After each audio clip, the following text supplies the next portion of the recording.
It is Monday, October 27th. Another call. I am a couple months ahead of schedule. I'd say over a year and a half ahead of schedule in terms of work ethic, workload, um, of my dharma, my tasks, not social media.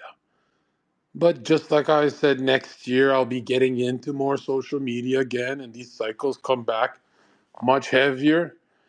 Um, the reason I'm starting months in advance is because anytime you want to be a winner at something, which means complete your task, fulfill it completely, doesn't mean anything else but that, right? What you set out to do.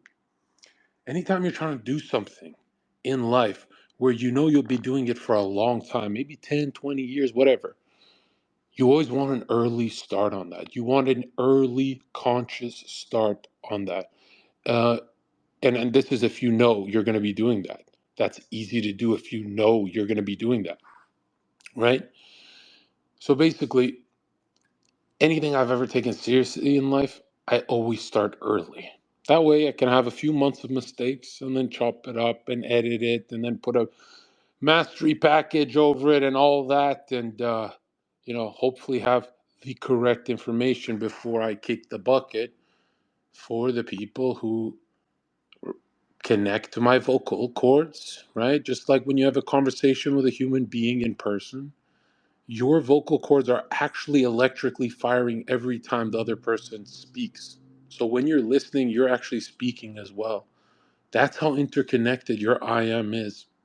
Now, you're an individual, a complete individual energy, but connected still.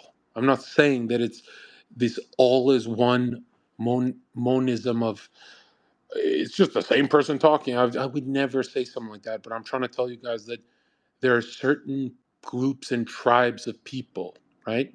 In my notes, that will gravitate towards the way I say it versus versus how someone else says it, and those people have to receive what I've left them behind. That's how this works. Now, a lot of these sales fucking faggots that give this advice online, they have something for you every day. Look, man, if you're not disappearing from the internet for at least 2 years to come back completely revitalized and totally 1,000,000% sharper, where your old content turns into entertainment because the new stuff is that good. It's not entertainment, it's something more.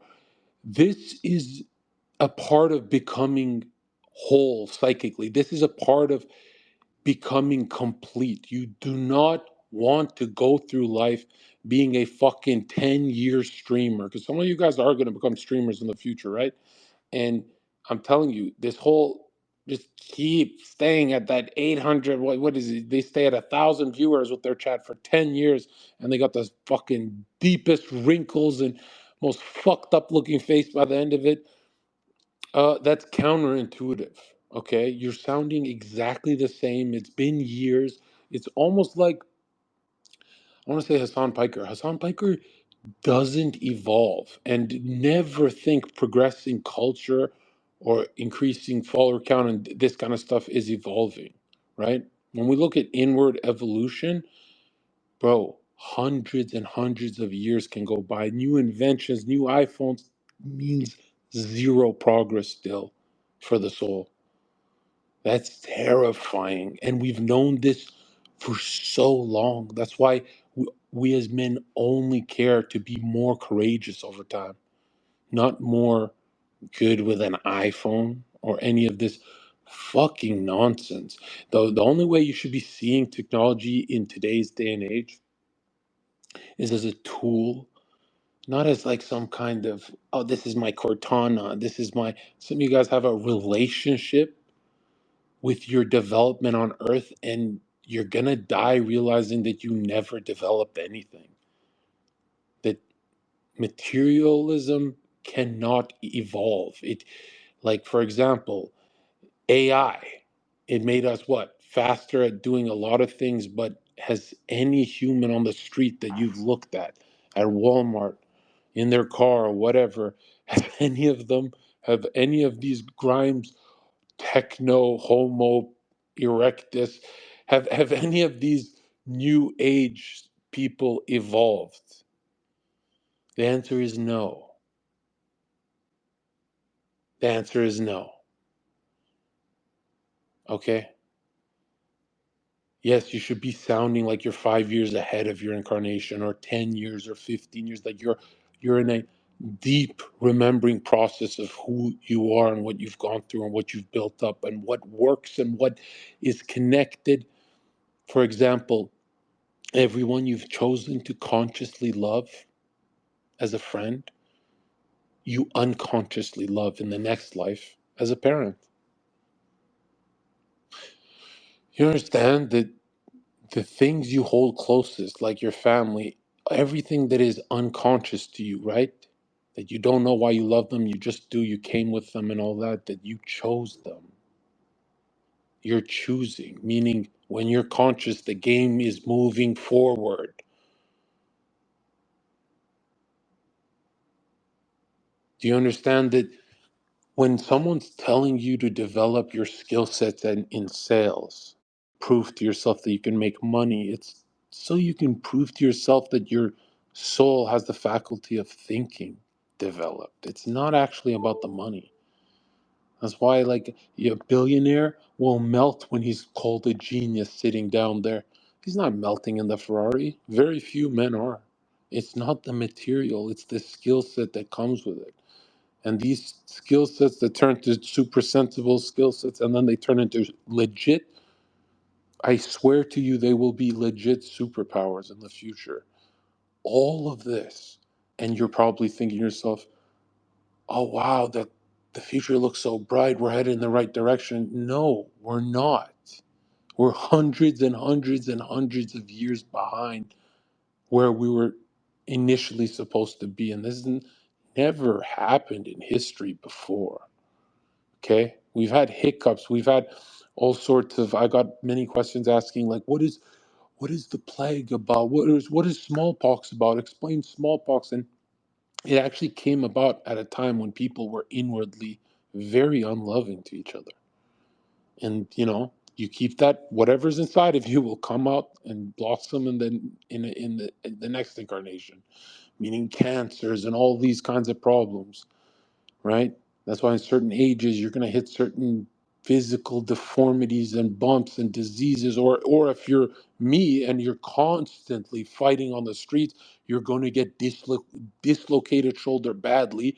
And to prove to you that, hey, it's not just an accident, you're going to be playing with your nephew. He's laying down on your bed. You guys are playing together in the morning. It's everything is sunshine and rainbows. And then there's no wrestling. There's no nothing. Your shoulder's going to snap in front of your nephew.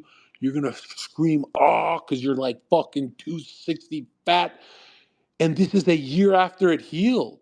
And you weren't even wrestling him. You guys were just watching Power Rangers.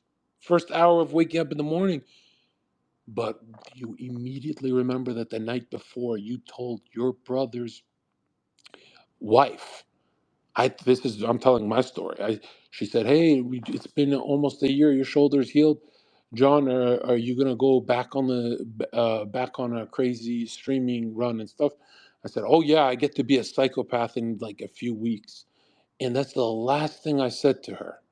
And she's a therapist. She looked at me like, "Oh, he's joking, right?" And I looked at me like I'm not joking. And obviously, I didn't go too far into it. I don't want her thinking I'm actually crazy, but I meant it. And within what, the next night, my nephew comes over. I want to watch Power Rangers. I'm like, okay, okay. And then I just, in a weird way, no popping sound, nothing, no wrestling, no weird movement, just from exhaustion. It snaps out of place, which now it can't even do that. I'm pretty sure. I'm fully, it feels, it is, I don't want to push it, but I still remember that screaming agony, and they're giving me serious ketamine in the hospital, right? Which is another spiritual experience, which is like, how many have I had at this point? Which if anyone's been given, I've heard of stories about morphine, ketamine, all that. It's an injectable horse tranquilizer, and it shoots you into a different realm. And I'm so used to spiritual experiences, so I'm like, as soon as the doctor's like, okay, this guy's screaming in pain, the nurses are like, holy shit, this is bad.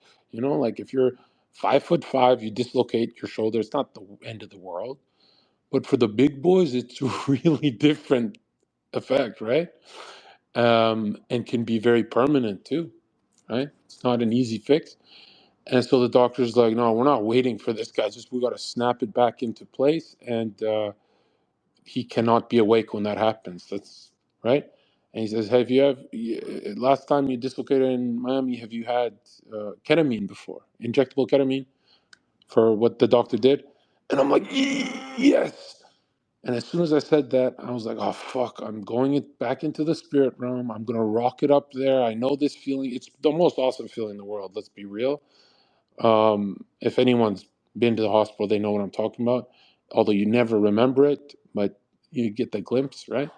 And it's not as epic as other things I've been through, but it's one of those short, right to the top, grab the light, the knowledge, and then come back down and realize the first thing you'll realize is, wow, 24 hours ago, I said to my brother's wife, I'm about to go do whatever the fuck I want. I already brought souls to Christ. I'm going to do whatever the fuck I want, right? And the laws of karma are like, oh, dude, you just healed. It's been a year. We're going to take you out of the game for another year and a half, uh, which is beautiful when you think of how much studying I get to do and how much of a, but it is dark when you're out of the game for a while that you don't miss it anymore. You're like, I'm over the streaming thing. I feel like I'm 31 years old now and blah, blah, blah. And you're like over it, right? But it is interesting how throughout that excruciating pain and throughout all that, the only thing I could remember is the last thing I said to my brother's wife, because she gave me that look like, no, you didn't learn your lesson. And I really don't enjoy a middle life, I'm gonna be honest, even though, some of the greatest superpowers you'll ever get is living in the middle. I really have never liked it. I don't think I liked it as a kid. I don't think I liked it. Well, I'll say as an adult. As soon as ego consciousness starts setting in at around 21 years old, and if you don't know what I mean by this, go look at all your photos and then go look at your 21st year. It's a very different looking face. Even if nothing changes, it's just like you start to see, you'll smile at, oh, the ego consciousness is really finally starting to set in after the whole astral kind of consciousness, which is just sex and desire and puberty and all that cloudy part of that, just thunderstorms of sexuality that we go through. And we all forget. But if you could go back in time or if you could just reflect back with your memory body, etheric body a little bit and stress it a bit and just remember that puberty was violently sexual. Like a lot of people don't remember how sexual it actually was. And that's actually what you're seeing. That's the consciousness level you're seeing from less evolved people in Africa that just hunt and kill animals. They're still in their astral consciousness. So they're not, entering into ego consciousness like the Black Americans. I'm not saying all, there's a lot of Black Americans way higher level than you guys. But I'd say for most Black people, it seems like they are still dominated by lower impulses of the astral nature, lower astral, not higher. And that's not, I don't know why people think I'm like attacking. They're like, philosophically, that's just evil. Why are you attacking them? I'm like, I don't have the right to attack the Black group of people. I can't attack the Black group because I'm a part of it. And I don't mean like I have black skin or black DNA. I'm saying that I do it better than them. That astral nature of lower astral of a lot of barbecue, fucking sluts, and loud hip hop music and acting really nigga on the streets. So I'm like a violent African American kind of soul. So when I call them less evolved for the most part, a lot of them are not angry with me because they go, the way you live your life, Zerka, it's almost like it's not offensive coming from you. But now, if you're a suit and tie nigga and you say someone's less evolved, that's like, hey, he's trying to exterminate me. He doesn't get where I'm coming from. And why I want to throw that out there is because I got a lot of black fans that are convinced, they are convinced that they're dominated by lower impulses when it's just not true. I'm the one that fucks the sluts, not you guys. And if you guys were in my shoes, you'd still hesitate. Like, do not forget that we don't measure this on skin color. A lot of you guys are confused thinking that you guys, some of you black guys are convinced you'll sin more than a 24-year-old Zerka. And that's just not true. I mean, a lot of the internet loves to make me look crazy for me coming to my ego consciousness very hard and acting wild. And I don't like giving the internet that satisfaction. I don't like when they try and say that Zerka guy is fucking crazy. You know, I go to parties and people look at me like, "What's he gonna do? Is he gonna stab me? Is he gonna?" Everyone looks at me all crazy and stuff, which honestly is a good feeling too because it's like get out of the way. You know, it's like get out of the way. What's he gonna? Is he gonna? Is he gonna fucking bring a grenade in here? It's like, bro, relax. You know, but I'm trying to say when you look at me entering ego consciousness and going through my karmas very very aggressively, I don't like when the internet says, yo, that Zerka guy's crazy, he's a weirdo, I'm a lot worse than what you guys say. Not right now, but I'm saying before live streaming I was a lot worse, and that's kind of the motivational message I'm giving to people.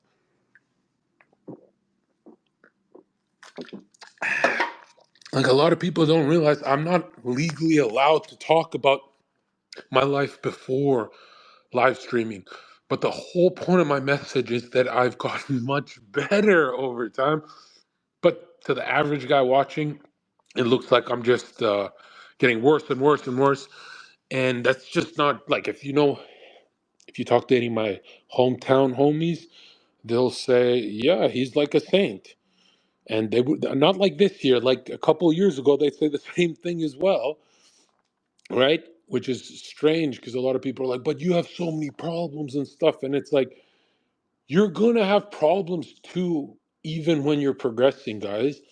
And don't ever look at my life and say, these are the months he's. No, no, look at it like this: 21 years old to 31 for me, right? How bad did it get for Zerka at 22, 23, 24? Really violently bad. It got really weird. A lot of weirdos around me, a lot of knives, a lot of weaponry, a lot of I'm not going to use it, but just in case because I don't trust anyone at this party. A lot of that kind of stuff, and a lot of fucking drugs and weirdos with fucking bat-like wings. And you, under a psychedelic experience, you can see some of the fucking demons through these guys just working through them. And I'm gonna tell you the truth. I always saw light in people. Like, I always, the most demonic people, I've always seen the best in them. Kind of like when Hill Mike was going hella through it, I still see the best in him and stuff. And that's a superpower. That it's a superpower to see a villain, see a spark of goodness in a villain, right? Now it is stupid if you're always around them like me. You're not supposed to, you're not supposed to be that deeply how do you say, when the soul wanders, it could leave into the dark courtyard of some other part, but then there's like someone like my kind of soul that wants to jump off the cliff. As hard and rocky as the bottom is, who knows, let's figure it out. Yeah, it's like there is really no point in when you run into the chaos of the world and you're like, oh, it's gonna form me. This is what Zerga's talking about. It doesn't make sense for you guys to just jump off the cliff at all. I'm speaking metaphorically, poetically right now. The soul's journey of individuation. It doesn't make sense because I guarantee you're gonna fall anyway, right? So some guys are really sprinting into the chaos, and I'm like, you could just wait, right? You think you're gonna go through 21 to 25 years old without a storm? You could just wait till it's your turn. You don't have to do 10 storms a year like me. And looking back, it's selfish. I have family who's really worried, right? You're gonna have family who's very worried. Now, on the other opposite end of things is what if you don't enter any storms in a couple of years? That's really bad. That's how the storm inside starts tormenting you, right? Like if you don't have an outer storm you're battling, it's the inner storm that really fucking rapes you. And my whole message is that we don't go on our phones on Twitter, and we don't turn on our laptops, and we don't open the newspaper to look at neons, bro. We don't open the newspaper for nothing. In ancient times, the only time you'd want to hear what's the talk of the town, what's happening in the town, is if it developed your courage, your subtle energy body, your strength. You would never, you would never be in a perpetual cycle of entertainment. Okay? And I gotta say, man, there's a lot of names I want to drop, but I feel like that's clickbaity. You know, I could drop one name that was brought up on yesterday's cast for Gypsy Crusader. Now I know exactly what Myron was talking about. I saw the clip. And Gypsy Crusader is such an interesting. You guys are telling me, you guys are telling me to do this about breaking down people's lives and how they're going or their incarnations. And I think it's fun, even though it's really stupid to try and guess what someone else is supposed to be going through. It's very stupid to do that because, you've got to give people the benefit of the doubt. They're supposed to wander and get lost. But Gypsy Crusader is an interesting incarnation objective because karmically he's linked to being locked up in prison over some bullshit claims that's just like, I guess, are vague racist claims. I don't really know the full story.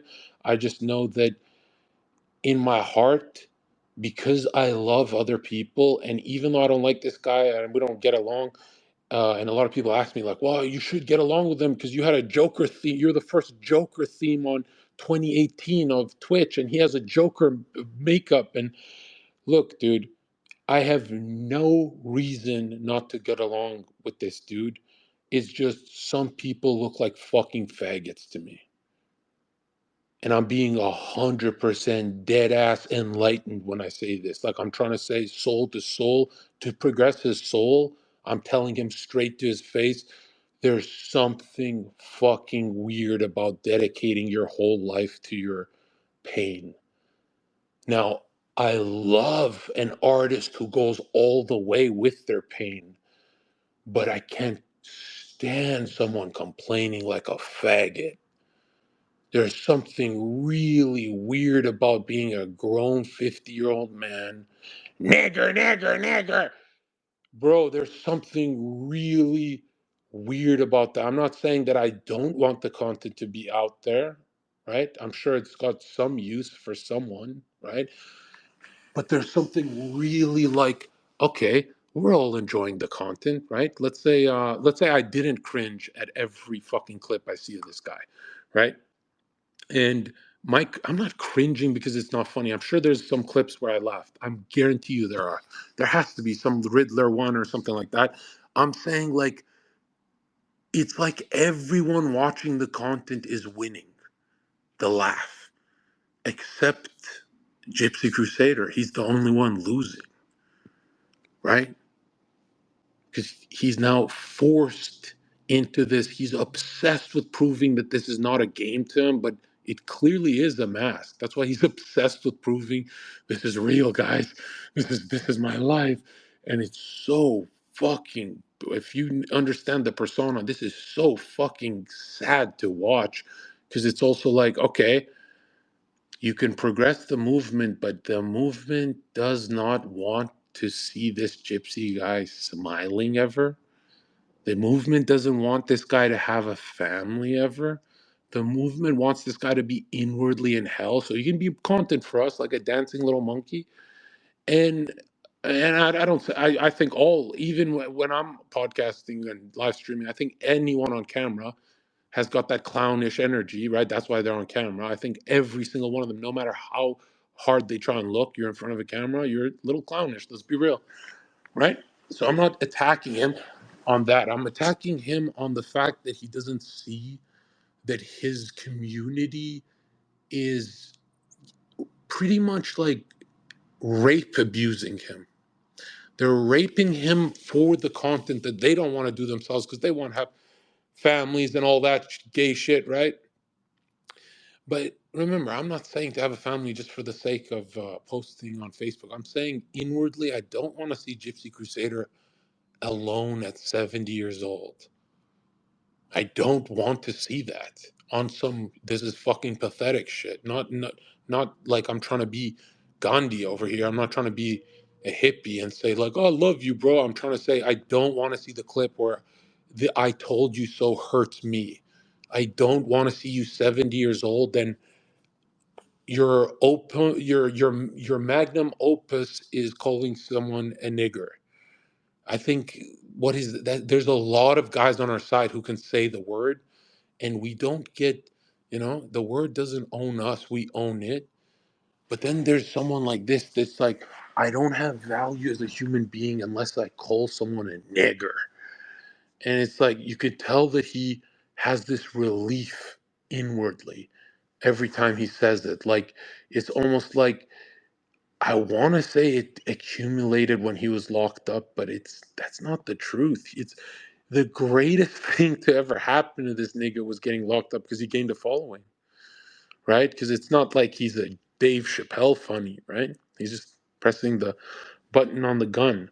And so I watched the clip of him saying, I just can't be in a room with Myron because the black guys are gonna jump me. And I'm like, bro, stop being a faggot. No one's gonna jump you. Uh, if they don't jump Myron, they're not jumping you. And well, no, it's because he's black. It's because he's like, enough, bro. There's so many excuses in that one clip where he's just trying to convince himself, if I go on, will you guys still love me? And there's something so anti-Joker about that. There's something so like the Joker wouldn't care what his followers think. Actually, the Joker types would torment their own audience. They wouldn't give a fuck, right? It's for the joke. It's not for guys, are you gonna accept me? So seeing all this faggot energy from this grown man that I think has potential to have the life he's living now plus extra. I'm not telling him to stop. I'm saying he has the potential to live that exact same life, but maybe not in a fucking dark room all alone and bitter.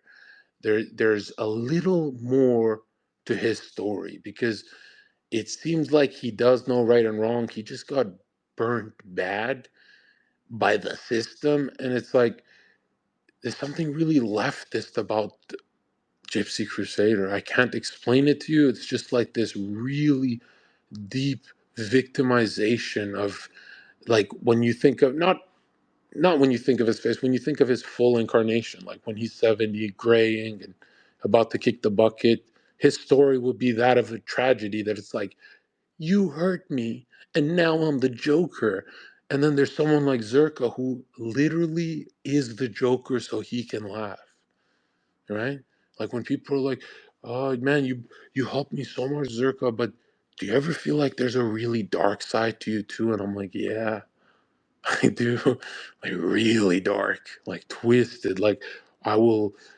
It's almost like there's a side of me that could get hit by a bus to get back at someone. There's something weird about. Not that I would do it, but there's something very archetypally pushing through me that is." Um, Jester like, like the Joker.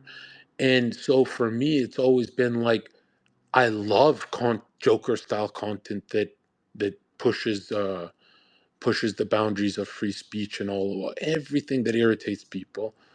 But it's also like I counterbalance that with the idea that this is not our only life, dude.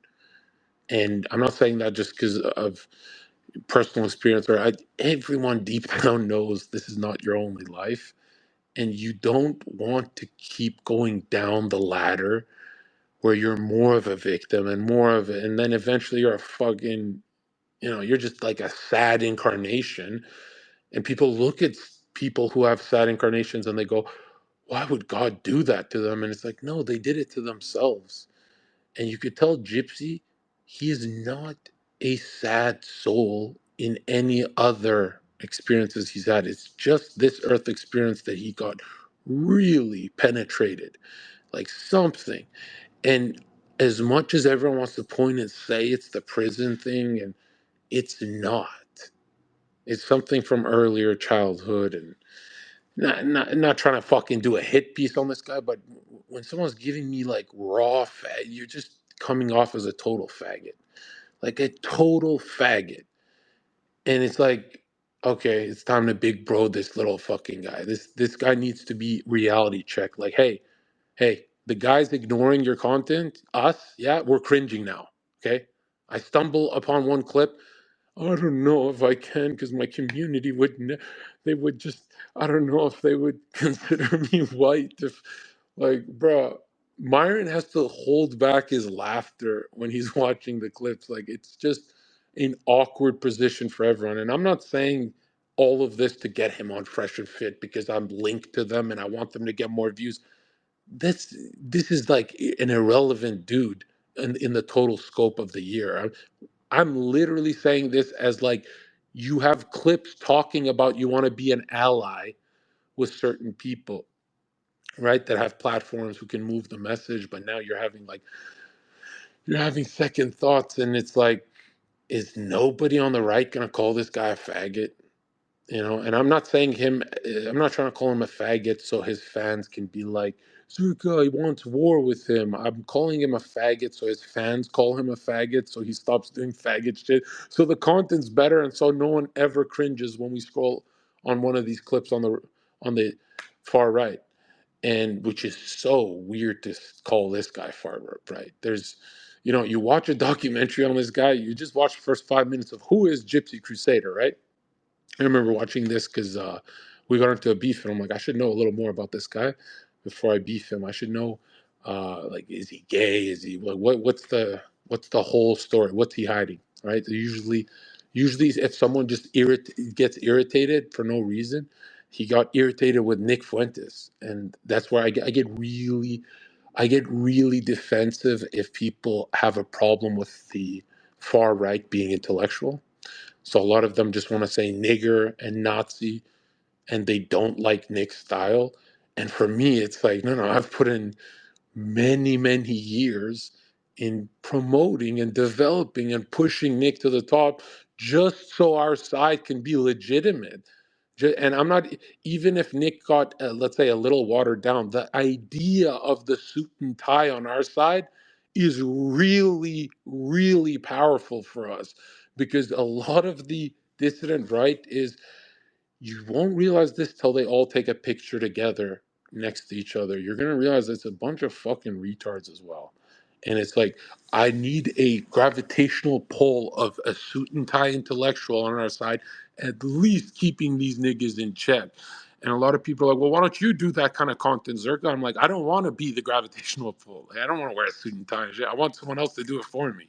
That's the whole point. So I can be like Zeus shooting lightning bolts and like faggot, right? So I can be the free speech lightning.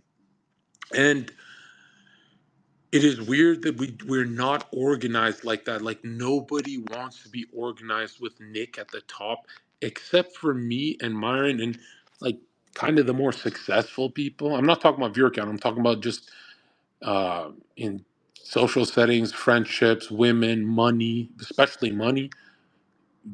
Guys who are good with women, money, having a kind of life as well as being angry with what happened to them. Those guys that are not bitter, like the Myrons, the whatever, they automatically give Nick the pass. like easily. They go, okay, a suit and tie, go debate Hassan Piker. Then you have these gypsy faggots who are like, I wanna debate Hassan Piker. It's my turn. I'm gonna say nigger and make everyone look retarded. Then you have HT. Whoa, I don't. Yeah, HT, right? HT loves going around saying the N word and all that, and now he's looking also a little exhausted. I talked to him in the DMs for a bit, and doesn't seem like a bad guy or anything, but yeah, it feels like he doesn't want anyone on the dissident right to be the suit and tie channel of the right, right? That everyone just got to be super extreme and stuff. Then you start to come to this conclusion that a lot of the right wing guys are just atheists, bro. They're like, uh, the movement doesn't have a spiritual root in them, like a spiritual truth. It has just a, what do you call it, regular truth. Like something happened to me, therefore. And I'm like, huh, okay, let's look around. Who on the right wing doesn't have that face of I am hurt? You know what I mean? Like something happened to me and I'm hurt, which is weird because it's like, yeah, I've been hurt too. I don't think you'll find anyone in the last 10 years who's on the right who will not admit to being hurt. But it's one thing to be a part of a damaged wagon, and it's another thing to be.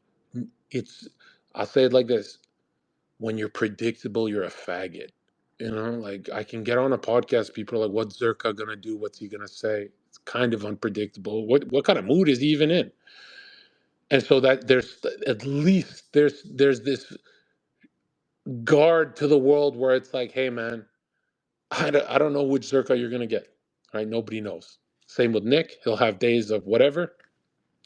Then you got these far right guys who you can almost guarantee, if you ever click on their profiles, that they're holding back tears. You know the meme with the mask that's smiling, but inwardly they're crying?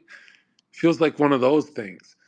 And it's so hard to attack these guys because everyone who attacks these guys to me is a faggot. Like it's always like you can't attack, in my opinion, you can't attack a hard right wing personality on the internet without inwardly feeling like a leftist.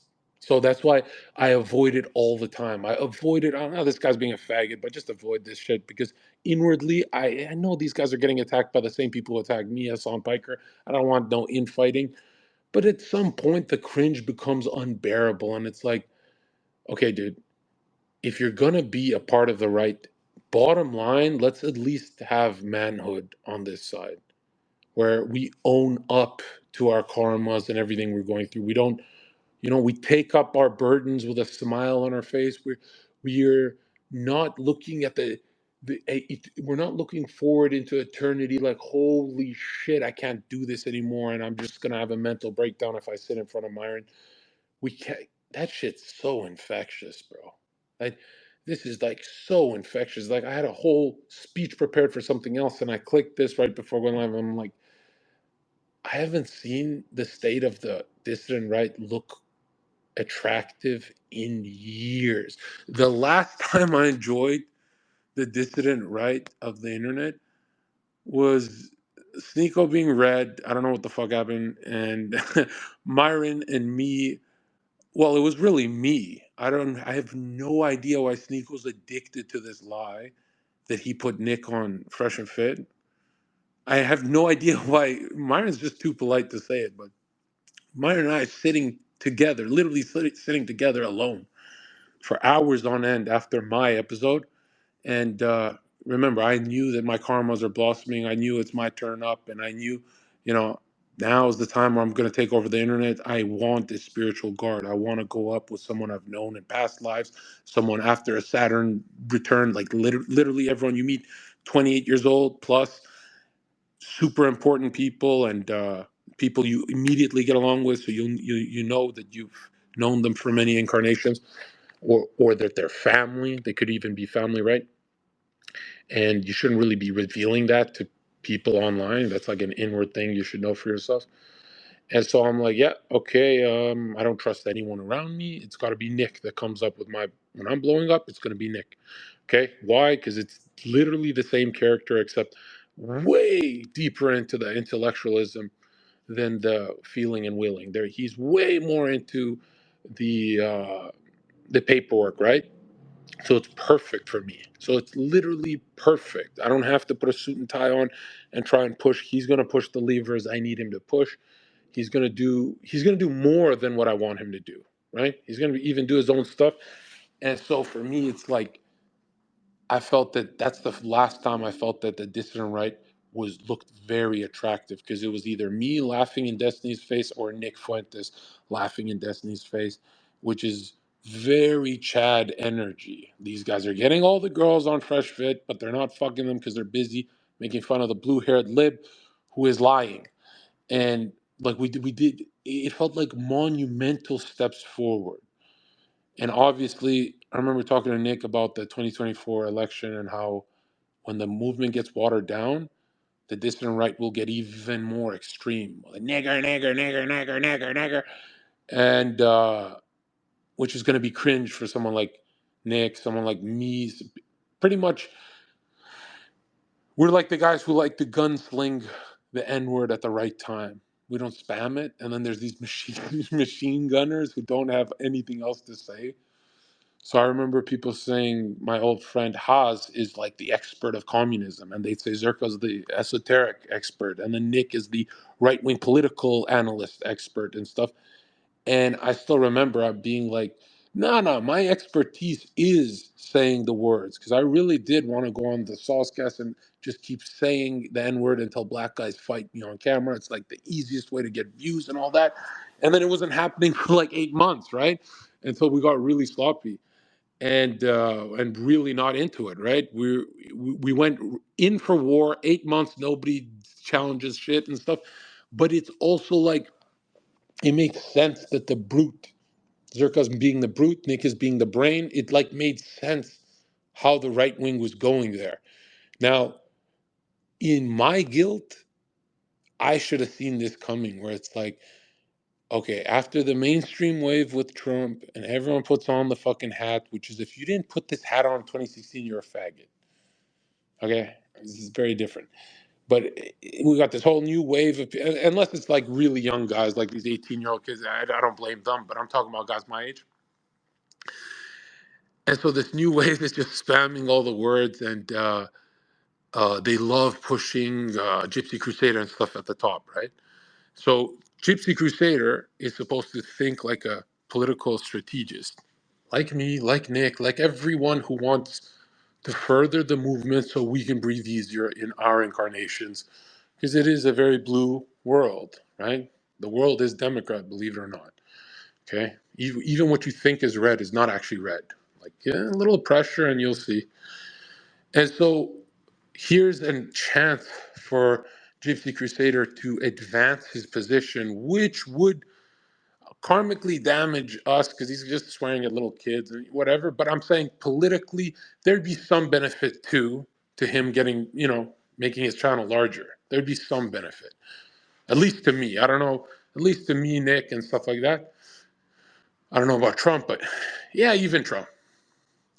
And so I opened the clip, and here's like an easy chess move for him to do is collab with Myron, right? And I don't give a fuck if he does it or not. I'm more shocked that he's giving this speech about, will you guys love me if I go in front of Myron Gaines and say nigger? It almost felt like he's afraid to say the word in front of Myron, not over a little bit for losing audience and stuff like that, but he's trying to confuse everyone, saying, no, what if they jump me? What if they fight me? And no, they're not going to do that.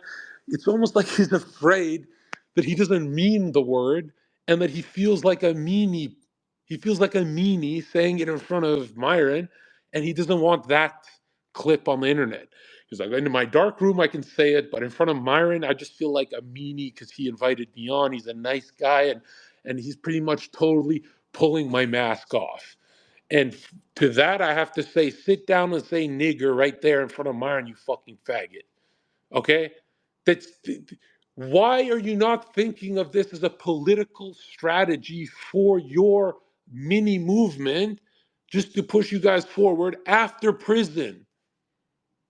If you have a bad story, you're going to want to move your chess piece. I'm thinking to myself, so you're giving us this fucking sob story and you don't want to move the chess piece?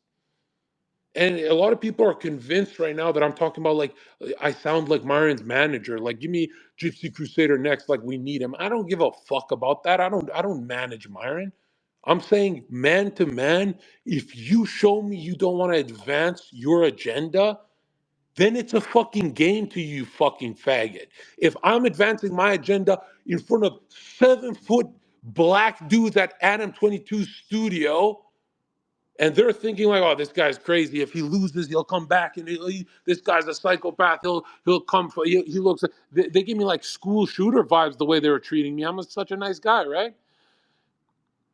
They're looking at me like I'm some kind of fucking bomber, right? Some kind of fucking Allah Akbar.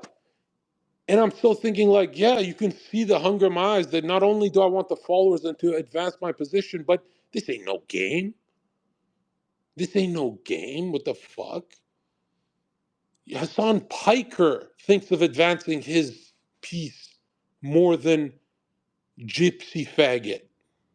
That's fucking weird. Because I don't think Gypsy Faggot is some retard who doesn't see the benefit of the collab.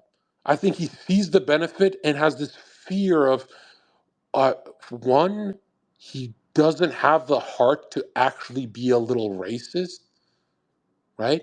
He's like, so I don't have it in me to say it in front of Myron because he's being so nice to me, and no one's been nice to me since prison, since I dropped the soap. And I'm like, bro, I really am the type of guy that avoids problems. These guys have attacked me so many times, I've ignored it every single time, unless someone attacks Nick. That's different because Nick is my Frankenstein, right? I literally pushed him out into the world. He's right. He's my Frankenstein. So when they attack Nick, I know it's how you say, it's like a spiritual attack. But when they attack me, it's in a weird way. It's like you're attacking a channel that barely goes live. It's kind of really weird, like you're attacking a dude who comes and goes, right? I come and go. You know what I mean? I'm like a cowboy that drifts into town, and it doesn't make sense. Nick is live every night. Attacking Nick is like a different kind of thing, right? It's different energy. So for me, it's like there's so many battles I've forgotten. Like I forget to fight so many of my battles just because I'm like, who is this guy again? But for Nick, is like, no, that's my Frankenstein. Not only is Nick gonna fucking humiliate you, but my whole army is gonna attack you too. And that's how we move. We advance the chess piece that we want to move forward, right? I don't want to move Zherka forward right now. I want to move Nick forward. Gypsy Faggot doesn't even want to put Gypsy forward.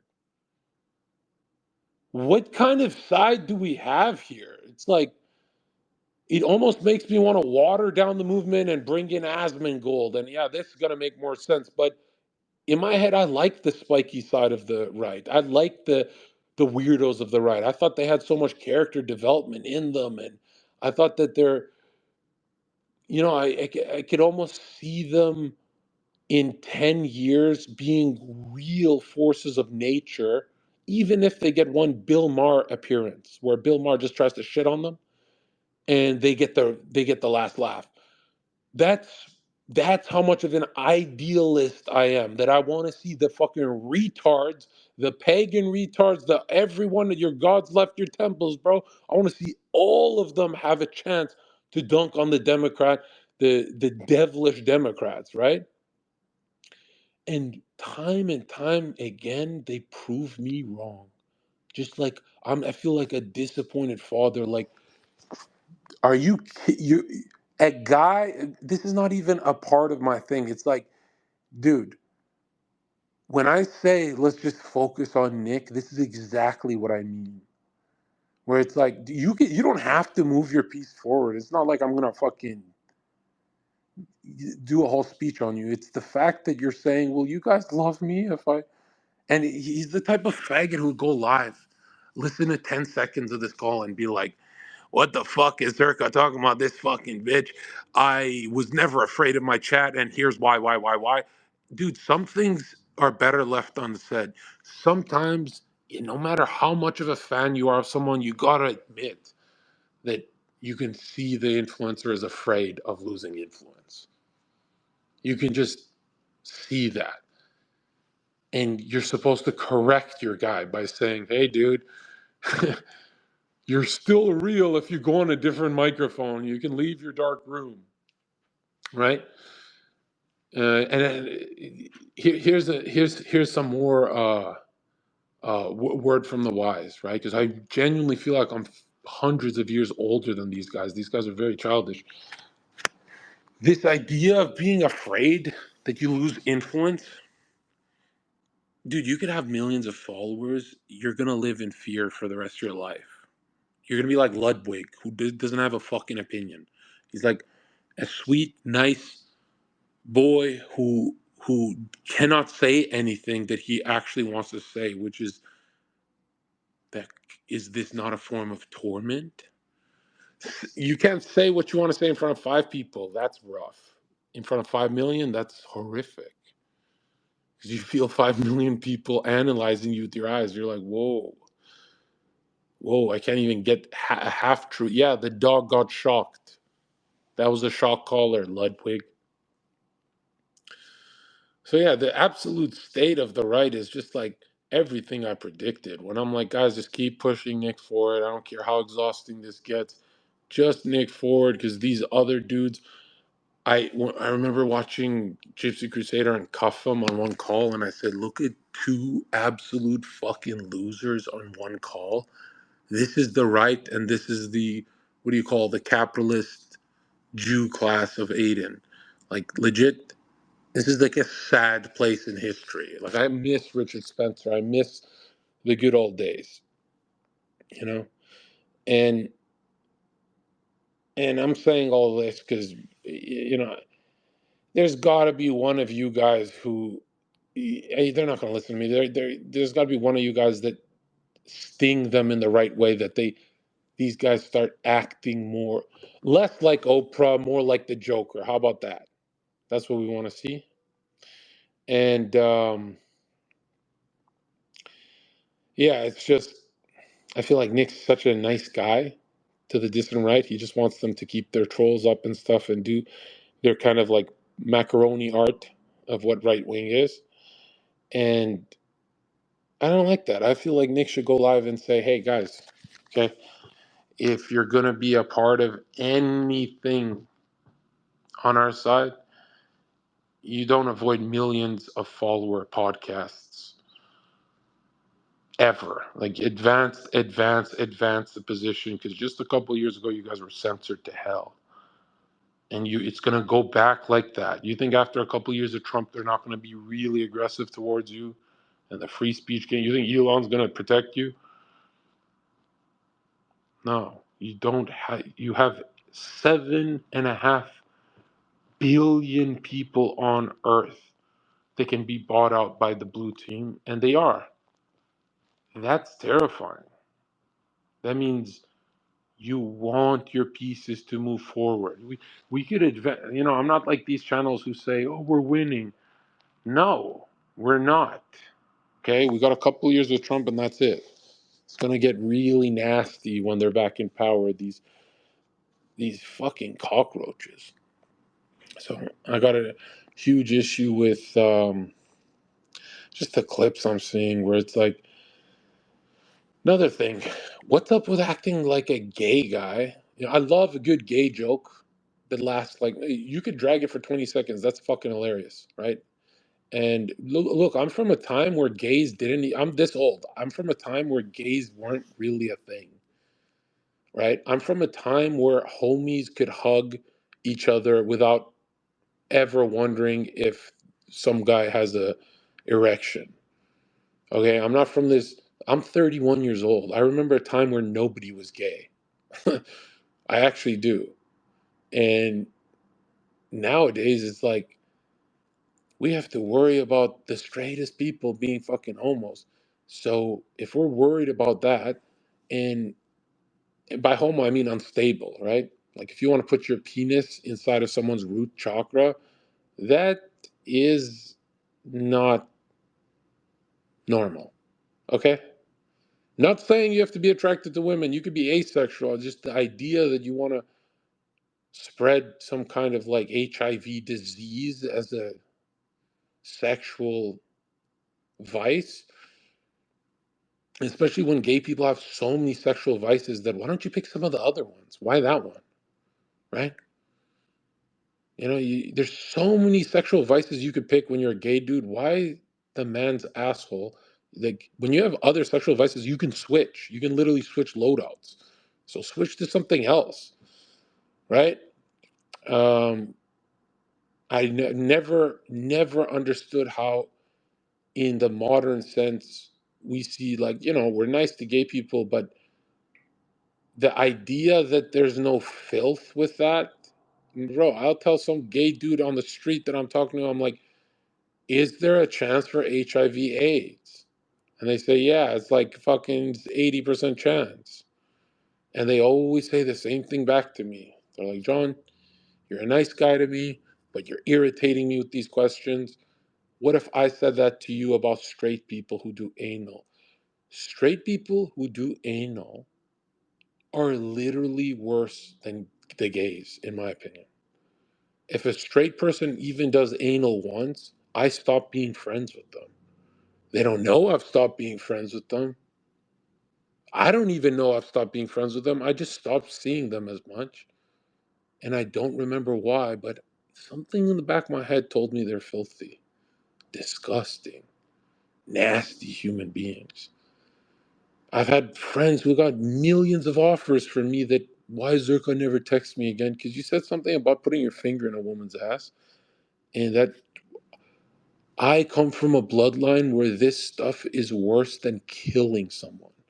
Like filth is disgusting. I come from a bloodline where you're not allowed to take a shit and wipe your ass with toilet paper. That's disgusting. You have to pressure wash your ass after wiping your ass with toilet paper. You have to shower. You have to do. You can never go use my bathroom and just take a shit. I'm from a bloodline where we eradicate disease. We don't like disease. I'm from a really, really germaphobe bloodline. I'm not talking about jumping in mud like some soldiers. I'm talking about asshole particles. None of that in any part of the household. I'm talking about being so fucking clean. I'm not talking about the oil on your face or what people talk. I'm a sweaty guy. I'm talking about, I'm from a bloodline where this stuff is so degenerate. We don't talk about it. We just stay away from the people who have root chakra issues. Someone who has a root chakra issue is like some dude who uses a public toilet. A lot of people are like, well, what if you gotta go and nature's calling? I don't want to hold it in and get cancer. No, hold it in and get cancer. The fuck are you using a public toilet spreading disease? And another thing, this is like brings back to the fact that humans are not even supposed to be digesting food all the time. You're not supposed to. I need to take a shit when I'm in public. That's not normal. You're not even supposed to be digesting food. You're supposed to be in a fasted state so you can never take a shit. So you can just go to a festival, have fun. This idea that you're supposed to be digesting food when you're out in the world is very new. And it comes with a lot of this Mexican city obesity, American obesity. It's not normal to be digesting food and not digesting hormones, bro. And I say that poetically, right? Your hormone levels are higher when you're in a fasted state. This idea that snacks exist or lunchtime or so what if your stomach growls? What are you talking about? Since ancient times, we fasted. This is what we do. This is literally what you're put on earth to do, to clean out the shit that's in your bloodstream. Yes, if you're eating, digesting food, the shit goes back into your bloodstream. It doesn't matter how athletic you are, it doesn't matter how much you bench press. You are not meant to be digesting food 3 times a day. It doesn't mean you could be the most shredded bodybuilder on earth. You will have shit back into your blood, which affects your thinking too. It's not, no, none of this is normal when you think of a taco truck and having a burrito and having this and having that. This lunchtime life is not real. This is not a reality. Reality means clear thinking. Why are you so tired and sleepy when you eat lunch? Why are you fading from clear thinking? And how is that reality if you need a nap? It's not reality. You're in sleep. So some of you guys don't realize how disgusting your temples are. I'm not talking about no fitness advice. You could be a fat nigga who eats once a day, and I'll be like, you stress your digestive tract once a day. You're cool in my books. You're clean, right? You have better thought forms. You have better karma. You deal with stuff better, right? You could be a fat nigga. I don't give a fuck, right? You can't be an obese nigga. That your aura is really off there, right? I'm talking about literal aura. And this is not like a bodybuilding fitness thing I'm talking about. I'm talking about having a clean etheric stream that circulates your blood so the rhythm is correct. A lot of people are digesting food when they go out in public, go to the gym, go, what the? You don't even have that much testosterone in you compared to men in World War II. So why would you damage it by digesting food and cucking your testosterone even more? But most humans on earth walk around thinking that eating a meal increases their testosterone. That's not the case. You know, you have to understand your machine, and everyone's machine is different, but for testosterone, it's exactly the same. That people might be at different levels of testosterone, but they all get cucked if they have alcohol or food or any digestion process, cuck their testosterone. That's like, no, since Egyptian times we've known this, and we look for vitality in our thoughts, not just in our libido, in our sex drive and all that, right? If you ever wonder how you're supposed to be living on Earth, you're not supposed to be a gay guy fucking someone in their asshole, spreading disease. Okay, you're not supposed to be using public toilets.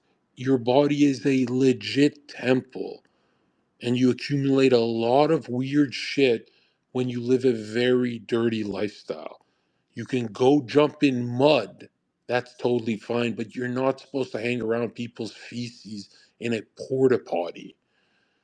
I can't tell you how many girls I've abandoned because I saw them use the porta potty one time on a date with me. And there's way more attractive women who, when they go on a date, they've already peed. They don't even leave their house. They're, John, I'm late. Wait for me, John. And I'm like, what the fuck is this? Oh, it's the uptight bitch who she won't leave her house until she pisses. She's not going to use a fucking porta potty. These are the cleaner types of human beings that I want to engage with, right? I don't want to engage with a girl who says she's done anal in her past. And here's probably the black pill of the day. Most of them have done some finger stuff, some weird shit like that. And they're all ashamed about it too. And to me, it's like some of them talk about how clean their asshole is and stuff. And to me, that's even worse. That's even worse, dude. The fact that you've overcome the idea of dirtiness, that you think you can live in a world of ass play. Like that you have to live in that world. And a lot of you guys are going to want to debate women on this. Don't fucking mess with them. The disease is everywhere. That's a disease of the mind. Okay? That's a disease of the mind. To be attracted to. A lot of people are like, well, if I'm not into this, I'm going to be lonely. And good. I think you'll do better being lonely than HIV and AIDS and whatever the fuck you guys are waiting for in this lifetime or the next.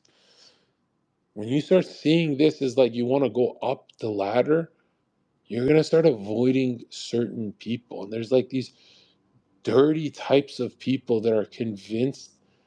Like when I want a fucking faggot like Gypsy Crusader to move his pieces forward, it's for my agenda, not his. I don't give a fuck that he's hurt and he's crying at 50 years old and all that fucking faggot shit.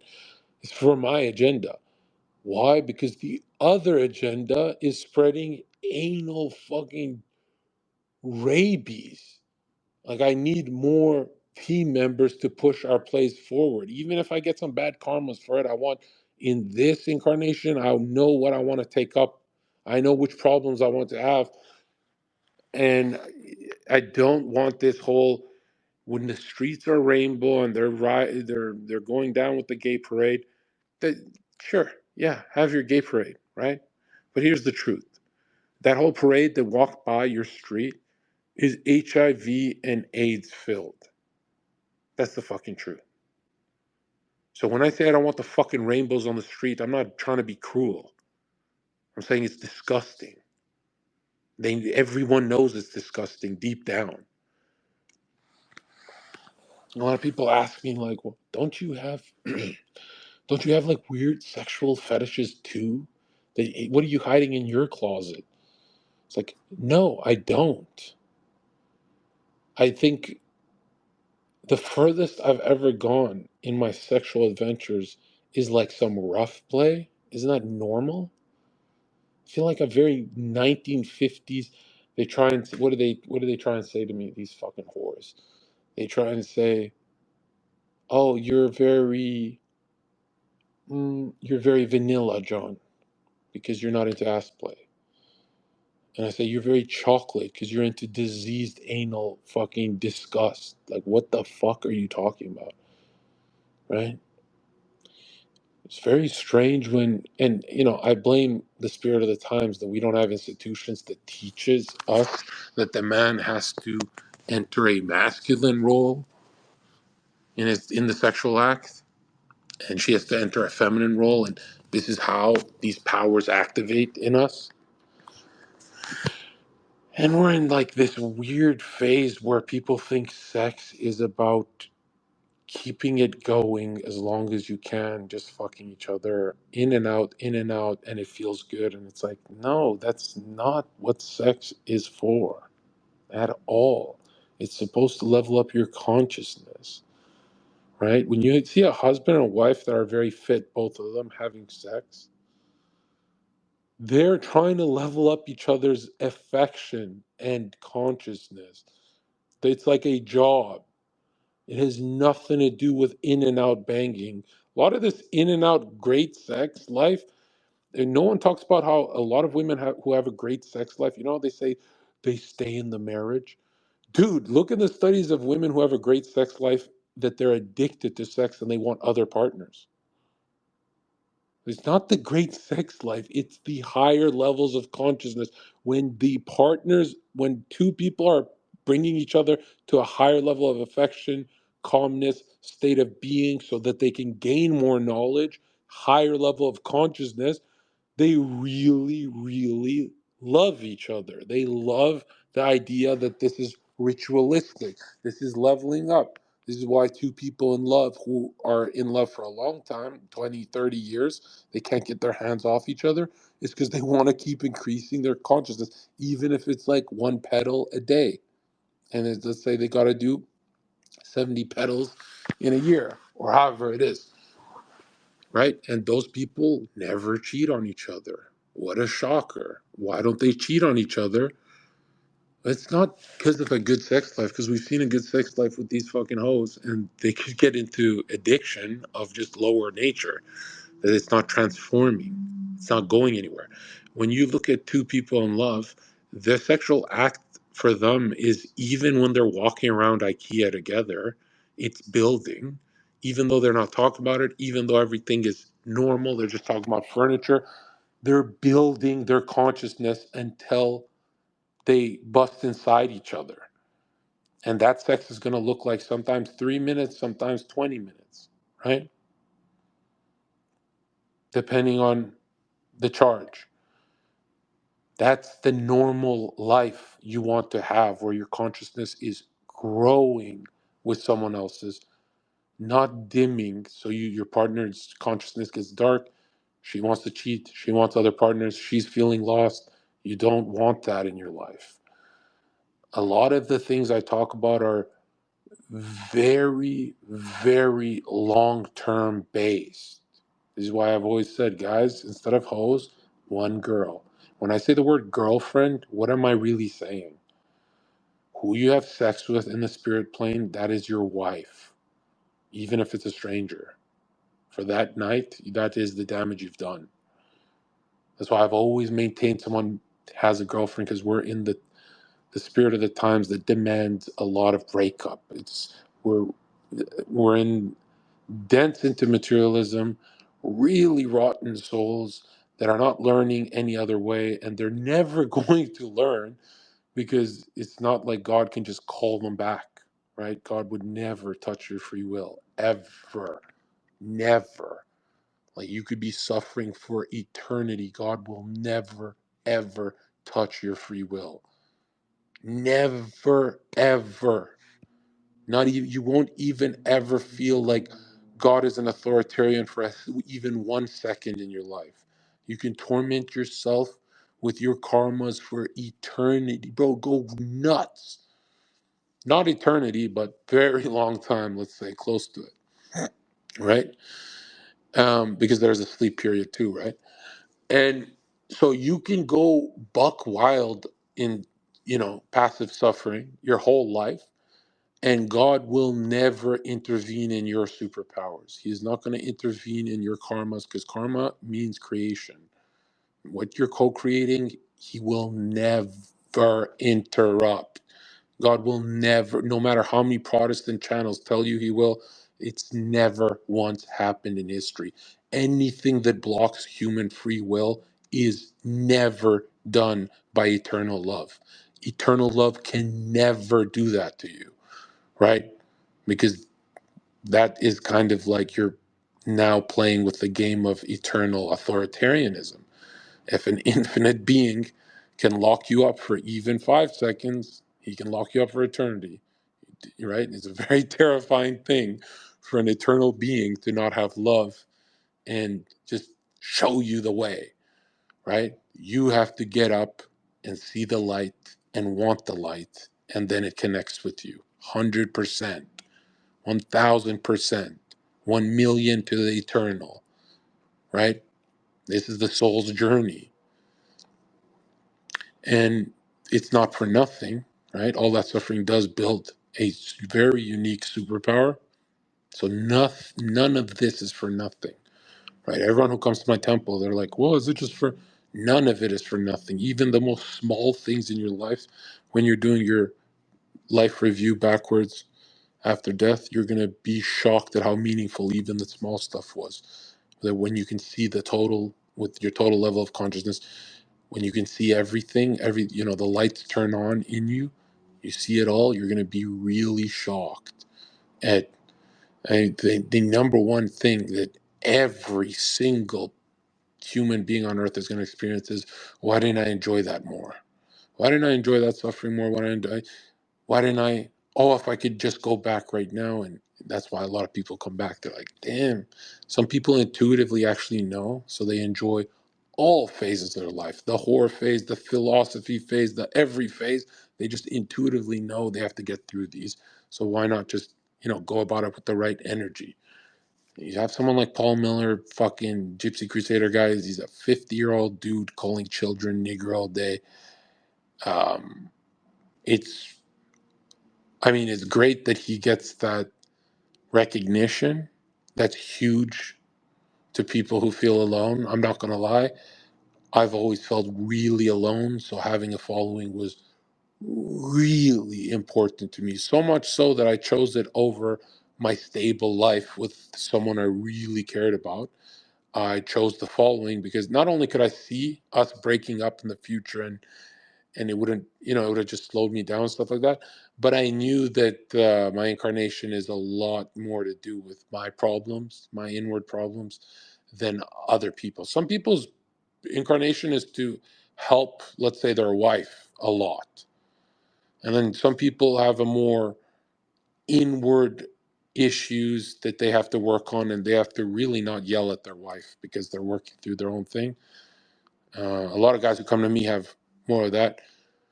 But yeah, you see a really lonely incarnation. And lonely doesn't mean not having friends and none of that shit. Lonely means you can't communicate something that's important to you. And important, I mean like to the inner you, to your core. If you can't communicate that, you're going to feel really almost like a burning fire. Like, damn. Um, that's why the people rewarded the most. If you look at some of the strongest people on earth are the people who speak up for themselves. Even if I disagree with a black Hebrew Israelite, the fact that he's yelling on that microphone saying Jesus was black, I love that shit. Right? That they're standing up for themselves.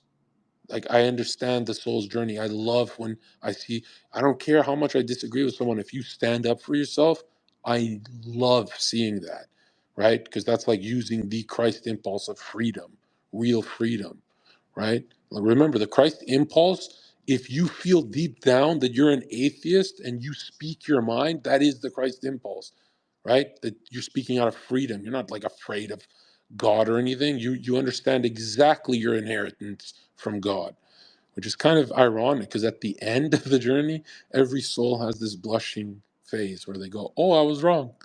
Right? You got to remember, we're in a childish stage of development where we have to crawl to God, and if God picks us up, it ruins everything. Like the whole point of us detaching from Him, right? So remember, everything that you're going through, you've co-created, right? And when you're past all these karmas and you're leveling up and you're going through your transmigration, right, of the soul, when you're leveling this game up and up and up, and it's not like what Buddhists say, well, esoteric Buddhists, but I'm talking about like regular mainstream Buddhists who say, once you avoid all desires, you're good, everything balances out into like some kind of etheric white space of nothingness. It's nothing like that. It's actually when your karmas are balancing out, you're going up. Like the game gets way better. A lot of people think when karmas balance out that the game just ends. Like, no. There's a Jupiter Jerusalem period, right? There's a higher stages that you're gonna be shocked. You're gonna be like, why didn't I have more inward good deeds on earth like some of these guys around me? You're gonna see me again in a different way, and you're gonna see everyone you're linked to again, and you're gonna see their progression. On earth evolution, you see people's progression on beauty, skill set, and talents, right? And talents more than beauty, to be honest, because there's a lot of people. I got a lot of messages from people thinking that they cannot get scammed by a good looking person. Are you fucking retarded? Most people who build up their good karmas to have genetics that are symmetrical use their genetics to scam people.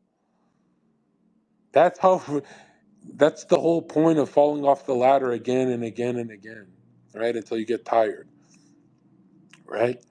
And you remember this, that when you're connected to God, it's not like your karmas are wiped from you, but it's like those balls and chains that you can't pull anymore. It's like Christ is the stairs. And now the ball and chain only has to move for a few seconds until it's on a higher level, a higher stair, right? And then you walk up the stairs. Now it's doable. You can take on your karmas. As for objective karma and all sin, Christ has done that for us. But the stuff we're working through, right? We're washing ourselves. That stuff we've got to do in His Spirit, but obviously, totally through free will, right? You're gonna realize that you're gonna spend your whole life thinking, "Oh man, I don't like God, Zherka, because everything I want to do, He's against." And it's like, no, everything you want to do is an impulse from the dead. It's just dead, dead beings that are going through you, and they want you to do this. They give you impulses to do that. You get the thousands and thousands of impulses from the dead to do stupid shit. Then you'll have good images from angels in your mind's eye that you're going to work towards, but eventually you're going to choose through your own freedom. What does it mean when you choose from your own freedom and not impulse? It means not trend, not sexual impulse, nothing lower. You just choose from inner consciousness and freedom. When you choose from freedom for yourself what you want to do, that is the Christ impulse. That's like you're free from disgusting lower habits. Like you're choosing because you want to choose what you actually want to do. That's why a lot of you guys want to jack off to porn, and then you guys feel like, why did I do that after you come? Well, it was your impulse to jack off, right? I'm not saying anything bad happened there. Okay, no theosophist will tell you anything bad happened. Only a retard will, right? You're actually going to be horny for another 1,000 years. You're going to reincarnate in 500 years from now again, and for the next 1,000 years, on this evolution, you're going to be, working through these evolutionary steps. Now, how many steps are there since the start of post-Atlantean epoch? I would say if every day is one step forward, even if you are going backwards, just because you're going through the suffering of time, it's still you're still gaining something from that, which is cool, right? It's like never doomed. That's kind of cool. But you got to remember that it's like, not only is it thousands and thousands of layers up, and I'm not saying you're going to do it thousands and thousands of times, I'm saying like you're going to have 500-year breaks and all that, right? And on that other side where time doesn't exist, it's very different. It's like a real, genuine break. Like you miss this place. But yeah, you're going to go through thousands and thousands as you're evolving into man. No human you see on earth is actually a man. That is a huge secret for some reason that is actually supposed to be taught. And nobody on this call talking is a man. There's different levels to man, but it's going to take a very long time till you see what a man actually is. This is why this is why everyone talks about the Plato's theory of forms, right? Like, this is what a man is. No, this is Jordan Peterson. When Jordan Peterson says what a man is, that's pretty accurate in my opinion. That's better than, then Andrew Tate will say, fuck you to Peterson, this is what a man. Everyone has a different version of what a man is because everyone's co-creating their realities, right? And eventually, right, we're going to move up, kind of like, think of like water vapor. We're going to go back up to spirit with our new powers. And you are building, like, all of these animals you see in nature came out of you and me and all of the split levels of consciousness you see on earth, right? So when the horse nature came out of us, we developed linear thinking. That's why the apocalypse has 4 horsemen at the end, right? In the 3rd millennium for end times, year 3000 something, right? And that's like when we become experts at our thinking. That's a long, long time. You guys are going to choose different families to reincarnate into just to even out your skill sets or get new certain skills, and you're going to want to have sex with certain people to absorb certain levels of consciousness and skill sets, and or the highest level is affection, like loves affection. When you are living in love, now you're really going up fast. And a lot of people have messaged me thinking like, well, I looked into all this stuff, Swedenborg and Steiner and Zherka, they're right about everything. So now I just live in love. And it's like, no, that's not how it works. There's a lot of people who you'll meet who are spiritual types, who are smiling from ear to ear, who are telling you that they live in love, but it's just a mask. They don't actually live in love. Living in love is not like, you're never going to switch it on like a fucking light. You're going to consciously work at it like you're building a black belt to be an affection to the world, right? It's a strong process. Like, it builds up like waves, right? If you ever meet someone who's just like, "Yeah, I'm enlightened, bro," that's not how it works, right? And they would never even tell you they are. That would damage them if ever someone ever came up to you and told you this is what's happening. Another thing, never think that anything that happens in this world of co-creations and all that, right? This world that you're tuning into every morning, in a different way. Never think that you're not a part of the evolution word. Your genitalia is going to evolve and connect upwards with your throat. It's going to be up to your throat. You're going to be, when you ejaculate, You want to create, you're not going to have a child with your penis. You're going to speak your creations from your throat. That's much, much later, right? So not only are we going to go backwards into our powers, but we're going to be in a different way. The best way to explain it is a spiral that keeps going up, but it's one floor higher every single time, right? Think of like a lily or like a flower or a rose, right? That remember when you see in the etheric world of nature that the plant life, when you see a plant life die, the plant is just going to sleep, and then a new one, and it wakes up, and that's the whole trick. Death doesn't exist in the plant world. They're just going to sleep, they wake back up. Death is a mystery for us, right? Remember, it's not about the mystery of God. There is no God mystery. Ask any human, they'll give you a lot of opinions on whatever they think. It's the mystery of man that's going to shock you the most, right? That means work on yourself. It's always an inward message from my temple. I always give this because we don't want to sound like Sneeko. We don't want to sound like right-wing retards. We don't want to sound like nobody on the internet except our higher selves, right? I don't mind if you guys sound like me when I'm 25. You guys sound like me when I was 25. A little rotten, very base. Then 28, but it progresses, right? And I'm not saying you're going to be like me at all. You're going to be very different. If you're working on your basketball skills on earth, that's going to translate to some spiritual skills up there that's very different, but in the same level of fun. You know what I mean? You want to be mastering things. The whole idea of modern Christianity that boop, boop, boop, dinosaur, person, plant, animal, everything just created, you need to delete all that from your head, okay? When you think of something in a fallen state, you're thinking of it picking itself back up from cellular to organism to ugly looking Atlantean with superpowers to this to now fingernails to constantly death, regeneration, death, resurrection, death, resurrection, death, resurrection, right? That's how it works. The darkest times, 1890. That was the end of the Kali Yuga. Then we had a bunch of world wars. You see how dim it got? The philosophers, everyone, God is dead. Nietzsche and everyone's freaking the fuck out. Now we're on an upward ascent. So you're going to see a lot of people like me for the next 50 years come out.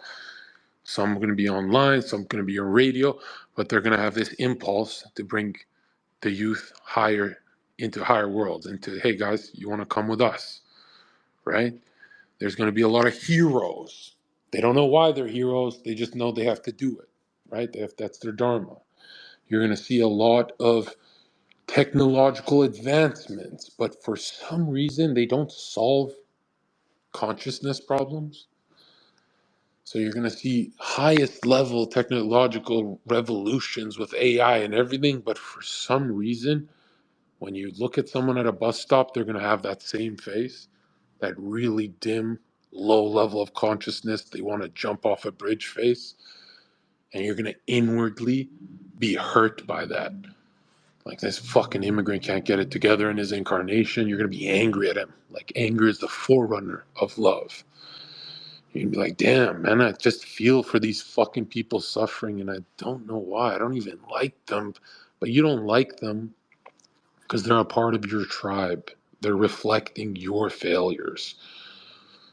You understand?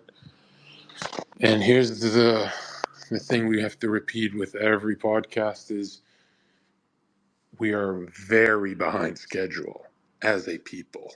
And I mean like hundreds and hundreds of years, right? There's a plan that the masters have for us for Earth evolution. And, they love us. Everyone guiding us, they love us. All these beings from other worlds, beings from other planets. Don't say aliens, you fucking idiots. But yeah, there's a lot of help we're getting, and we're still failing miserably. Now, I love free speech. That's what I'm put on earth to push, right? Free thought is how you guys are going to go to the next level. But if you're inwardly ever becoming a gypsy crusader, look in the mirror and realize you're a faggot. Okay? Because remember, you could have a bunch of followers telling you keep going, but at the end of the day, it's at the expense of Gypsy Crusader's incarnation, which he should know when he's feeling. You should know when you're getting duped. Not that we blame the audience, they don't know. They're deeply unconscious, right? But the more conscious person, which is the live streamer usually of his army, he should know when he's getting duped, right? Now, fame is a cool thing to the lonely. So I don't knock him for loving it. I don't knock him for being sentimental about it, right? And a lot of people make fun of me because they're like, Zherka, you just ditch your fucking YouTube and your audience, and you like the dad who just goes out and gets cigarettes and ditches them. You're like the worst person ever to these guys, right? You stay in your temple with your inner crowd, but you just ditch. And I'm like, no, I've been doing this for years. That's not ditching my group. I'm just intelligent enough to know that I'll be using technology up until, let's say, I live till 50 or whatever the fuck, 45. I know how much more I have with this, so I'm strategic, right? I don't want to sound like Sneeko every year. I don't want to, you know what I mean? I'm strategic with it. I come in waves and I go. Now, you have really clean karma and no duty to anyone. You know, you can enjoy a lot of that. But you got to really realize that the question of who am I, where am I going, is not something you want to ask once every 6 months. A lot of you guys are going to get girlfriends, wives, and that question will never get brought up again. Some of you guys will have that question torment you in front of her that you're going to want to throw a fucking beer in her face. So she shuts the fuck up because, not that she's being that annoying, but because inwardly you know something is really off. Something's wrong, Neo. That movie speaks volumes to you. The Matrix. And it's like, as much as I want to tell people slow down, because it is a slow process, is living life is a when I'm telling you right now, this is not a theory. This is not Alex Jones. It's a fact. You're gonna have many other lifetimes. It's a fact that you're gonna sit down like a shaman and realize this one day. And it's a fact, not some random Christian esoteric Christian theory or some Buddhist. None of that. It's a fact. It's a fact that you're building up your character. That's why video games are so interesting to man, because he's becoming man himself. He's bit by bit. Now, why do you want to eat meat? Why do you have an impulse to want to eat meat? Well, because animals used to be all inside of you. Every desire you have, every impulse, it shows in the real world as an animal, right? That's why the ego is freedom. It's not like it's free. No, it's freedom to everyone, to a child, to an adult, right? We're not talking about the theory of forms. It is freedom when you look at an ego. You look at a fucking snail, you can see every little desire in you explode into the universe because God allows you to co-create. You understand? Now, all these impulses, they're cool when they're transmuted. Now, this is why you want to put food back inside of you, because you know the animal kingdom is outside. You want to bring it from a lower level, the animal, to the higher, to the human. You want to digest it, right? It's like that Jewish teaching, which is actually accurate. And for a lot of you guys that are confused, Christianity comes from early Judaism, right? And this is not when they were selfish and weird. This is when they were selfless and initiates ready to bring on the Christ impulse, right? These guys were a lot different than modern Jews, extremely different. And so when you study not esoteric Judaism, just regular Judaism from the correct line, right? Not the stuff they made up later, not Zionism, not Shabbatai, whatever. I'm talking about original Judaism. You will notice immediately that reincarnation is involved in Judaism. It's going to shock you. A lot of Christians hate that because they love to say it's a Buddhist thing until they get on Wikipedia and start noticing too much. They start noticing that Plato's right. They start noticing that the Greeks and the Jews were right, but the Christians really spread it correct, which is the Europeans, right? It's their turn. When you start noticing this stuff, you're going to start noticing you're balding. You have fucked up nails. You have weird things on your body. You have grow hair in weird places. You are not complete. You have many incarnations to be complete, to actually transcend what you are. And it's not like the body goes anywhere. The body's going to spiritualize too. It's not just the mind and soul, it's the body too. That's why we take care of our temples. And I've gotten thousands of people messaging me, hey, Zherka, I've never once taken care of my body or my health until these lights turned on my head from listening to your podcast. And wow, how come it's so easy now to avoid certain foods and stuff? Because you are craving a spiritual message more than anything. One drop of spirituality makes all of the pop culture on earth. Did you know that? Even the stuff you think is satanic and stuff, it's everything you see that is popular on earth comes from a sliver of spirituality. There's no life in anything else.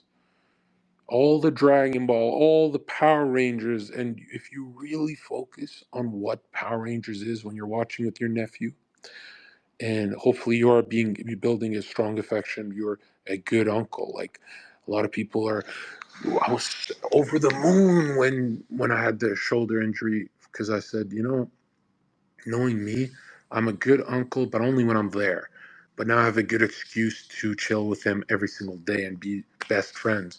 So to my brother that I love so much, he's beautiful, the palest, whitest skin you'll ever see, the greenest eyes you'll ever see, the brownest hair, the best nose, the just ripped, 6 foot tall, shredded as fuck, natural, never sinned in his life.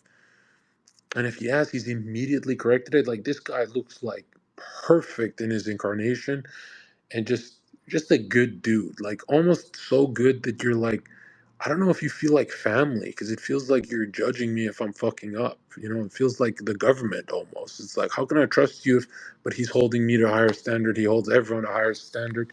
Like the ultimate older brother.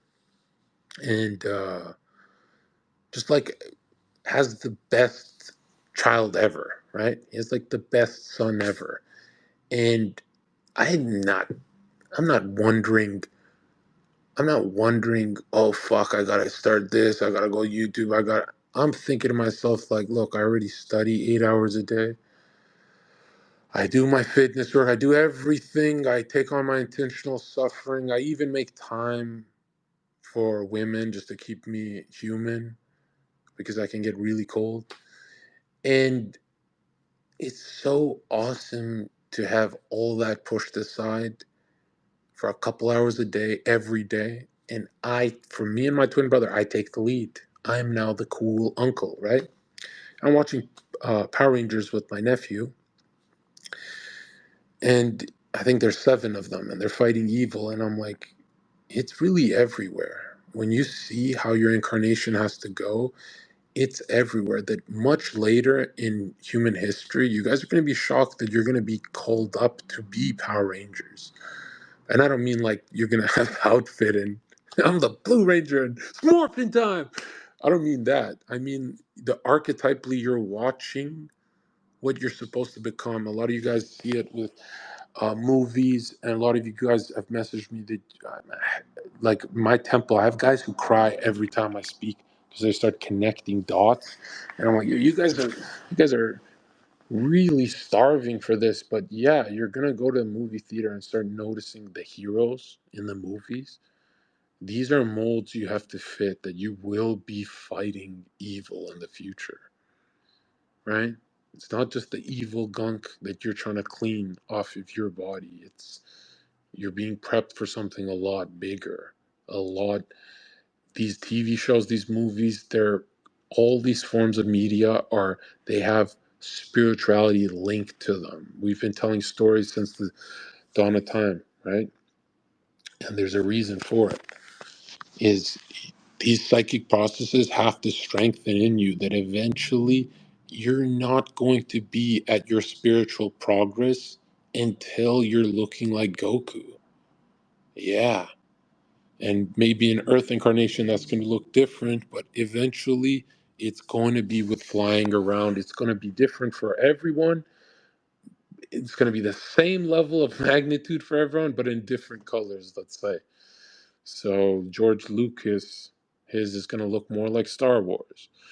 Me, I guess I incarnated in 94. Mine's looking like Dragon Ball. I'm not complaining at all about that. Archetypally, they really fit my psyche. Even the problems that I have, I know which archetypes that I'm supposed to be. I'm not trying to build a shadow with these types. I'm trying to let them work through me, these strings through me, right? And for some of you guys, it's going to be Halo, right? A lot of you guys who have lived a very lonely life are going to see an immense religious figure in the Master Chief, that he's in liminal spaces with a phantom woman, Cortana, that he can never touch because she's a hologram. But she's like his soul. She's like the anima. She's guiding him towards saving his world. Because remember, 8 billion people on Earth, there's going to be 8 billion different worlds. They're going to be interconnected, but you have to save your own world. And it's just going to get bigger and bigger as you're going up into the angel system. And then there's way higher systems than that. And then they become so different that you can't even mythologize it. Like after time spirits and archive, you're going to be really shocked. And all of this is going to be overwhelming in the right way to you when you're ready for it. Right now, you're just a snail that you don't have the senses to know that you're standing next to the Empire State Building. But that's one level of spirituality. That's just one level. There's thousands of levels. And then when we talk about spiritual worlds, there's three.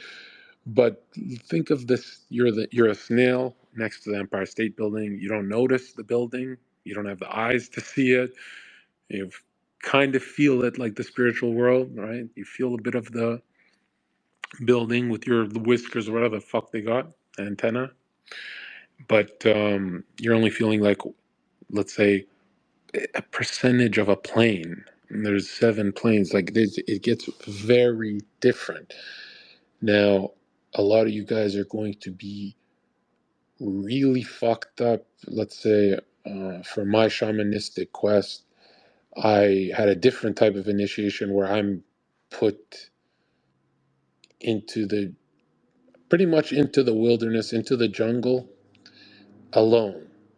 And this is a PTSD experience, right?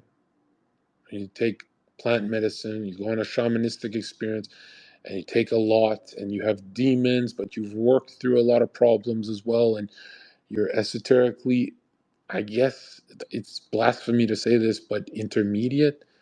I'm really not. I think 3 to 7 years is beginner, according to all of human history, but I guess I'm comparing to everyone on Earth. Like people don't train their minds, they don't train in concentration, they don't train in meditation, they certainly don't know how to pray. I've talked to a lot of groypers, and the way they pray is very different from the way I pray. It's like there's a lot of there's no inner stillness to a lot of prayer. It's just kind of like they're putting their hands together and saying some words, and to me it's like if there's no aura, there's no prayer is really meaningful. Like it's deep. It's like you just think of the word love and devotion and you're connected. And then there's regular prayer that is like you're asking for shit. Um, I know that a lot of people can get really weird with that stuff, but I've always maintained that in deep inner stillness, I'll go 30, sometimes even an hour, because I'm a very aggressive person. I have to counterbalance a lot of that nature, right? And aggressive, I don't mean like how you guys are normally used to seeing me. I mean like inwardly aggressive too, where I just do not, some girl can love me to death and she pisses me off. She really pisses me off. Just the breathing next to me, just the breaking my concentration. It's like a serious problem I have with you want to grow up and become a man who doesn't need women. And then when you don't need women, you kind of, it's not that you don't need them, it's that you can't stand them. That's how rigid you became, which is not good because you have to spend the next 5 years counterbalancing that. And that's a sport. That is a literal sport. That is a part of affection. That's a part of your prayer life that you cannot be alone. You cannot, as much as a lot of you guys are going to want to just have sex with her and then say, hey, this part of the house, don't enter it. This is where I pray. This is where I do this. This is where I do rituals. This is my space. Um, no, you're going to have to mix the bag, obviously, right? That's not how affection works. But yeah, there's a lot of guys who are going to overcook themselves with masculinity, which is not good for prayer life. Like masculinity is great for everything except when you start getting in your own way, right? So, for example, hunters used to go into deep prayers before they went on their hunts. Nowadays, we have hunters who, I'm going to do it myself. Fuck God. They say stuff like that. Pardon my French, right? They say, fuck all spirituality, fuck all that. I'm an atheist. I'm a man. I'm a fucking red-blooded man who eats steak. And okay, you can be all that, but you cannot take the hunter aspect out of your life, the deep levels of concentration. I don't want to use the word concentration for uh, prayer life because it's an upward feeling. It's not, it's like your whole body and mind is going upwards. Whereas meditation is a little different, a lot different. It's concentrated on nothingness, right? Now, we want a scattered mind, obviously, to be corrected by meditation, enter into that intuitive energy. Then we use that intuitive energy to kickstart our concentration, our intentional suffering package, whatever we're mastering. And we do that all day. That does not mean YouTube. Like a lot of you guys are like, why don't you go to millions of followers, Zherka? And it's like, because then I'll sound like 2021 Zherka, 2022 Zherka. Like you can get frozen in time in your level of consciousness. I don't want to insult people, but has anyone noticed a lot of the YouTubers, influencers, streamers you watch have not leveled up their consciousness, even though their faces got older? Jack Doherty is a good example. That is not fun.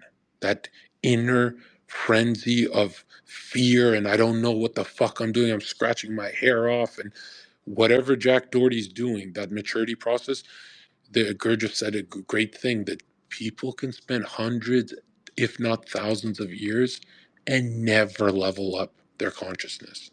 They can work through a bit of stuff here and there, but their consciousness would stay the same. It doesn't matter how technologically advanced society gets. That has nothing to do with consciousness at all, which is terrifying. Like, imagine having all the AI in the world, but not being able. Imagine having all the book knowledge in the world. You read so many books, but you don't remember any of them. You can't connect to any of them. There's no self-remembering process. You don't know anything. There's a lot of guys who people tag me and say, Zherka, this guy talks like you. This guy gets followers. This guy talks like you. This guy motivates me. This guy, everyone I've ever been linked to is like, dude, that guy's been sounding the same for 5 years. That's not how consciousness works. That's extremely dangerous, right? That is the best case scenario is you got a fucking Lamborghini money, but you're nervous for 70 years, right? All nervousness comes from the fact that you're lagging behind in consciousness. And consciousness is not the intelligence you're thinking about. It's very different.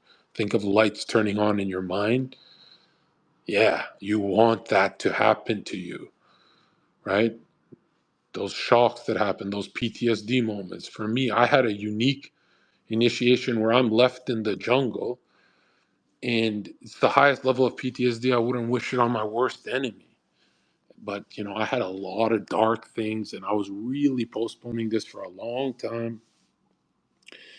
And obviously, in these shamanistic quests, it's always you're just talk to any guy. You don't need to go to Marcus Aubrey and these guys. You just need to look at any even documentary of someone going through a shamanistic experience, right?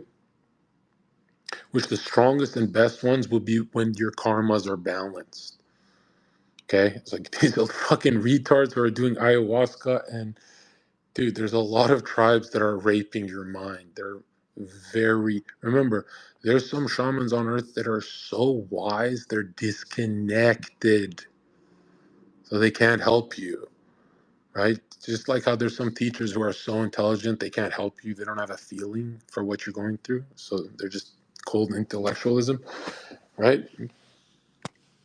And that one's a really disgusting experience too, right? But there are some plant medicine ceremonies that are extremely powerful. Like, let's not forget that any kind of spiritual quest involves you dying. So the mystery of death is the first thing that you're going to go through. And so when we talk about this stuff, you can watch anyone's face. They've got some PTSD after being initiated, especially if you're going through people who know what they're doing, people can go to some floors, but if someone's flying on top of all the floors, going all the way to the top, if it's like a long time process, because there's been tribes all around the world that have initiated people with plant medicine ceremonies by literally just giving it to them. And these are the most primitive tribes. Then there's really advanced tribes. And some of these guys even work their way into the cities. Not that they live an industrial life, but they're connected to the world, right? These high level, much higher level guys. And these people avoid you like the plague. They don't want to initiate nobody, right? Because they know how rotten people are. Now, for this experience, it's a lot of people who are keep messaging me over and over again about initiation science. It's not like regular someone's trying to kill you PTSD. This is a much deeper level of PTSD you're going to go through. Okay? If you don't believe me, right? If you think this is just like fairy tales and games, and you think this is just like you and your boys going out and doing drugs and stuff like that, it's not distortions. This is serious. That's why you can watch any documentary series of guys who have been initiated by primitive, stupid tribes and retards and people who leave your auric field open for demonic attacks. That happens all the time. There's so many people who don't do the right stuff, and in ancient times, this was a science. Nowadays, it's kind of like there's a lot of retardation shit happening. And I'm talking about by wise leaders that everyone talks about. It's like a lot of these have to be avoided. There's a lot of stupid people, even in this kind of world, right? This kind of world that doesn't talk about materialism. It talks about, progressing in this. And so a lot of you guys messaging me like, hey, can you, in the next call, can you go in deep on pretty much you dying in the wilderness all alone, which means becoming a man, coming back into the tribe. And it's not an experience where I come back and I'm shaking hands and I'm laughing. This is like completely dilated, white on the face, bone dry, terrified.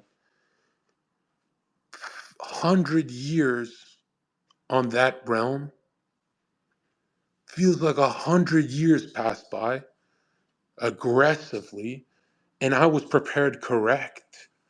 But my initiation was alone. It's not like there's a lot of stupid motherfuckers who have those group initiations, which some of them are legit, but a lot of weird shit with that, right? There's some people who are convinced, bro, I talked to spirits who said they created me and they were so wise, these beings of light, and I met our our forefathers that created us, and it's like, dude, they tell everyone that. Are you fucking stupid? Do you know how big the spiritual world is? Think of the plant world. How many different types of plants are there? The spiritual world is way bigger than that. Think of how many types of fish there are. It's way bigger than that. Okay? So a lot of you guys who go with your dog shit auras, holes in your auras, weird kinks and all of that, horrible karmas, your bodies are unfit inside and outside. Your blood has never etherized. You've never even understood meditation. If you've done meditation for months, it felt like you were just sitting there. You weren't sensitive to your central nervous system and what's happening. You weren't intuitive. And it's, dude, I'm telling you guys, it's not for you guys. You guys messaging me about initiation science so much. It's not for you guys. Believe me, you have your mini problems first. And a lot of you guys are going to be hating me that I decelerate you that hard. Like, I wanted exactly what you want. I want exactly what I want to go through, and you're not going to stop me, John. And no, I'm not going to stop you. But I am going to tell you one thing. Before you go head first into the astral, which can either mean heaven or hell, it can go both ways. I'm not talking about the places, I'm talking about what you are working through, right? The first layer, stuff that's going to poke in. And yes, you're going to go through both, right? You can't just have a good experience, right? This is death, okay? You're going to get over your fear of death, or you're going to be broken into and hospitalized for life, right? That happens a lot, okay? People with serious problems, like I would say someone like Donald Trump, okay?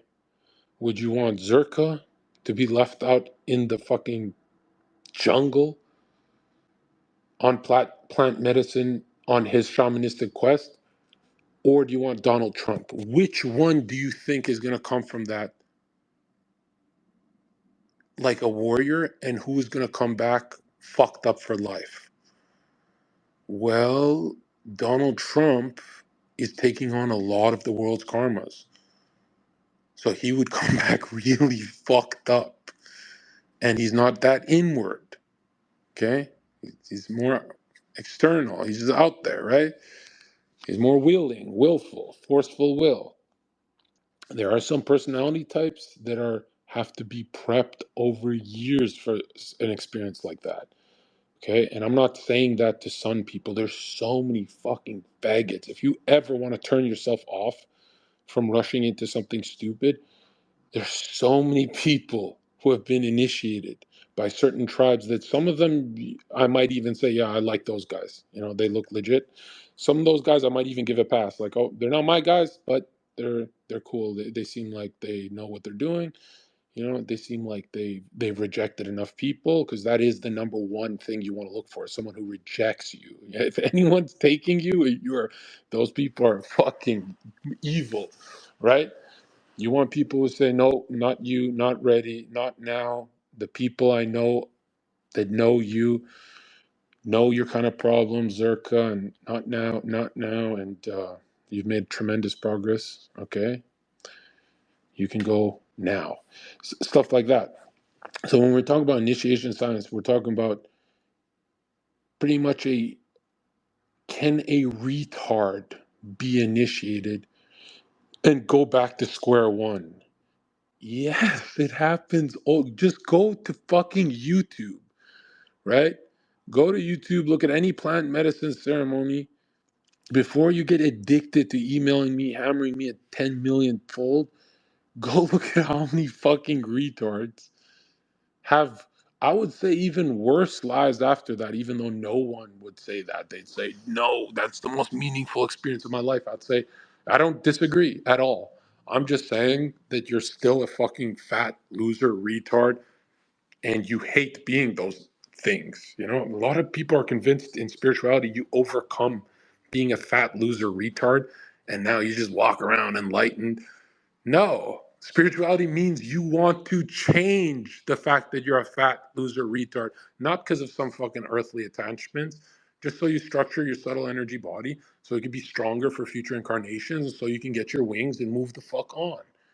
Right? That's why people don't have sex with their wives for 50 years, but they're loyal to her because they want their wings. Everyone wants to structure their subtle energy body with loyalty and respect. That's why it's a very sad thing when my friend Mo scammed me, Zherka.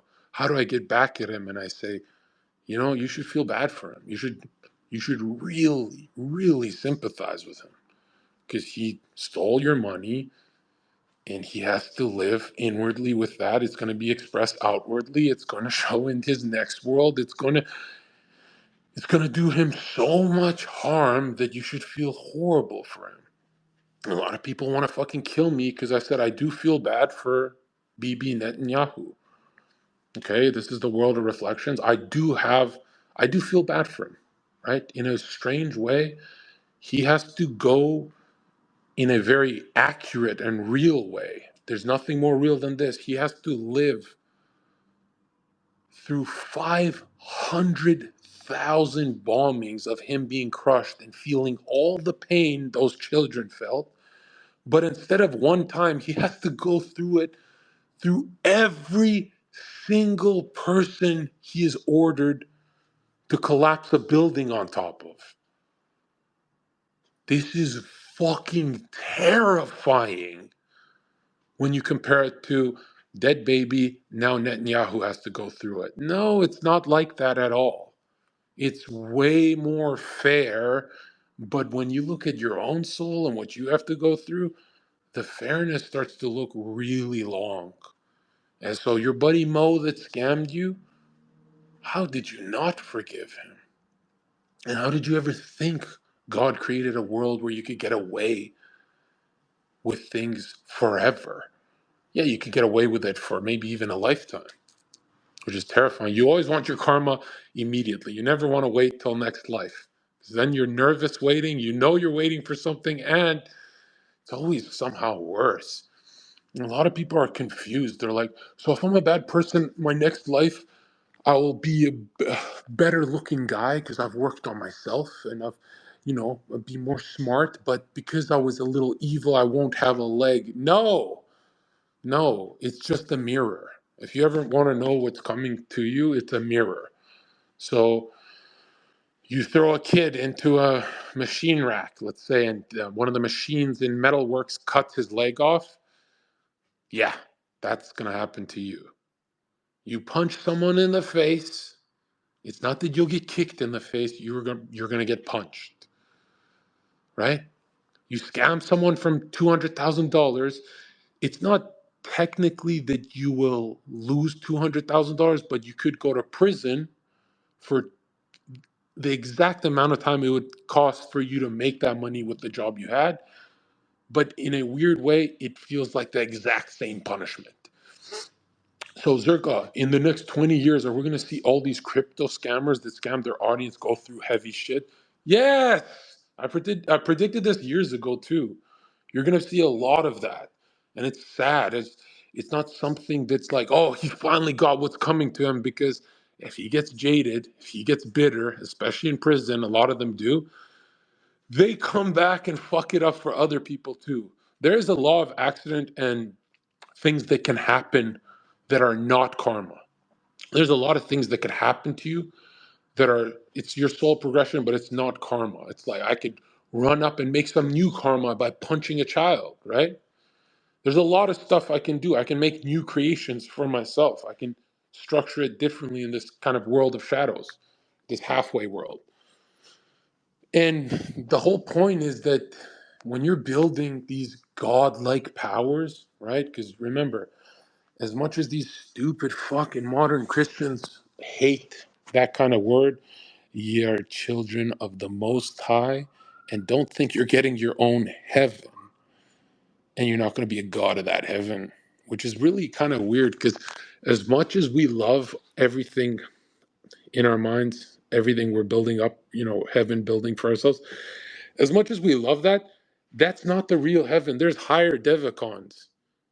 There's way higher worlds, but obviously the first step is you got to get through your own stuff, your desires, your this.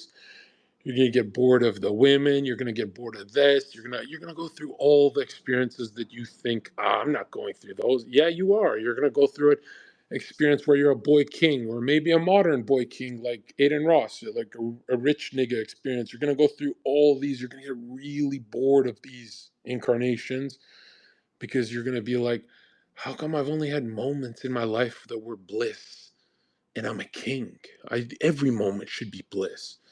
Well, bliss is a drop of spirituality. That's what it's connected to. It's the word bliss. Okay? And bliss is like a radiant will. It's like you can do what you want to do without offsetting things in your mind and in your body, and you can just be your own knight, right? And this is why kings turned so rotten throughout centuries, because they hated the fact that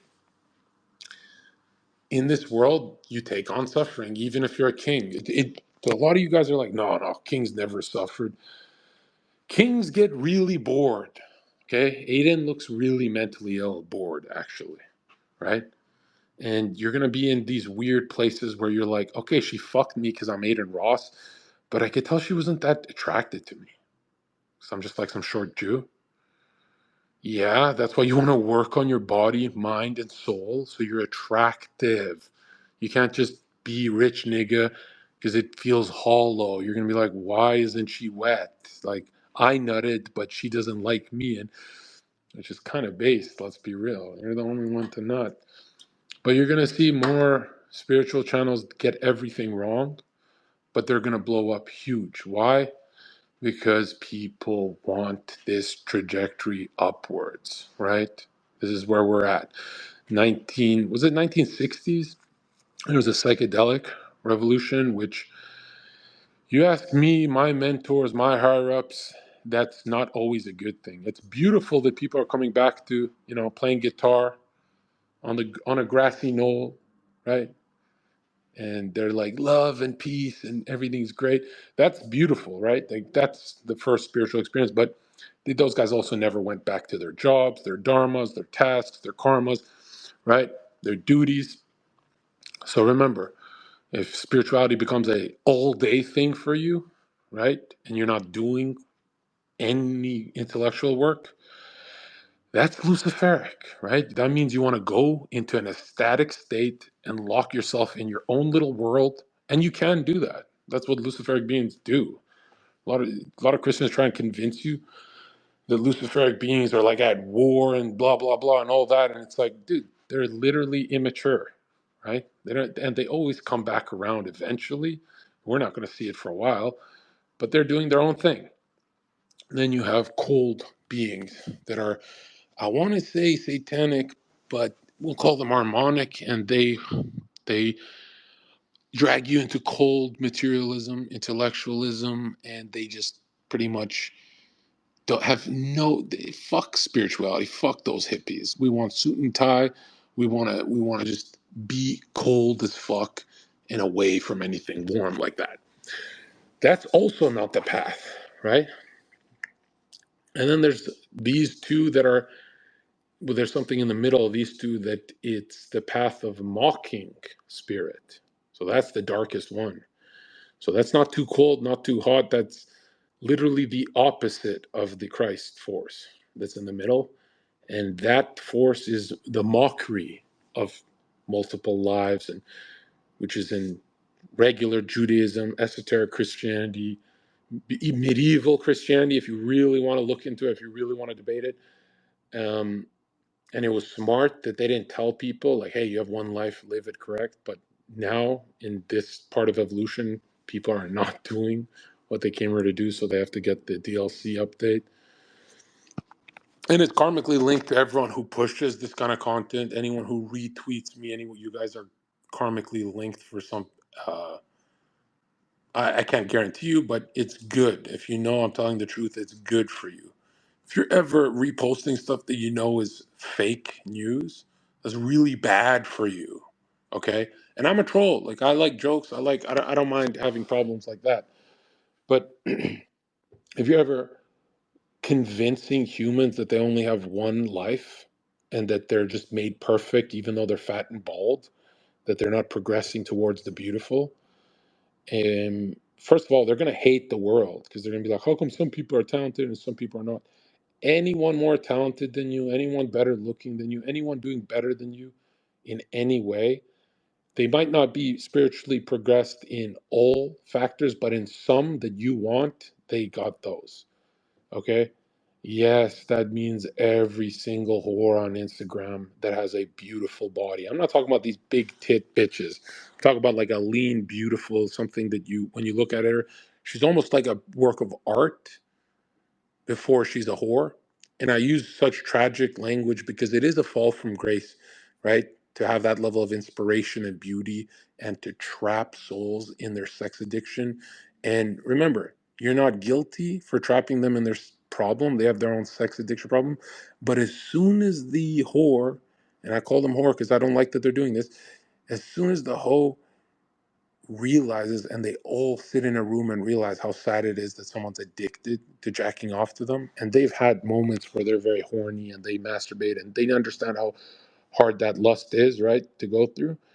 A lot of these women come to consciousness, even if it's the first few weeks of their OnlyFans. Some of them maybe a few months later they get this guilt, and now they've come to consciousness with their sin, which is now the bad stuff.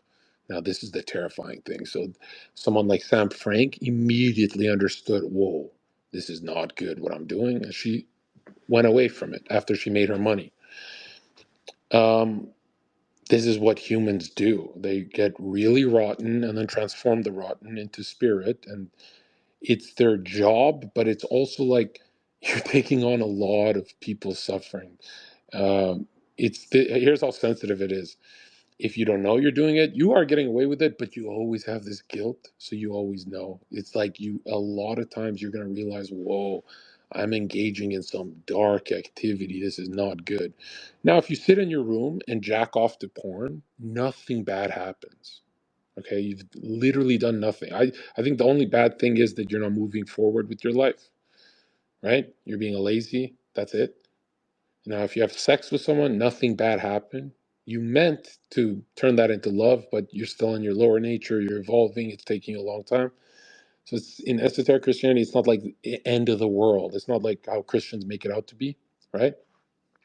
But now, if you know you're sinning, you're conscious about it. You know that you're just fucking this girl because you have money and she don't like you, but you have to fuck her, and she doesn't want to do it, but she's doing it for clout and all these influencer positions that people are in. This is really bad. And remember, by bad, it's like we're not worried about God's fury. We're worried about, okay, God allowed us to co-create and pretty much karma create whatever life we want for ourselves. And the only rule is you can't change the rules to the game, right? Like, God isn't going to change his own laws. That wouldn't be in his nature. And God doesn't want to be a part of your punishment either. You can punch yourself in the face for 10,000 years, but God will never punch you in the face. And that's the cosmic secret, that it's like there's a self-hate you'll have when you realize that you get, say you get cancer. Well, inwardly you did something really wrong in a past life, and you inwardly held it in your subtle energy body, And now it's physically manifesting after you've gotten away with that thing. That's why you get away with everything as long as you eventually learn the lesson. And you can keep doing that evil thing. It's like, do whatever you want. Do I think it's skillful? No. Do I think humans don't have enough podcasts talking about conscience?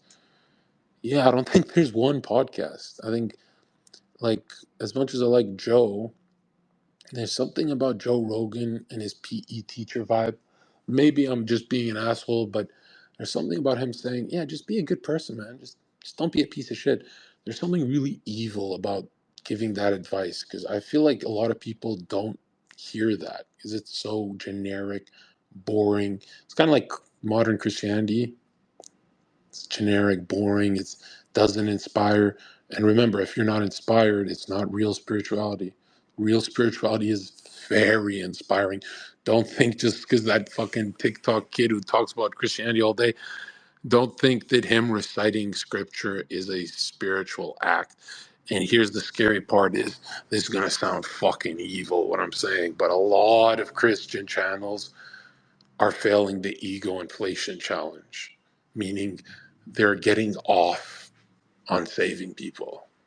They're doing it as a ego thing, and it has no inner kindness, no inner merit.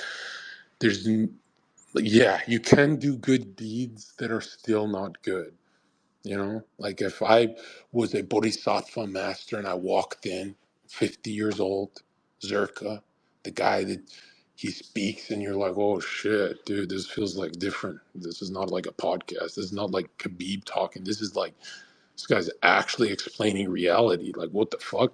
He's a bodhisattva master. Wow. Let's say I was that, right? And no one cut my head off. It's like everyone just fucked with me. And let's say I walk in, all of you guys, all of my students would run up to see who could help me. Oh, let me take your code, Zherka. Everyone wants to do me a favor, right? Because they're like, oh, this guy drops the truth. But the problem is, nobody in this classroom wanted to take my jacket off, my coat off of me inwardly to be nice. All of them did it because I have something they want. Do you understand? You can do a lot of good deeds in your life that are not good deeds unless it's inwardly comes from you. That's why I say, like, don't ever be. I remember being 21, I'd always give to the homeless when I was dead, broke, in debt, poor, but I just knew one day, credit card, you know, I'll go up one day and I'll give so much fucking like $50 to $80 after my shift that was $50 to $80, right? And which is weird because I knew I'm like, even if I do take that money home, I'm still in debt. Like it's nothing changes, but something in me wanted to give. And every time I gave money to homeless, nothing happened. Like I felt nothing. It was like a relief. Like here you go, and I'd walk away from them, and it's like you cannot help people, no matter how much you want to do it. You cannot help people by just throwing money and walking away from them. They have to be seen. You have to give them that spiritual power of attention, and that has to be something inward. You cannot do the whole here's the $50 just and then keep walking and figure out a get rich quick plan. You're like, oh, I gotta stop being a bouncer. I gotta do something else. I gotta, you know, some guys will throw their money to a lot of homeless people because they're like, if I keep that money, I'll buy a bag of cocaine. It's better if this guy gets the money and I don't destroy my life. And that's still not a good deed, right? There's a lot of ways you can be a good person and nothing changes in your subtle energy body, right? Now you're going to have other moments that really, really change your life where you cannot believe how good you're being, right? You're doing a good deed, you're helping someone out, and you can feel a shift in you, right? In physically, mentally, spiritually, every single which way, okay? And for some fucking reason, the next day, you're going to go back to falling asleep and being a piece of shit. No, if you feel that zoom, your subtle energy body taking on a different imprint, walk with that imprint, keep that imprint, guard that imprint. That's how you want to move in life. And this is not just stuff happening in your head. You're going to literally feel it on your body. Okay? There's going to be people you're going to walk by that are thirsty. There's going to be people that are hungry. There's going to be people who don't want anything except just some eye contact, just so they feel like them on heroin is not them in inward hell alone. And they're never going to trust you and all that. These homeless guys, they're never going to be, they're seriously deep, deep asleep. But don't think just because you're helping them, you're not asleep as well. And this waking up process takes a very long time, but you can make tremendous progress. And it doesn't mean like you won't have problems every day or every few weeks or whatever you guys got. It just means the boulder you're carrying will not, it will stop talking to you like you can't do this. And it'll just be a fucking boulder you carry, right? That's what becoming a man is life is, don't get it mistaken, right? Life is an initiation process on a macro scale when we compare it to, let's say, a shamanistic quest, right? And remember, we're not looking for spirituality upwards anymore. It's changed since the mystery of Golgotha with the Christ. Now it's inward. And when I say every day, I mean you should be beating this into your head that no matter how dense materialism gets, you should be beating into your head that you have a spiritual life, a spiritual practice. And when I say spiritual life, I mean like, yeah, when you're drinking alcohol with your friends, I know you guys are young and you're going to do that. Why are you guys acting like you don't have spiritual thoughts when you're fucked up with your friends? Of course you do, right? They come and they make you feel guilty that you're kind of time wasting and all that. No, these have to be held, expressed. They usually come with, I love you, bro, when you're drunk with someone. And you could say it's fake, it's this, it's that, but deep down you want to be a loving affection, a stronger one, like a knight with the sword, right? The sword of discernment. And there's going to be a lot of people that, remember, don't think of humans as demons, but there's some demonic energy that's going to come to you. For example, there's going to be figures that you're going to see all over your black screen. They're going to be bald people with Bugattis telling you to have 1,000 whores. And they're not telling you this when they're poor. They're not even allowed to speak when they're poor. They're telling you this when they're up from scamming people. Right? They're from their porn websites and they got to deal with all that karma now. And you're going to be convinced to your bones that this guy's living correct. And for the next 50 years, it's going to look like that. But in the next incarnation, you're going to see what happens to that guy. And you're going to be like, what the fuck? Even though you'll drink from the draft of forgetfulness. And if you ever wonder, why do humans forget so much when they're falling asleep? They're like spirit walkers falling asleep. The forgetting helps the free will, actually. That you can't just be doing good deeds because you spiritually progress. There's the Essenes who did that. The first thing Christ said to them was, okay, you dedicated your life to helping the poor, and nothing's changed, right? All you did is level up your incarnation, and they're still poor. So Christ had a huge issue with that, that it's like, wait a minute, you guys are generating all these pure thought forms, and the matrix is still the same? This is really fucking vile, right? That's why it was an act of infinite humility for Christ to do that for us. As in, like, okay, you Essenes, you think you guys are being spiritual with how much progress you guys have made, and you're gonna meet so many people in life who spiritually progress so far up, and for some reason, they're pieces of shit at the top. Right? It's really a lot easier to be a piece of shit when you have powers. If you don't believe me, look at an Instagram baddie that's very beautiful. Look what she'll do for money. Now, she's really progressed into the beauty. Because remember, women express it more physically, men more with talents, right? So for men, it'll be like Steve Jobs, right? As fucked up of a person as he was, He really wanted to help people, and his karma blossomed, right? It eventually ripened, and the iPhone and all that. Again, I wouldn't say he's the most developed person because you still have a out of shape skinny nerd that lets his wife get fucked. So he's still unbalanced, even though he's done good for humanity. And you're going to see a lot of people extremely unbalanced. Like a lot of people with a lot of spiritual progression, they almost seem cold, like to their wife. They let their wife get fucked and stuff. This is unbalanced still, right? Unless it's working perfectly for them, which is very rare. That takes a different level of consciousness. Now, I'm the jealous type. And is that a bad thing? Yeah, that's totally normal where we're at. Okay. Why? Because you have to develop loyalty with a partner to the highest degree.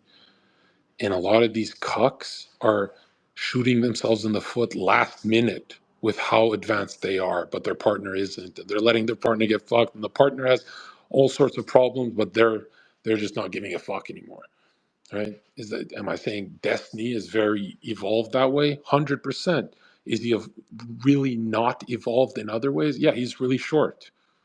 He's got short, basically his whole frame is not towards the etheric and above and the astral, right? He's not being pulled etherically up. So he's probably going to be resentful of spirituality. He's going to think he's going to hate Christianity, right? His forces are a little lower. Then you have someone like me who's really tall, or someone like LeBron James who's really tall. And even if we don't talk about spirituality, it seems like we're more inspired. Our thoughts go more towards idealism. We go that way, right? But does that mean Zherka doesn't have serious problems? Is Zherka unbalanced? Yeah, you'd have to figure out where he's unbalanced, and it wouldn't really do you any good figuring it out because it's 9 times out of 10 it's going to be unbalanced from you. It's not like you can find two humans that are alike in many ways. Now, a lot of people were like, okay, tell me, Zherka, who's someone extremely unbalanced? Someone extremely unbalanced is Kanye West. But, you can still blossom your karmas, they can still ripen, you can still make tremendous progress. So a lot of guys who message me, they're like, well, I'm a black guy. Does that mean anything bad? And it's like, no, it doesn't mean nothing bad. Everyone's working on different powers, different packages, but it does seem like the whiter skin evolved way more towards being caring, and the blacker skin evolved way more into the physical powers. And if you have closer to the will, the physical powers, chances are you're going to have more trouble with impulses. So you're going to play good basketball, but you're also going to want to cheat on your wife because you're playing good basketball because of the etheric forces in your body. You're closer to the body. Whereas Steve Jobs, white guy, will be closer to the mind. Some people are closer to feeling. A lot of those guys get dominated too, right? Those kind of artists, Kurt Cobain, shit like that. So everyone's developing differently, which is going to look awesome when everyone's at the top together. You see the homeless guy, everyone at the end of evolution, when we're going to the end of it, you're going to start seeing some of the most beautiful shit, not just body, not just face, not just powers, not just setups. Remember, there's governments up there too, right? We have governments on this side, there's governments on that side. We have vehicles on this side, there's spirit vehicles on that side. You're going to find it funny, this world, when you walk around and you start noticing, oh, there's a spiritual counterpart to everything. Yes, everything. This is when you look at matter, you're looking at condensed spirit. Okay? And this is theosophical, this is spirit science, this is not mumbo jumbo, right? The crazy part about Earth incarnation is like this is the place where people do 1,000-pound bench press on their training. That's why I say it's beautiful you're taking on your struggles and karmas here, because this is not like other worlds where your power-ups come at a snail's pace. If you suffer on Earth for 10 years, there's a lot of fucking progress, dude. If you suffer on Earth for 70 years, right? And not all of it's going to feel like suffering. You're going to be distracted and concentrated and doing a lot of other things. But everything you develop, you could be good at basketball, it's going to translate on the other side for something None of this time is going to be wasted, especially the most important part is your esoteric training. Bro, no meditation you do, no prayer you do, none of that goes to waste in any incarnation. You have no idea how important that stuff is. And when you're building the inner man, you're going to start realizing that you don't need books. You can intuitively know where to go in life. Okay. Now, in earlier times, instead of reading books and finding them, they would literally sniff air and meditate for new knowledge. Right? Nowadays is a little different from that. Nowadays, we build inner spirituality from that intuitive energy. We're looking for moral imagination, moral inspiration, moral intuition. These are things that come in stages, right? As you get older, and it's a very long process. If you ever feel like, "Oh, I've never heard a Christian speak like this," it's because they are fucking faggots. They don't, you can tell when a human knows nothing about spirituality. They'll recite one verse and no one in the room will be inspired, right? They won't even be missed, okay? Some of the guys open their heart chakras and really try and say it with love, and it just comes off as some cringe faggot shit because the centers are not aligned, right? If it just comes from the heart, it's usually lacking, right? We want to be wise when we're instructing people how to structure their subtle energy body. We want to be correct. We want to be accurate, like it's a precise surgical precision, right?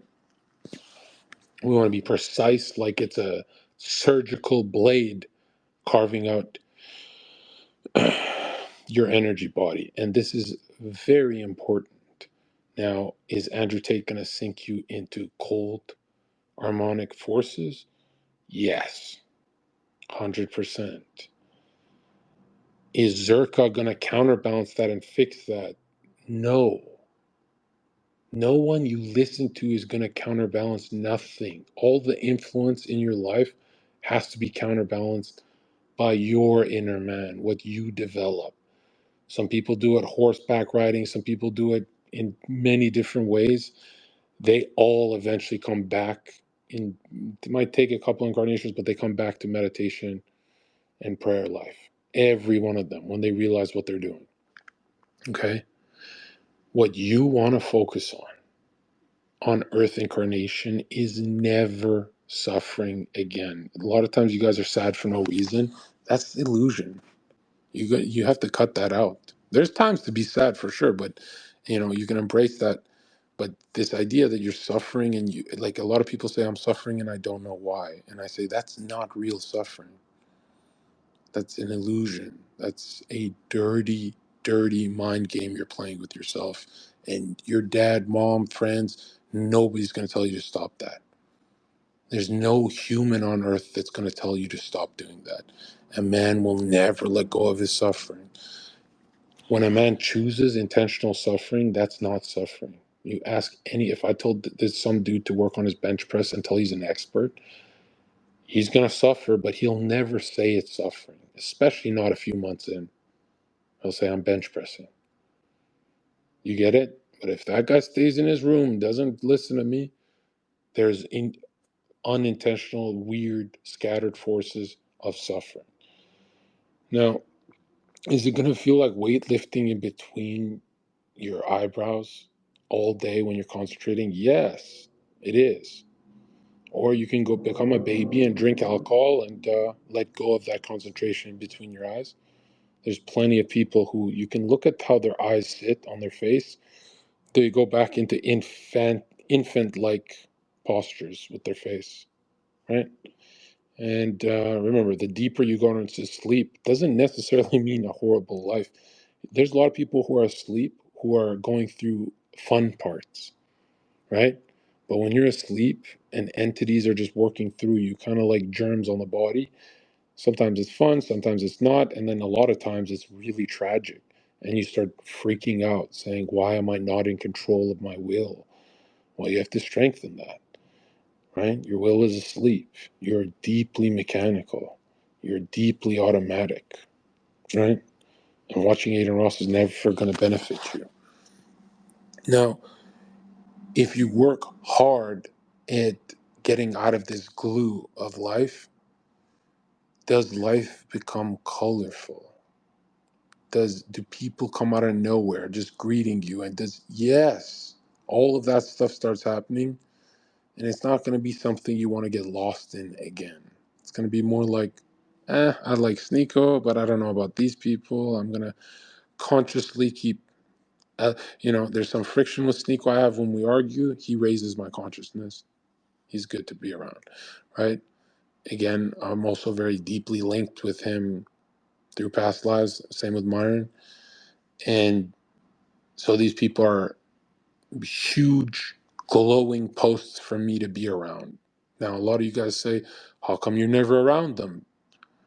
Well, I have problems. I should probably stay around them more, right? If you were in my shoes, you'd be around them all year long, right? Or, I think Sonny is linked to Sneeko too. He like loves hovering around Sneeko. That's smart.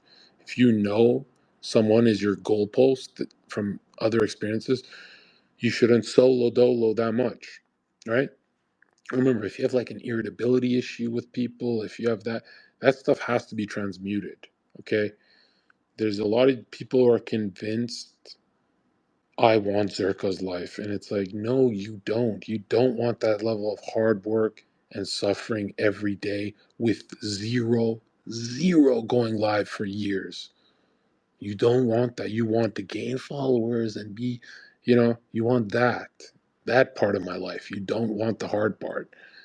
And it's like, dude, a lot of people are convinced that you see some dude who's got some women around him that this guy has got the best life ever. The girls are around the wiser face that crystallized from pain. That's what they're attracted to. Do you understand that? So if you don't have that crystallization in your face of pain, of crystallized pain, of experience, of trauma and PTSD, of chaos in the world, and just being totally loss after humiliation after just fucking dirt kicked in your face and there's no God. If you have not gone through any nigredo process in your alchemical transformations, you're still a boy. No shit, they don't want to fuck you. Why the fuck would anyone want to combinest their angel spirit with you?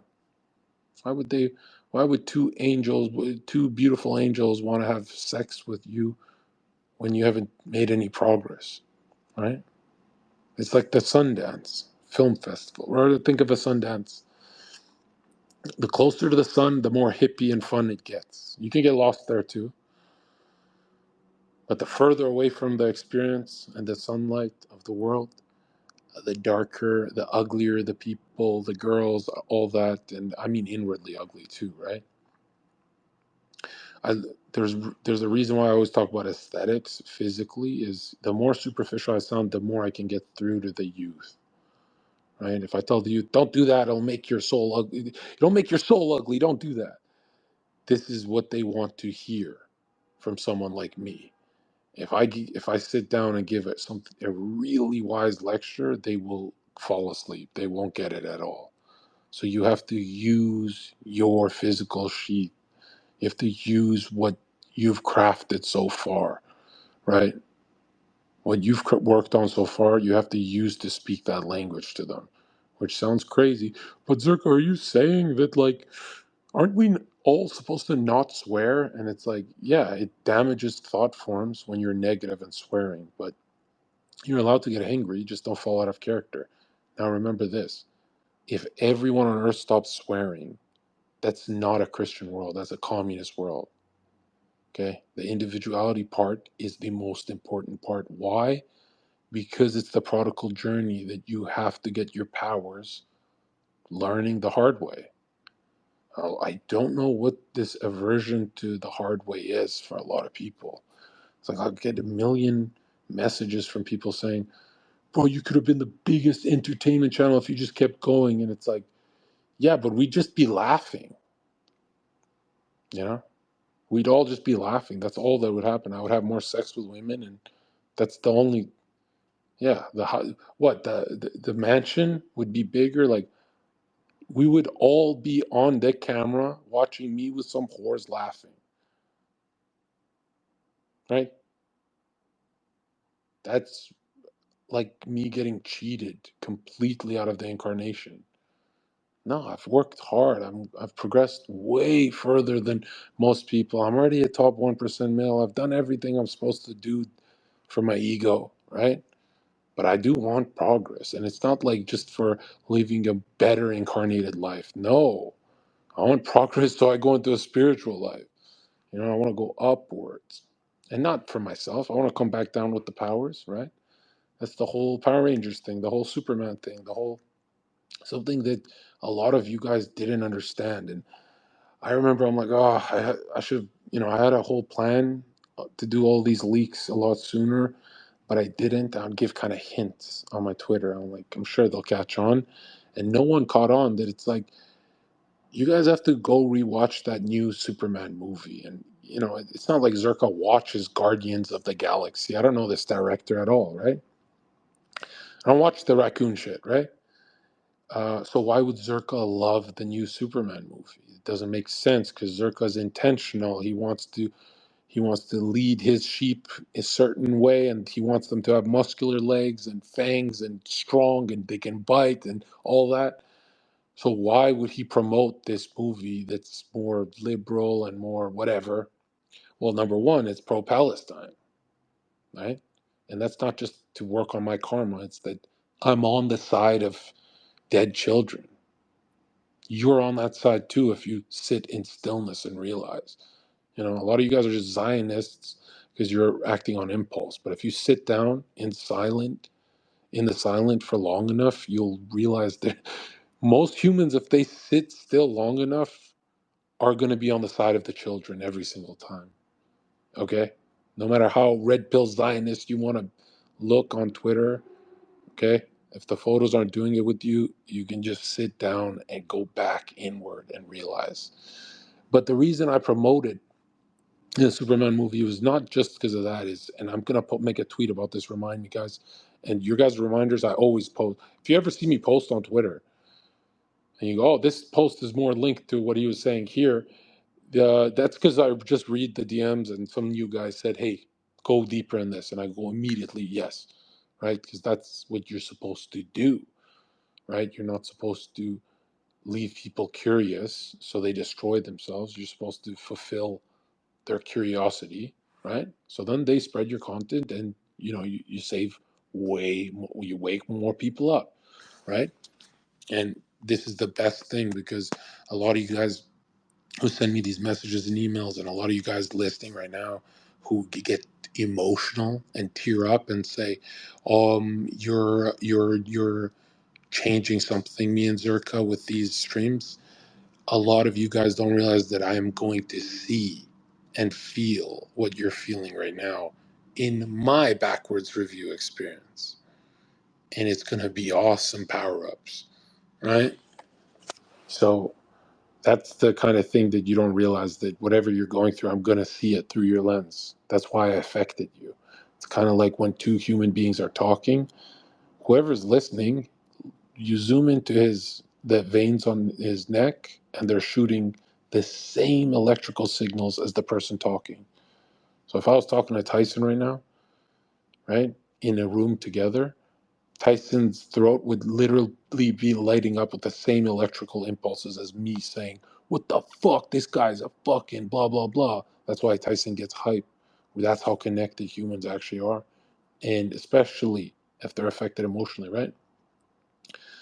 So don't ever think you're just in your room and you're gonna be having an emotional moment with some this Zerka channel that you're never gonna meet him in person. Or no, I'm gonna see exactly what you're going through, and that's how you want your karmas to transform on Earth. You want to affect as many people positively as you can if you have a following. And if you ever don't know what to do or what political position to take, you can go inward, you can meditate, and you'll never be on impulse. Impulse means the dead choice, right? And remember, all impulses feel like freedom until you make a conscious choice. Then you realize all those 1,000 impulses were not actually free. They were impulses. So it's like the great illusion, right? Does that mean a lot of people are convinced God wants something for you and you're not letting him give it to you? And that's not how it works. God wants to give you what you want by allowing your mind to generate, right? Co-create, take on your karmas. And he's not allowing you to get away with a lot too, right? Some people get away with, I think Andrew Tate in this lifetime is going to get away with a lot of that scamming kind of gay shit he does. But now check this out. He's made the system so every heartbeat you get what you want. And in the past, it was a lot faster. It wasn't like this slow process of seeds in our mind growing, right? But we've fallen away from spirit. So our thinking, feeling, willing are separated. They're not all in one godlike action. And so you're given this power that you don't know how to control anymore because you want to build something else with it. Intellectualism, right? Not just clairvoyant imagination. And these two have to fuse at the very end, right? But you're going to be shocked at how nothing was obstructing you. And what Zherka was saying about that Superman is you're going to be shocked at how art, movies, and music is revealing the spiritual world. Even the dark stuff is revealing certain stuff. For example, that new Superman movie, nobody realizes why they should take that movie seriously and watch it alone, not with anyone close to them, is because the ending of that movie that you should never spoil by going to the ending. Even if you don't like the movie, just finish the fucking movie and you're going to hit that ending. The music plays and you're going to see, I guess, little spoilers here. You're going to see what the soul goes through as it's becoming Superman. You are gaining your power slowly of self-remembering, right? And the ending scene of Superman will show you exactly what death experience is like. And it's really shocking how the director of that movie got it so fucking correct. I think he copied the comics, but that's not what I'm going for. The fact that, I'll just spoil a little more. It's, Superman wants to know more about his family on Krypton and all that, right? In the spiritual world, right? And it ends with him taking on the love of what he's done as a human instead of what he got from his first inheritance, right? So he tells the robots, and I'll post the clip on Twitter, right? He tells the robot, spoilers by the way, but I come back in 20 seconds if you don't want this, but he tells the robot, show me my family and upbringing, right? How my life went from child to now, which in the backwards review is going to be you at 70 years old, 69, 68, and backwards like that, right? Deeply meaningful because you're going to know it makes way more sense backwards than forwards. Let's just say that. And the robots don't show what he originally always asked for is like, his Krypton family images. And they show his Earth images with his Earth parents and the Earth karmas he took on. And it's such a beautiful ending to a movie that is profoundly about the transmigration of the soul and reawakening its powers, but in a different way, in a very new way. And that's why Superman speaks so much to clairvoyant kids, which means very imaginative kids or sad adults who don't are not imaginative anymore. There's a lot of people listening right now who have not used their imagination in many years. These people have some of the saddest lives you could ever see.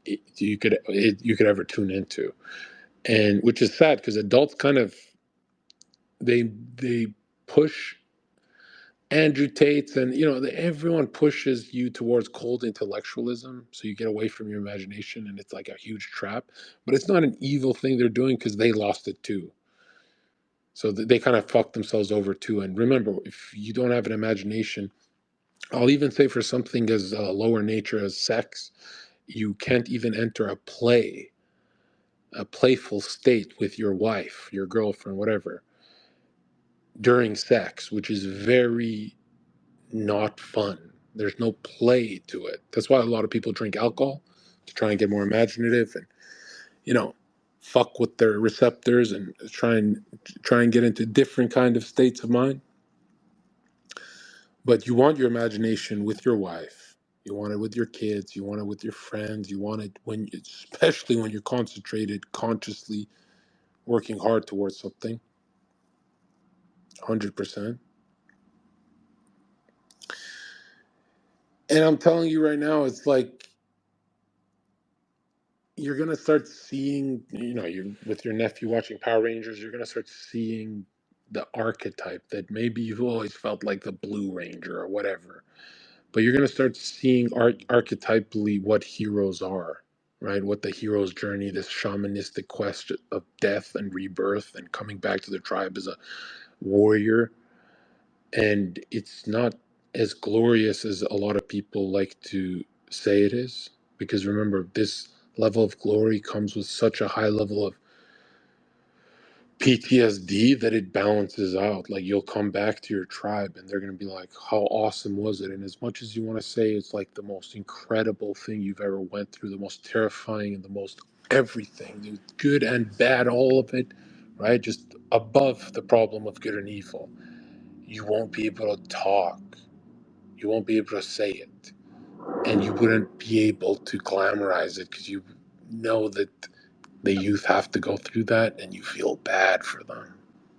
That it gets that fucking terrifying, right? Would you want to delete that experience? Never, because your face changes forever. Your powers come in, you start self remembering, you start going towards your tasks ferociously. But it's also like, my number one question about initiation science is like, it's not a roller coaster. Let's just say that. It's, you know, you can study people's faces. Anyone who's even been initiated by retards. That happens all the time. Like lower levels of consciousness initiate lower levels, higher levels with higher levels, and so on and so on. And if you're ever wondering, like, well, it can't be that different for everyone, it's like some people snap their minds forever. Some people are, they play tennis their whole life. Their whole world is tennis. They don't know anything about this. Some people play football. Their whole world is football. Some people sing. Some people do movies. But everyone has the problem of death, that you will die one day and you are being initiated over a 72-year period. You don't want to waste 72 years without building courage. Where can you transmute and build courage the best? With your daily tasks, the little stuff. This little stuff is the most important part. Because when we're talking about the big stuff, let's just say a lot of you guys are too young for that, right? But Zherka, in ancient times, they'd get initiated at I've heard some tribes at 18, some tribes at this. Yeah, we're in the age of self-initiation, which means by a lot of mistake. And I'm not sure, really, what the benefit there is. Like, I understand fucking up, but I really don't get how some people are prematurely initiated into schizophrenia. The spirit world just breaks into them aggressively, not slowly, not something they can manage, but something aggressive happens to them and ruins their whole life. And that's karmically terrifying, right? Not if you're an experienced in esoteric training, meditation, throughout the day, concentration, mindfulness, and a deep prayer life. Those people, I think, can swerve a lot of, transform karmas. I don't know about swerve. Yeah. And when you look around the world, there's a lot of suffering. There's a lot of people who are, if they're spiritual, it's snapping them into schizophrenia. If they're not spiritual, they cannot stop drinking alcohol because they're not doing what they came here to do. And if they're my guys have a huge ego inflation problem where they don't want to talk to anyone. My inner crowd does not want to talk to all newcomers that come, nose up, treat them like shit, give them zero information, zero guidance. Don't even tell them where Zherka talked about this. They have a question. Zherka, can you talk about this part of initiation science?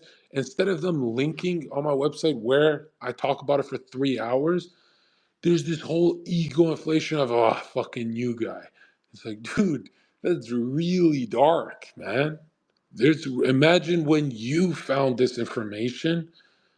Didn't you feel like you're starving? Were you not ignoring your girlfriend or your friends, or you're ignoring everyone for the information? And it's like the information has to fuse with being. It has to come inwardly too. You're trying to have like the perfect few weeks of downloading information that you need, and you go to these guys, and these guys are fucking nose high. No, I've been with Zherka for years, so I just don't help anyone. What the fuck is wrong with you guys? Right? The fact that you guys don't have clips channels and like, here's where he said this and here's where, because if you really think I'm the kind of guy that will make a whole stream to answer one little question, you're out of your fucking mind. I don't repeat myself. This feels hard doing this broadcast, even though I owe you guys this one to go into it deeper. But it does feel like I'm kind of repeating myself too, because it's the same messaging. It's your guys' duty that if Nick says something correct, you spread that information. If you think Nick is karmically doing an injustice, you don't spread it. If you see Zherka giving deep information here that is really important, but you know Zherka's going to move on and forget about it, right? You packet that and you push it on forward. Okay, this is how inspiration works, right? People have to remain inspired. If this is something you have a mastery over, is collecting information, keeping it for yourself, you're going to have a lot of bad things happen to you. I don't know when. I never claim to know when, but it will happen. You cannot just keep information for yourself.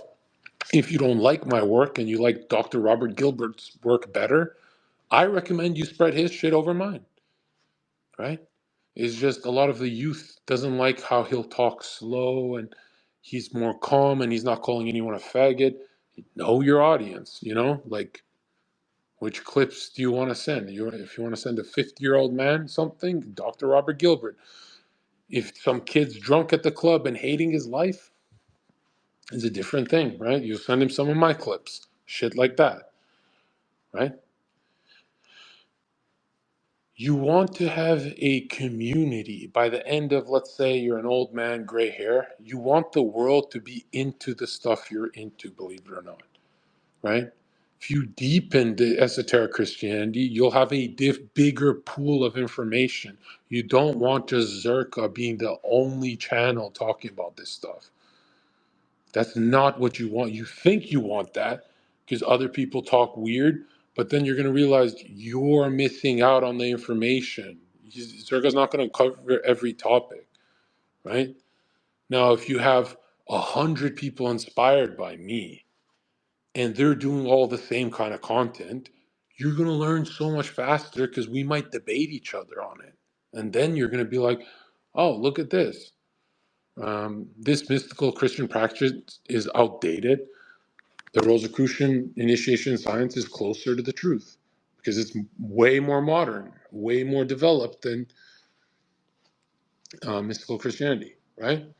You're going to see levels to this shit. You're going to see the truth evolving. Not that it's not the same truth, but it's like a painting, right? And we have to just understand it deeper and deeper. But yeah, you got the whole world who loves Fortnite. If you can get thousands and thousands of people to get into what we talk about, you'll get more of this kind of content for yourself. More clips. That means you'll be more conscious throughout the day. That means you're not going to keep fucking up. Because remember, you'll love my clips until a Fortnite clip distracts you. You enter a trance state, and now you're automatic and unconscious for a long while. Right? Happens to me too, right? Sometimes you'll turn the TV on and be like, whoa, that was 2 hours. That was crazy, right? It's just, I'm years ahead of schedule on my training, years. And I'm talking about just the literature. If we're just looking at not the inner work, just the literature. So I never feel guilty if I take breaks here and there, but I can see myself entering trance states for sure when I turn on TV. And, you don't want to be in a trance state when you're eating your food. You don't want it. You want to turn everything off, bless the food, pray, eat at a slower pace, eat at a slower pace, keep slowing down the pace until you are a master of the food.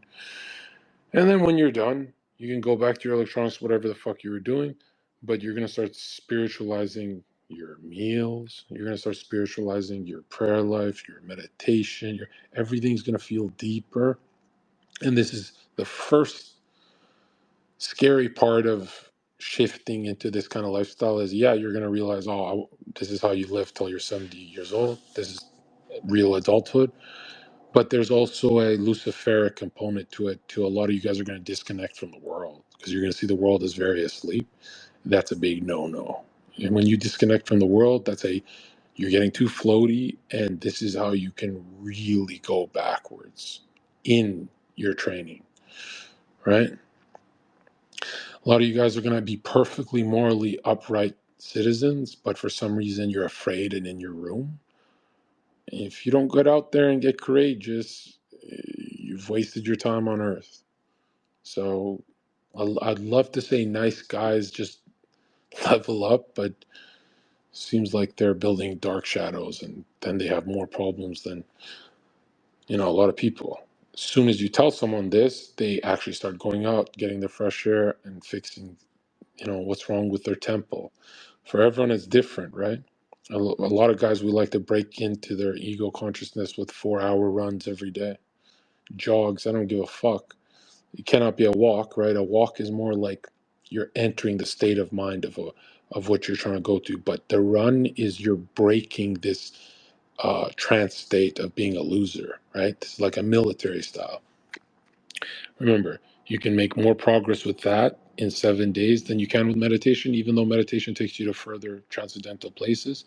If you need the quick fix, let's work on the temple. Let's get you extremely fit, meaning oxidative pathway. It has to be cardio based because there's a lot of gunk you have to just delete from your body. A lot of you guys do weight training. For some reason, it's just not as strong as developing the mind. I can't explain that to you. Like, if I get a kid to do 4-hour runs every day, right? And there's audiobooks with that, they have a lot easier time entering meditation states after. If I get someone to lift weights, their body looks good, but their mind is not developing as fast as the runners. And I think that's why military does the cardio, really. It's for the mindset, right? Again, you want to build the muscle in your body, but at the end of the day, it's the will. That's what you want to strengthen. It's not really how you're going to look in the mirror. It's more like how you're going to cut through this world, right? Like that. If I told you you got hundreds of lifetimes more, let's say, and I think, what was it? Yeah. If I told you that, would you sink into your bed, or would you face it on head on and just do it perfect, like a perfect speed run? You got to really ask yourself which camp you fall into.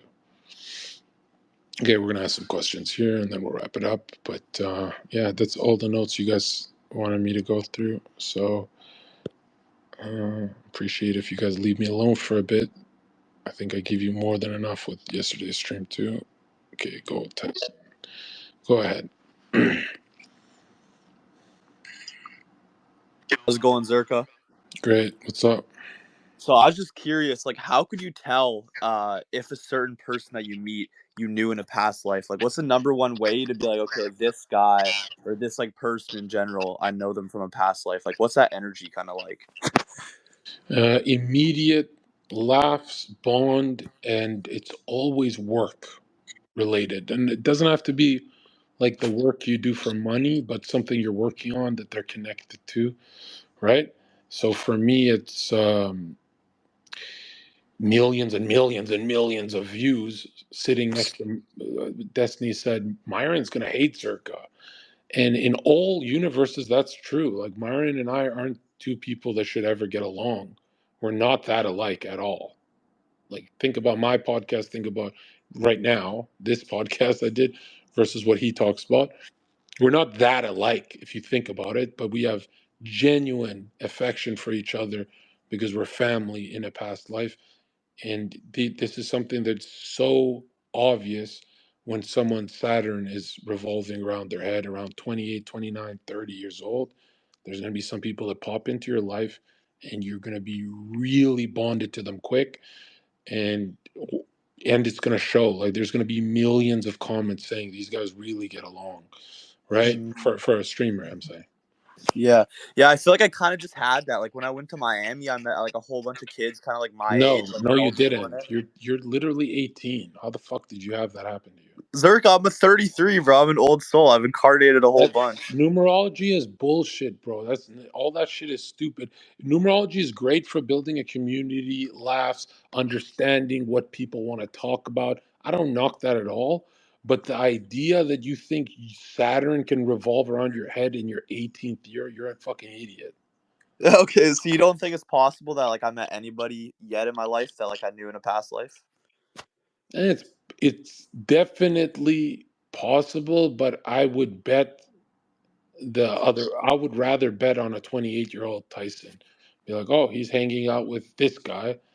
That's who he's known. And it's usually family members. Like if you ever look at Myron, Fresh, Sneeko around me, Yo, my thing cut out. I can't hear you. I don't know if you can hear me or not. uh, Fuck. yeah, we're done with this guy. We're done with you, bro. Fuck. Okay. Tyson is just, he's got to work on this. Okay, let's get some questions.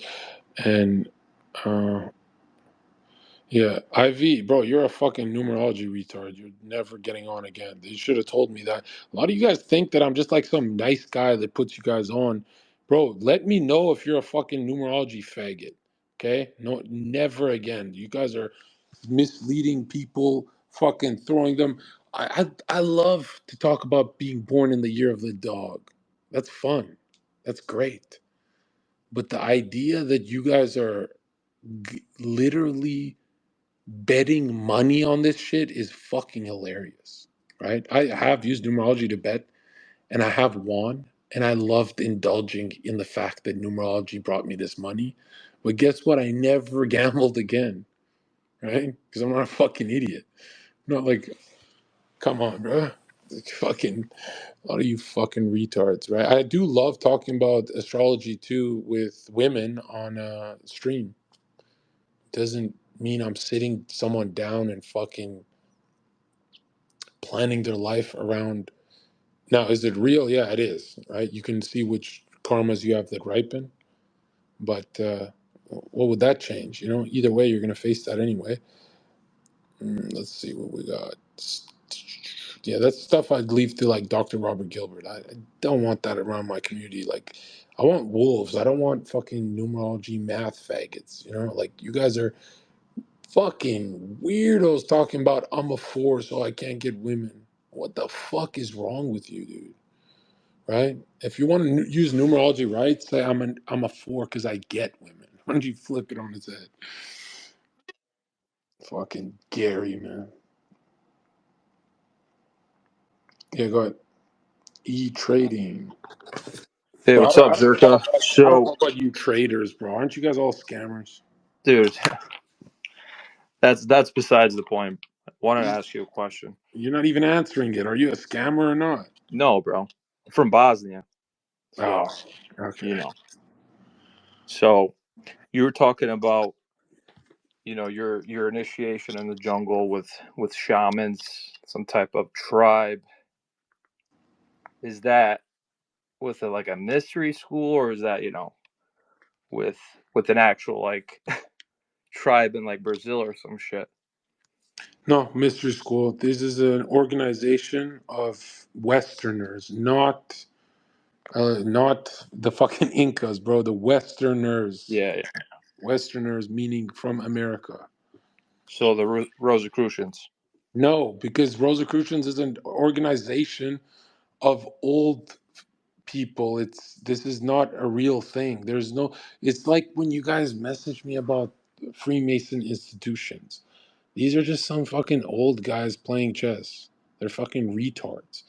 There are literal experts you can find. You can just use your phone, literally find experts who know what they're doing, and they're not going to take you in quickly. Okay? These people will never call themselves Rosicrucians. They'll never call themselves a title or anything. These people will call themselves, how do you say, they'll call themselves, I'll word it like this. Dr. Robert Gilbert, rest in peace, is a man who's from a military background who talks about the supersensible world, the esoteric trained by the greatest living master, Dr. Ibrahim Karim, right? These guys are so, rest in peace to Dr. Robert Gilbert, but these guys are so fucking advanced that they'll know you're full of shit if you ever come to them with a title. For example, many of their students don't understand any of Rudolf Steiner's work.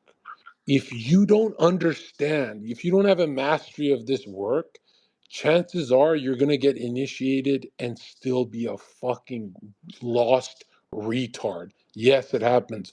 In ancient times, when you get initiated through plant medicine ceremonies, you legit they know exactly what to do to get you to where what you're supposed to see and everything, right? In today's day and age, you're going there with the worst fucking problems. Just I know guys who eat junk food, fly to the fucking jungle, and they go on these retreats. Have you seen these ayahuasca, which is legit the most known for harmonic attacks and satanic attacks? It's literally the most known is that vine. Not saying the vine directly, but I'm saying the people who go there are fucking retarded with serious problems. And a lot of them will talk about like dark spirits just entered, right? I think for a lot of you guys who don't believe in this stuff, there's a documentary on a group, one of them who was, I guess, a lot more clean in his earth incarnation. He's seeing a glowing spiritual being, like a Buddha, kind of like a glowing being, right? And the shaman is seeing the same being by the door, and he mentions it. That the other dude who realizes, whoa, this shaman is seeing what I'm seeing when I'm tripping hard. Like I'm literally got my fucking mind knocked out into the cosmic. When he realized that the shaman is seeing that, he starts freaking out and into the floodgates open of satanic spirits, harmonic spirits that enter and start fucking raping everyone. And when you get raped in one of these kind of ceremonies, which I'm really against the ayahuasca ceremony and the Aubrey Marcus and everyone around that, right? Which Dr. Robert Gilbert was not a part of these guys. It's just kind of like a podcast crossover, right? Because they want to pass on the truth. But, bro, these guys have major, major problems. That's why, what did Aubrey Marcus say on his last cast? He said, a spirit told me that I have to get you pregnant. He's talking to his girlfriend and his other girl because he's in a polygamous situation. So, which I don't doubt it. You know, a lot of spirits do fuck with you. They'll tell you to, fuck her and fuck the other girl, and he's so into that. And you can see when Dr. Robert Gilbert talks to Aubrey Marcus, you could see how someone who's, I can't name anyone more experienced with plant medicine than Aubrey Marcus, really, on YouTube from Joe Rogan's friends. I think he's the most experienced that, he was doing this stuff when no one even knew what the fuck it was. And you can see how, like, I'm not trying to be rude, but he's nowhere close to Dr. Robert Gilbert's level of knowing. And the only difference there is that Dr. Robert Gilbert is fluent in many things, but especially Steiner. And like he had a passion for it. So he's fluent in Steiner. Aubrey Marcus, when you watch this podcast, you're going to be shocked. You're going to be like, whoa, what the fuck? He has all of this EXP within the supersensible worlds, but he can't actually do anything with that experience. This is a horrible place to be. If you have a lot of experience with something spiritual, but you cannot do something, right? And a lot of people can do a lot of things. They're very intelligent, but they don't know what to do. So you have to know and do at the same time. And this is the scary part about anyone being initiated by any whichever way you go with this, is that never for 1 second pretend like your problems are fixed. You're not even close. Now, if you do my way, where I give you guys, let's say, 7 years of studies, right? 7 years of theosophy. Oh my God, can you never, ever actually be fractured? You'll know exactly the experience you're going through. You'll know exactly when you're too floaty. You'll know exactly for some people who don't know when they're too floaty in the super sensible, they break into schizophrenia immediately. It rushes in. This is why I'm saying it's like for thousands of years, you would prep with serious knowledge, right? Back then, they had way stronger memory bodies, so it wouldn't be as long as today. Nowadays, people get initiated like 55, 65. But if I had a young kid come up to me and say he's been meditating and in a deep prayer life since 20, let's say 18 to whatever, he would never have to actually be initiated. That's how much progress he'd make. The only blurry part is that 18 to 30 years old, what do we call that? The party years? I guess we'll call it the party years. That stuff really fucks people over because if you noticed, a lot of people don't counterbalance their partying with anything mature. You're fucked. You're fucked if you do that. It's like if you go fully mature and you don't counterbalance it with a bit of play, you start to really miss out.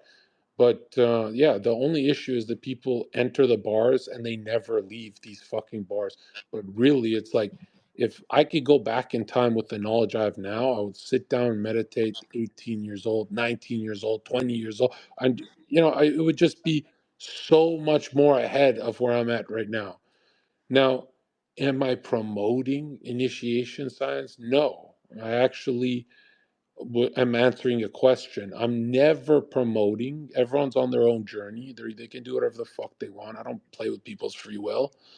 But I am telling people that there's one thing that I will always promote is that you don't have to give up just because religion looks like some faggot bullshit. You can go into deeper literature like Steiner and realize it's real. And you can have an awakening process that's totally natural and it takes time. That's the only thing I want to push people towards is that don't give up on Christ just because some Christian told you there's a talking snake. It's way deeper than the talking snake, and everything can be explained. Like a Catholic will say everything can be explained, and then they'll tell you it's the talking snake, and then you look at Christian mystics and they'll say, well, that snake is connected to your spine, and they'll go way deeper for anyone who's really lost and in darkness. You don't have to give up on Christ. You can find out. I don't promote the Christ as a Christian. I don't give a fuck about Christianity. I promote the Christ because it's the truth. It's actually the truth. A lot of you guys are going to be doing great in your work life. You're going to be too intelligent to be fed the story of a talking snake. You're gonna be like, yeah, this is where I get off the train. This is fucking stupid. And you're gonna destroy your whole fucking life wondering about that. Like, what the hell? There's nothing else up there. When it's like, no, there's nothing here. Everything else is up there. This is like a condensed version. Like everything comes from the super sensible world. So yeah, I get this question about initiation science, and I don't like to promote it. I don't want someone coming back to me saying that they're fractured forever because of me. I just talk about my experience, what I went through, and how much research I did before um, before actually, let's say, dedicate my life to a self-remembering process. A lot of people dedicate their lives to their careers. That's fine. You know, you can do great on your karmas just working on your career and forgetting everything I said. But if you're in darkness, then it is my duty to tell you, hey, dude, destiny's wrong. The Christ is real. You don't have to play video games with these atheists, and you gotta go, bro. You gotta go. What's up with this microphone shit? Everyone poor here. It's one thing I don't like about Twitter is that I think people are going on their phones or something. It's just fucking pissing me off. Okay, let's go. Uh, yeah, guys, message me who you guys want to see. And Zach, do you have a question? Right, Zach, can you tell? Yes. Can you tell that I'm not when I go away from for a couple years from the internet? Can you tell that I'm not promoting anything? I'm literally giving my experience in case you're in a shadow state like me. Can you tell that I'm answering a question, or does it sound like I'm pushing some kind of fucking online church? TheZerkaOfficial.com. Like, it's like, what is it with these guys?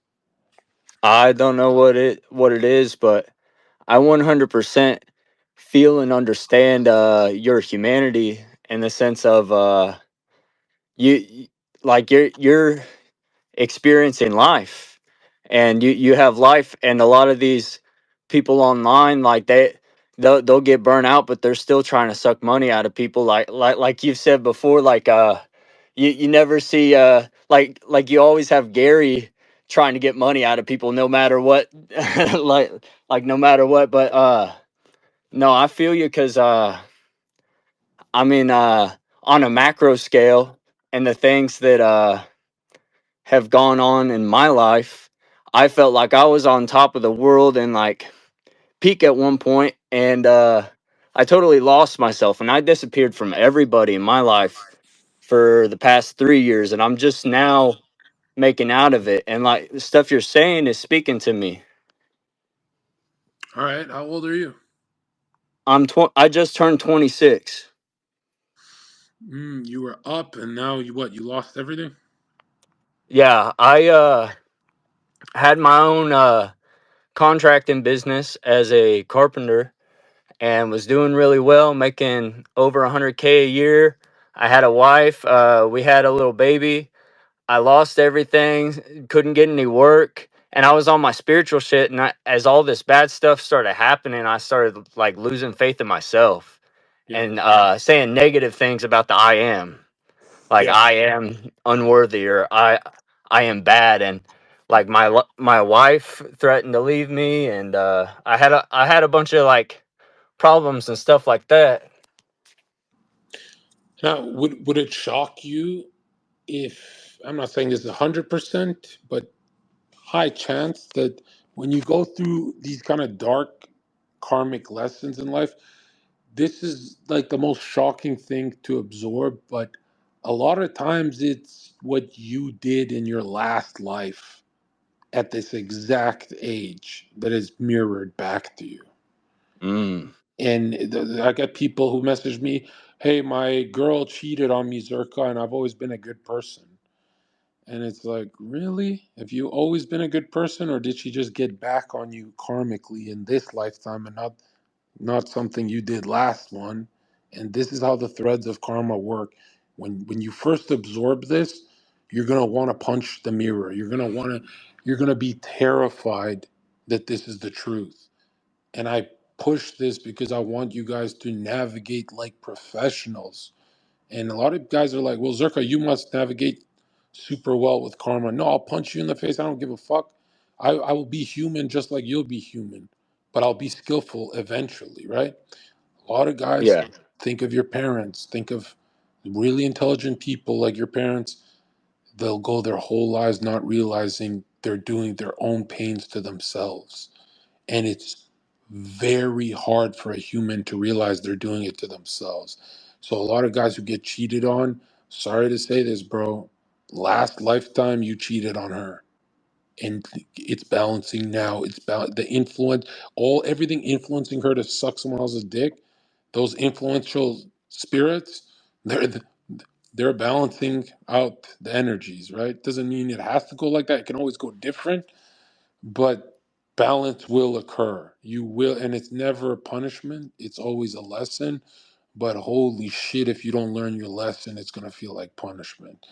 And Mm. I'm glad that you see it as a spiritual journey, because I know a lot of guys who go through, like, let's say, a divorce, and there's no spirituality in their language, and I'm like, oh, this is a dangerous place to be in.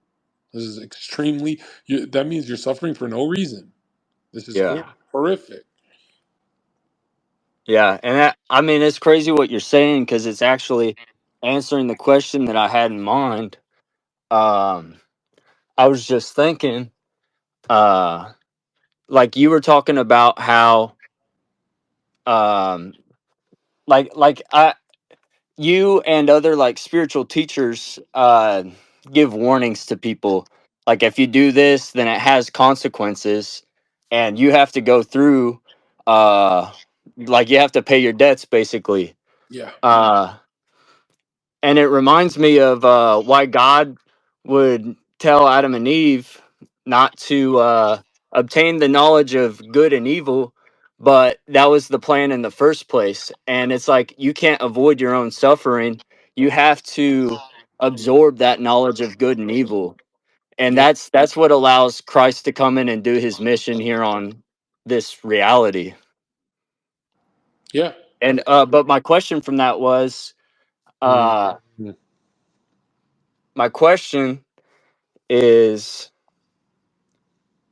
sorry, I had it on my mind, but I didn't even know you didn't pick me to speak. You are deeply unconscious. Yeah. So wake up. What's the question? Okay. So the question was, uh, what when you were going through, uh, The dark night of the the soul. yes, the dark night of the soul, and you hear, or not hear, but you start to feel almost that Christ consciousness, like the observer that is just observing it and is showing you what is good and what is bad, and you start to get into that feeling state of knowing what you need to do, and that's kind of in the space that I'm in right now. Yeah. uh Yeah. it's just, I guess my question from that was, do I just yeah, you said a lot, like before I had the question, it almost answered it, and now I'm just like baffled, like I'm just like Yeah. deeply thinking about everything else you've said. So I, I guess, I'll, I I'll go guess ahead and let you it, go because I don't want to waste anybody else's time that's a freezing up. But it is my mistake that I answered before you asked, but I knew you were going there. And you know what's crazy is, like, dude, you can take your time, bro. We got many lifetimes here. Go ahead, take your time with this shit. Let's everyone sit down. Dots in the chat. Okay, Zach. All right. I'll let somebody else ask something. Thank you. Yeah. Speed and efficiency is important. Kayla. Okay. The woman. Speak, woman. Woman incarnation. I remember when I had tits. Yeah. IV, you're a fucking numerology dude. We don't want you. You're a numerology guy. We don't want that shit. Okay. Kayla, press your microphone button. What's up? What's up, man? Yeah. What's up? Um, we talking about spirituality? What are we talking about here? Yeah. What do you got for us? Like, what's your journey? What have you gone through? Okay. So I am a investigative journalist, and I work my craft on extremely creative and spiritual level. I've always been the type of person that I in the zone. An entire day can feel like 5 minutes because it's like you're just in this like flow state and information is coming in, and especially like with journalism, like intel comes in so quickly, so you're like absorbing this information and the feeling, and like you're pushing it back out into the universe, like in a packaged and well produced way that can inform the public on important information. And it's really it's like almost like a societal storyteller, or like it's like it's very very spiritual, and I don't hear many people talk about the spiritual elements of the craft itself. But I will say I know that I'm in the zone with something, and I know that I've been spiritually like tuned in when I release something, and everywhere I look other people are putting other pieces of the puzzle together, like, and I'll just give you an example. Like, I've been doing this investigation into biolabs and the historic elements of how our CIA has been involved with bioweapons and biolabs for the last 80 years. And when I released this story where I poured my heart and soul into it, and it was this really deep, like creative, spiritual process for me, that same week, Trump got his COVID-19 shot. A guy drops a documentary on vaccine injured children. We have some guy come out on Tucker Carlson, um, who his name's Dr. Andrew Hoff, who had access to level 4 biolabs and was a whistleblower. And then I end up meeting him and talking to him, and like, and so it's like just this like fluid spiritual experience that I just fucking love. I love it. It's so fun. And it's just so interesting, and like things happen. So like if an investigation is going on, like doors will just open that you didn't even know were there. And it's like it's very like divine timing, synchronistic. And I think anyone can get it doesn't have to be through the craft of journalism. That's just the way that I tune into the universe. But it could be with any whatever you were born in this world with, the talents and the skills and the insights. If you hone into why you were created and brought here, when you tune in on that level, it's a similar. It's called like the universal flow, and you can tune into it with whatever craft you're in. Ivy, what the fuck you think's funny, bro? What's all these fucking laughy faces and shit? The fuck you Why is laughing at? everyone laughing emojing? What the hell? Let her Hey, you speak know her what? truth. Y'all could fucking laugh. Y'all could laugh. Kayla, But Kayla, did y'all talk to I yeah, okay. what's I up? have an earthy disposition. Like, look at my eye color, my eyes. Look at yours. You have blue eyes, correct? No, I have Okay, green. even better. You, I'm sensitive to the light. Kayla, I'm saying Go ahead, go you are ahead. less earthy. You're less earthbound than me. You are more like my dad has the green eyes and my older brother, and that means you're wasting your fucking time on earth. Journalism after journalism, you have the color where you can enter meditative states deeper than most people, a lot quicker. Why don't you have any training involved? How are you going your whole life just news article after news article, but you don't want to go inward? What are you doing? I go inward all the time. What the fuck you talking You about, bro? I meditate? Are go you, is she in, lying or bro. does she meditate? Uh, You do not I meditate. how like my craft is the meditation. Like, look, you can look at my art. Do you want me to share my art with you? That's another form of meditation. People can, I don't have to just sit and fucking I'm like, saying, Kayla, meditate. Like, that's you my are not meditation. inward at all. You are outward. You are literally touching the world all the time. It's kind of a waste of your powers. You should be going inward. I do go inward. I have a very in tune self-awareness process. All right. And that's how I am able to maneuver through obstacles very quickly, because I'm able to tune into that meditative state and tap into the higher realms and not have fear or it's like just what needs to be done. This sounds like schizophrenia to me. This sounds I'm like not you're. a Are you numerologist. She's kidding a, me? she sounds like every girl who's just like, I'm noticing shit. The Kayla, I teach a real esoteric training class. I want you to take this serious. This whole you just Okay, live okay, okay. So you what are live you trying for to do? news. What's the fucking Why knowledge, do you bro? What's live up? why do you live for news articles? Why? It's not news articles. It's and What if I what's told you happening. what if I told you 90% of those articles are not even the truth? You're living for what the fuck are you living for? It's like I said, it's the ability to articulate something that the collective has a right to know about. Is this your job too? Yeah. You get paid for this? Yes.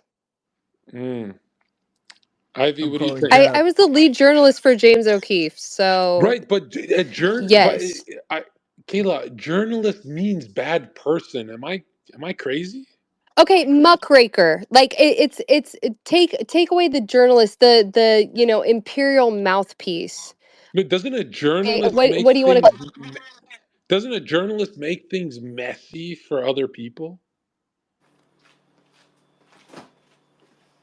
I mean, I oftentimes I work with whistleblowers, and I think it's important to advocate for them and for their stories, or talking about children who are dealing with human trafficking, or the homeless crisis, or it's issues that are impacting a society. Like Okay, those that's are better. those are important things to tune into. Okay, well, it just feels And like that and you can also it feels uh-huh. like you're Go ahead. you're those people who go outward your whole life. You can't stop going outward, right? Like, have you ever had an inward experience, right? Yeah, definitely. So here's one thing that I so What tomorrow the I'm meeting This girl.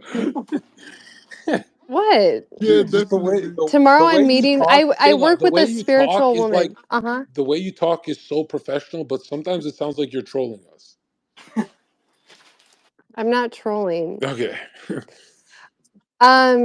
So there's this woman, I and don't I love her so much. I don't remember asking for this story, Uh-huh. Kayla. I'm telling you about how I go spiritually internally, like in Okay, are a you experienced spiritual, with plant medicine ceremonies? like ayahuasca and shit. Sure, or anything else. Shrooms. What are we talking Yeah, about? what have you gone through? Yeah.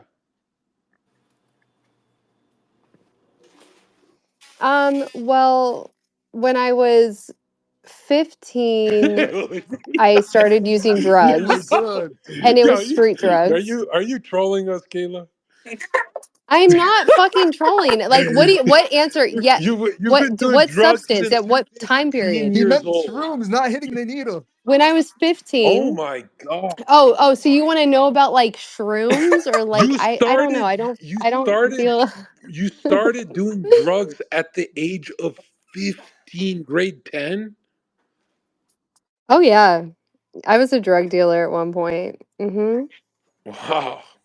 In the streets. Yep. And did I've come a long way. I'm proud of myself, and that's a testament to internal work. I was homeless from on the streets from 15 to 24, and here I am, alive and well, and that took internal work. are you on drugs right now? No, fuck Okay, let me She face. see your nodded off a few pupils. Are times, you? bro. Let me see her pupils. Flashlight. Kayla, what do you mean you started? You started doing plant medicine at the age of 15? Opium. Plant it? Opium. No, no. Did you say psilocybin? So, okay, is your whole show to like belittle and make fun of guests and then talk about how you can spiritual? Is that what this like No, your it's space? it's it's it's more How you run like your space? it's more like we're opening up about PTSD levels of experience, and you're having a blast talking about I did cocaine at 15 years old. And it's like you're totally hijacking there's people opening up about So how they what? wanted to Yeah, kill themselves. And there's some guy said his wife almost left I him, and then know. My apologies. you come in here saying I'm loving female incarnation, I'm having a blast, and guys are DMing me like, bro, the guy's talking about his wife leaving him, and What the fuck? I didn't. What? Kayla's Oh, party, okay, okay. literally 5 seconds after party, and I'm letting you talk, and you're like, you're partying you're just in party world. I'm not in party world. My apologies. I didn't know the tone of the space. I just hopped in and I heard someone talking about spirituality, and I'm like, "Oh, this is interesting." And how do you tune into that in your own life? That was like my grasp of the conversation. So I don't know where the fuck we're at, bro. Like my bad Okay, for all the because people that it looks were like on we some. chat. It looks like I kicked off the last guy and I put on Kayla, but I don't know who Kayla is. This is the first time. She's just You know, bold and loud. well, but I'm sorry. I'll drop down. I'll tune into you. I'll get on your guys' wavelength.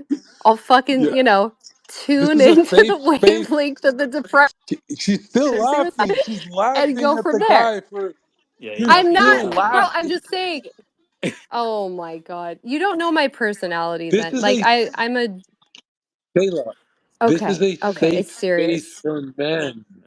It's a safe space Oh for my men. God.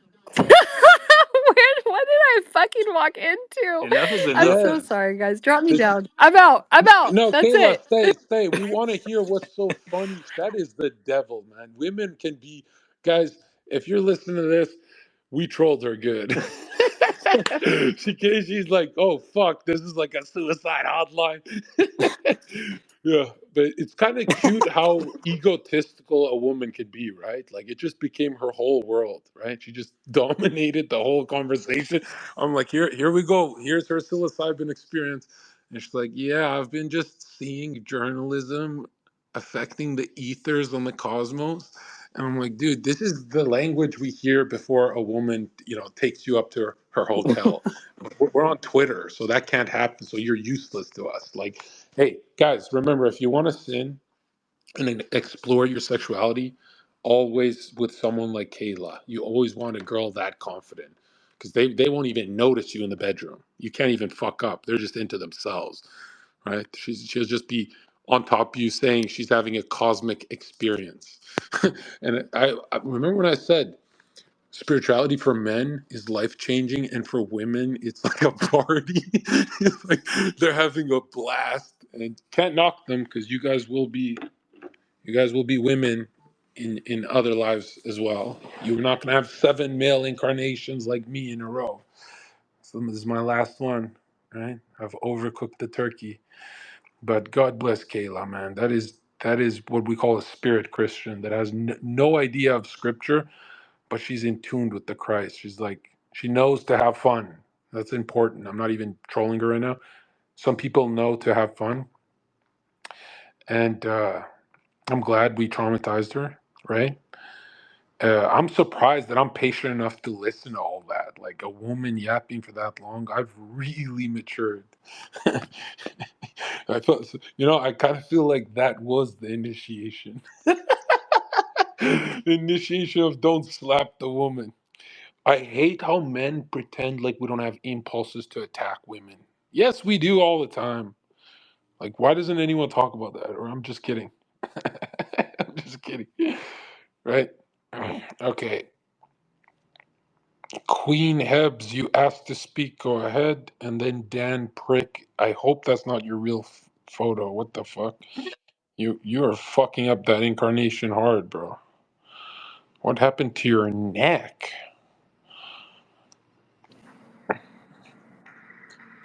Oh, Yeah. well, yeah, that's just a troll picture. But on a Mm. serious note, about 5 years ago, I got super sick with COVID, and ever since then, I've been super fucked up. Been going to all these doctors, been super tired, fatigued, and all the tests come back normal. And I'm at the point now where I'm like, I'm thinking I'm neglecting my spiritual life. So my question to you is, what can I do to reintegrate with the Christ impulse in a way that heals my body as well? 100%. Like, now you understand the language, so you understand immediately what I'm going to say. Number one, before any esoteric mind training, are you fit or are you fat? More in the fat than the fit category. Yeah. Just being honest, man. Yeah, I like the honesty, but feels like Yeah. it feels like I shined a light on him. He's like, actually, it's a little more fat than fit. This is obviously this is good that you're honest, but let me word it like this: it's not that you have to be fit; it's that you have to be extremely fit. I mean, all the gunk off your temple has Yeah. to, all the gunk on your temple has to be knocked off for you to even start. Meaning, if you don't take an aggressive approach to getting extremely fit through your oxidative pathway, which means a lot of running, a lot of Yeah. ebooks, a lot of music, and you cannot do it to burn calories. You cannot do it to get in shape. You cannot do it for the reasons why people do it. You have to do it as a intentional suffering of 4 hours sharpening your mind. This is the number one, like basically you have to see yourself running like this 3 hours a day, jogging 4 hours, something extreme, right? You're going to build up to it first, but as soon as you've got your etheric body, memory body strengthened from repetition, then you're going to go into it. But I'm telling you right now, you're supposed to see it like, okay, Zherka, I will be running like this until I am 80 years old. It cannot be just a 1 month thing. If you put a time, a stamp like a month, a year, I'm going to do this for 5 years, you will fail. As soon as you know you're going to do it every single day for the rest of your life, that means you can't work on your YouTube, you can't work on nothing else. Your temple is going to start getting cleaned out. You're going to have clear thinking. You're going to start eating air because you're either eating food or eating oxygen. When you start eating oxygen, you're going to have some extremely emotional experiences of you're going to be, it's almost like you're shedding the spiritual fat before the fat even comes off. And you're going to feel this fire, inward fire, start to, it's pretty much going to strengthen and strengthen over time, over the months. And the more you're going to get into this flame, the less you're going to want to do other things that slow you down, the junk foods, the stuff like that. And you're going to actually be addicted to clarity and clear thinking. When you're addicted to clear thinking, your temple's ready to start meditations. And I mean, you get to skip all the bullshit and go into deep transcendental meditation because your temple has been literally burned by fire, like a phoenix, like you've purified, right? But here's the thing, it cannot be for fitness reasons. This has to be a psychic transformation. It Yes. cannot be like I've had guys tell me, but my arms are smaller now. And it's not really an aesthetic thing, it's not a bench press thing. We're talking about the mind. You're going to start realizing that your will has been asleep for a long time and it's slowly waking up little by little as you're strengthening your life body, right? As soon as you are at the peak of this cardio, dying thirsty, you're going to break this, let's say, fasted state with something you're craving, which is the nectar of the gods, fruits with water, right?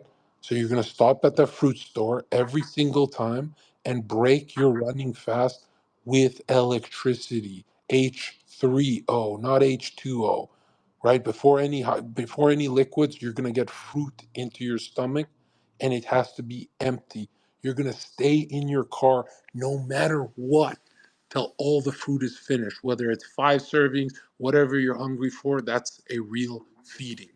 You're going to feed yourself and wait in that car for 1 hour.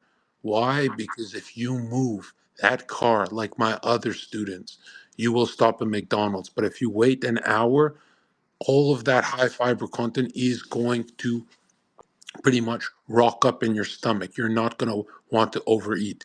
Now, I don't mind. A lot of you guys fuck up your diet later at night and stuff like that, as long as it doesn't affect your sleep. No acidity, no digestion before sleep, right? People fuck up their diet all the time. It's not the end of the world, but your first meal that's connected to this run, to strengthening your ego consciousness, right? Like military style, has to be fruits. Just Okay. fruits. No vegetables, no nothing else, just fruits. You're going to feel lightning in your veins, and you're going to realize carbohydrates increase thinking, concentration, right? Now, if I want to get you stupid lean, we'd go keto with just proteins, but you're going to be aggressive, you're going to be angry, you're going to be moody, you're going to be, there's not a bodybuilding contest, right? We want to get you electric. So when you go home, your body's going to be aching in pain, you're getting into tremendous fitness shape, but you still have energy to move around, walk around, do your tasks because of the sugars, right? The carbohydrates, the fruits. Yeah, that's super helpful. And I think it's interesting viewing food as spiritual because it Yeah. is. You need to digest sunlight, dude. The longer the fruit's been in Yeah. the sun, remember, that is a Christ component, right? The Christ is from the spirit of the sun into the earth through the blood. And now you got to digest those fruits, you got to eat them. And it's almost like your first few months of transforming your life is going to look almost vegan. And I'm telling you, a lot of people come here because they want to choke beautiful women and shoot cum on their face because they go, Zherka is a carnivore. This is what his channel's about. But anytime we're doing spiritual work, it's going to look more vegan. You're going to put in the meats anyway later. But we're talking about if you can get half of your day done like this, I don't give a fuck what you do for the rest of the day. I don't care if you attack someone on the street. I don't give a fuck about none of that. We just want half the day of super clear thinking, right? A lot of skinny guys, it's kind of like a weightlifting thing for them. But I think weight training is such a social environment that it has no effect on the mind. Nothing like running. Running is something everyone hates to do, jogging, all that. That's why it has to get done. That's a Goggins approach. And I'm not the kind of guy that looks for cookie cutter. Hey, let's do this. Let's go to the hardest stuff first so you shut the fuck up the quickest. Right. And I'd say as soon as your every step should feel like you're dropping dust from your temple, your dirty, dirty body, your Hmm. dirty temple. Over time, your temple's going to start looking, feeling squeaky clean, internally, externally. Then you're going to strengthen your will with deep meditative practices. And this is where a lot of people get depressed. So clearly, you know you're doing it wrong if you're getting depressed because a lot of people disassociate from the world. No, meditation, prayer is supposed to bring you more into the world. You're gonna start flirting with the lady at the fruit store and all that. Don't fuck her, okay? But again, being horny, this is the one thing, Dan Prick, this is the one thing I want my students to always check back on me. I want every single time to say, Zherka, I'm horny. Master Zherka, I'm very horny. And I go, okay, vitality is going up, right? Clarity is increasing. We're getting away from depression the old fashioned way, the real way, right? I don't give a fuck about therapy. We're doing it my way, okay? Vitality is something we look for. The more sexual energy we get from you, the better your meditations are actually going to be. Even though it gets harder, it's going to all go up there. I've got a YouTube video I just dropped. You can look into that, but you're going to start building your inner man, your man of suffering. This Yeah, inner it's man. transmuting that sexual energy into something positive. Yeah. Well, not all the time. You can be human and fuck a woman. You can be human and jack off. You can do that's Earth evolution. That's totally normal. It's just when you start getting attached to doing those things, like you need to do them. Now you know you're off the slippery slope. Okay, Yeah. and Yeah, but I'm gonna eat more that's fruit, number man, one. because I've been skipping breakfast, to be honest. I think that's the fuck up. That's kind of an oversight. So eating No, fruit in the no, that's morning. great. That's great. You don't need Yeah. breakfast. No, fair enough. But eating fruit, I don't eat fruit, so I could definitely do that. Get more sunlight, Yeah, and get into tremendous shape, and the mind will just follow. yeah. YouTube videos in the nest. I put it up for you. Cool. Let's go. Sincerely, Fate. Yep. IV, bro, there's something about you I just don't like. Why? Just got a bunch of messages of people saying this guy's interrupting you so much. Like, just you Yeah, left, because yesterday I hadn't slept for 2 days, bro. So and I'm then good today. yeah, but nobody want to hear your shit, bro. Hmm. Yeah. Fucking excuses, right? Like this guy, IV. Are you a numerologist? Fuck no. Bro, I have a degree in computational biology and in finance, bro. Okay, what Like is computational biology? like genetics, you can there's two sides. There's the test Are tubes and you stuff, are and then are you getting paid from that? yeah, I work in artificial intelligence, bro. What are you talking about? Okay, so you I should make code. money one day. You're gonna be useful to me. Okay, Smart. go ahead. I'm gonna give you guys the speaker. Whoever's got the best question. Yeah, yep. Oh yeah, Hell Hitler, by the way. Yeah. Just wanted to say that for Nick. All right. Yeah. And so before you were talking about like mainly when you were first starting out to talk, you were talking about the karmic like cycles and stuff like that, and then you kind of went more and more on into uh you went into like health stuff, like what you eat, your cleanliness, all that stuff. Um yeah, the karmic stuff though is what was I was really thinking about, and it just when it comes into like the realm of society and all that stuff and how we interact with each other. Um, then you try to go back into history, like when we were not in this type of modern society. Uh, yeah, I don't know. I just kind of thought that that was the part that I was glad to hear. I don't think I was I ever. was Yeah, I don't I think. always appreciate you, bro. You've been in my community for longer than anyone I can imagine, bro. Yeah, yeah. I'm surprised you remember actually, but yeah, I've been around, and you were the one that actually like led me to a lot of people that I don't know. I think it's just been a darker time for I would say the world. You know what I mean? So. Yeah, a lot of people don't admit this because they blurt it out of their heads. But Hmm. during the COVID years, those couple years, those were such dark times that did you know most people listening to this call actually blocked it out of their mind? And a lot of them were just bored. It wasn't that bad, but it wasn't that bad, like noticeably, but inwardly it was horrific.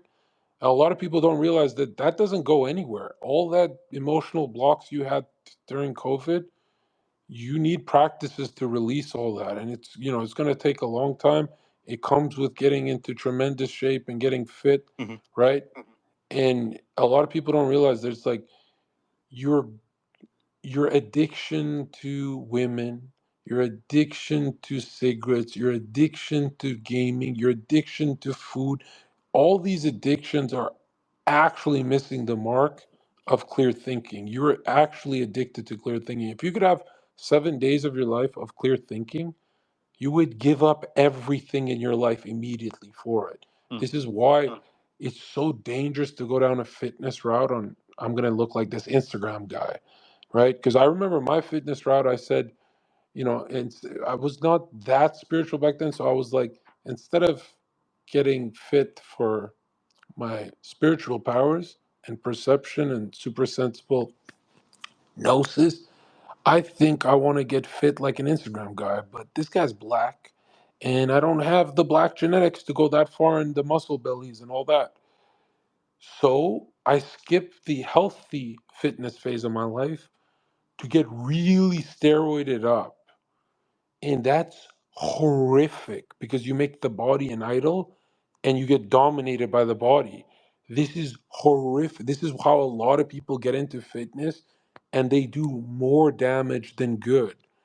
If you're getting into fitness for spiritual reasons, because you're chasing clear thinking, you're going to be shocked how far you make it on this journey compared to other ones where you're kind of half dying all the time. I've got a lot of carnivores too who cannot stop eating 200 grams of protein a day, just meat, meat, meat.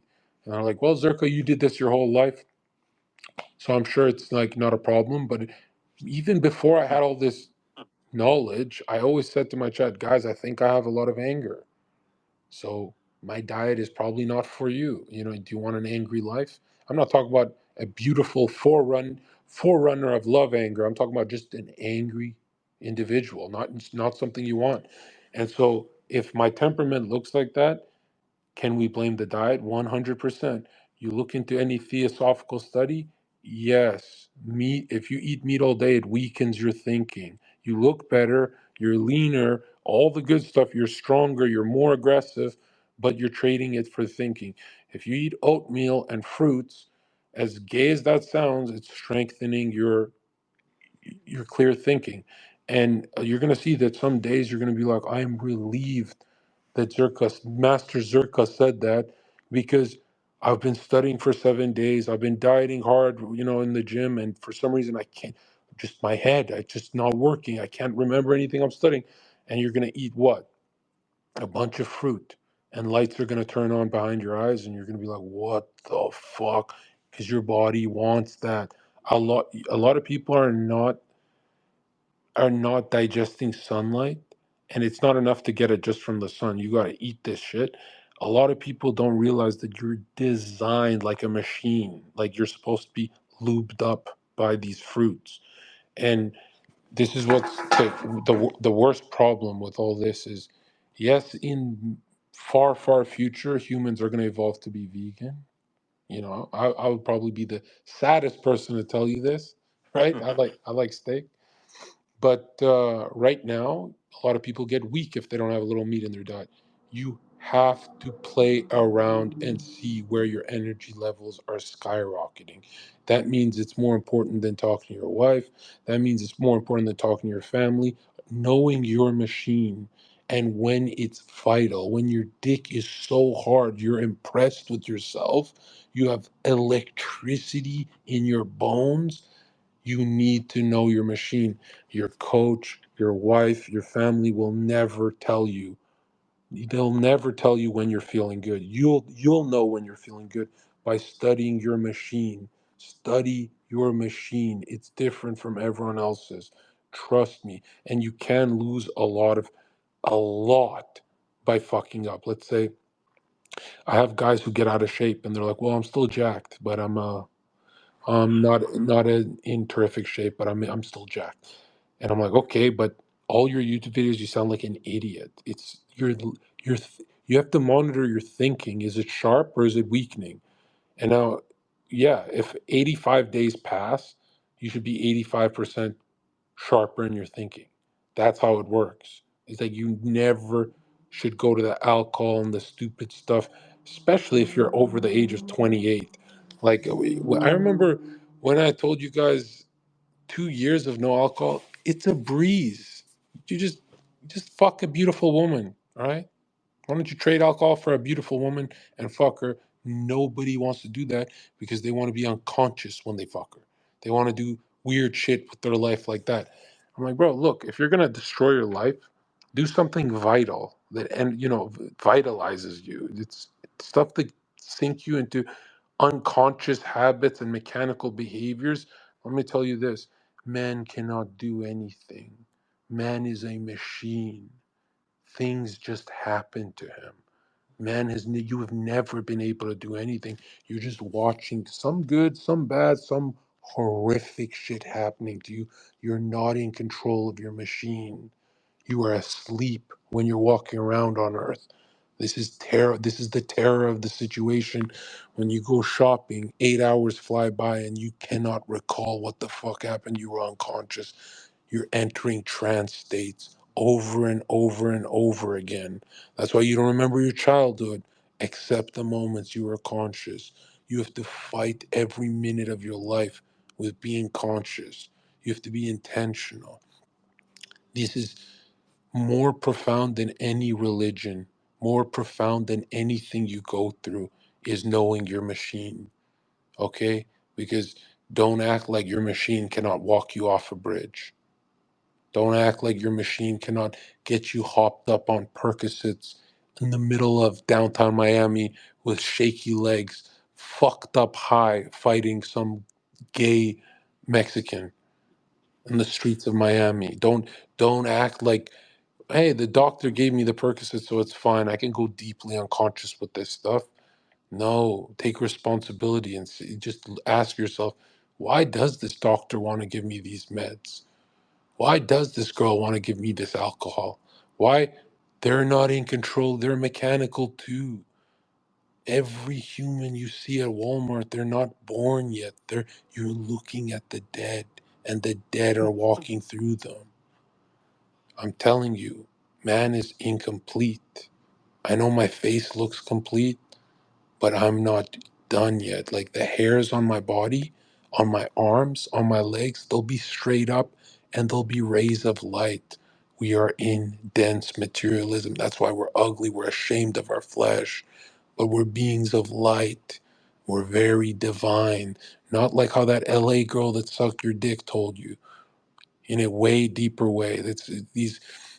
A lot of these girls are having phantom experiences where they think they're having illusionary experiences off overly hyped up middle center, which is the heart center. Okay, a lot of these girls are talking nonsense. Okay, but when you get into real esoteric training and concentration, living intentionally every day, you will spit in the face of all religions. You will spit on every sacred text you have ever read, because guess what? They've been distorted by the government. They got you to believe that Israel is some plot of land. That's not what Israel means. You don't know what your scripture means and you keep spitting on it. Why are you spitting on your own scripture? Some people think a talking snake actually exists. They're laughing at you. Look at the king, look at the queen. They take on such horrific karma because they're such pieces of shit, but look at how they live. They have esoteric science classroom. They don't have government science. They don't have government Bibles. Look into the deeper layers of faith. Faith is an inward thing. It's not at the temple. It's never been at the temple. Excuse me, I'm wrong. It has been at the temple until Christ's blood changed everything. Now it's a deep inner experience. And I'm saying this inner experience that you're going to get into cultivating, it's only for you, right? When you're intuitive and you're ready to help the world, that's when you can go. You're not going to go knock on every door and tell your mom and dad to meditate. People are going to see the change behind your eyes and they're going to follow you like monkeys. This is not something you want to yell over a microphone. Do this, do that. The people asleep, they're going to get agitated if you tell them. They're going to try and kill you. Okay? Mm, yeah. While the lights are turning on in your mind, slowly, just keep walking forward, and that's what we're here to do. All right, let's see who we got. Okay,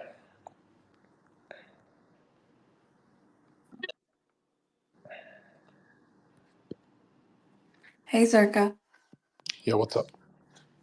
Is all of your family Muslim? No, my whole family's atheists, but at the airport, if they ask to like check on the box a religion, they choose the country religion every time. I don't know why. They give me a bunch of reasons of why, because I guess atheist is an ugly word to everyone on earth. But yeah, if you were to sit down with my family and brothers, they're extremely agnostic. And I don't mean unconscious agnostic like a stupid person. I mean more like they're intelligent people that do the right thing, don't have dark sides like me. The four family members I have are very like, you'd think I'm adopted. They're so adorable, but it's very shocking how they live, like spirit Christians, but very against religion. They don't live for religion. They live for charity. Charity. Stop calling. Sorry, I got a phone call. They live for charity, making. Stop calling me. I'm talking about you, bro. They live for charity, they live for making people's lives better, stuff like that. But if you sat down and talked to them about religion, they don't give a shit. Like they'll sooner talk about Apollo, from Achilles. So There's you some. never, so you never actually practiced Islam then. You were kind of just like a label, then you converted? Because No, I feel like there's. I no, I watched Speaker's Corner and bought the Quran and went through it, Mm-hmm. and I liked it. It's just and I'm gonna say this. This might link to reincarnation and everything like that. The Mm-hmm. names, none of the names moved me, and I'm not saying that to be just.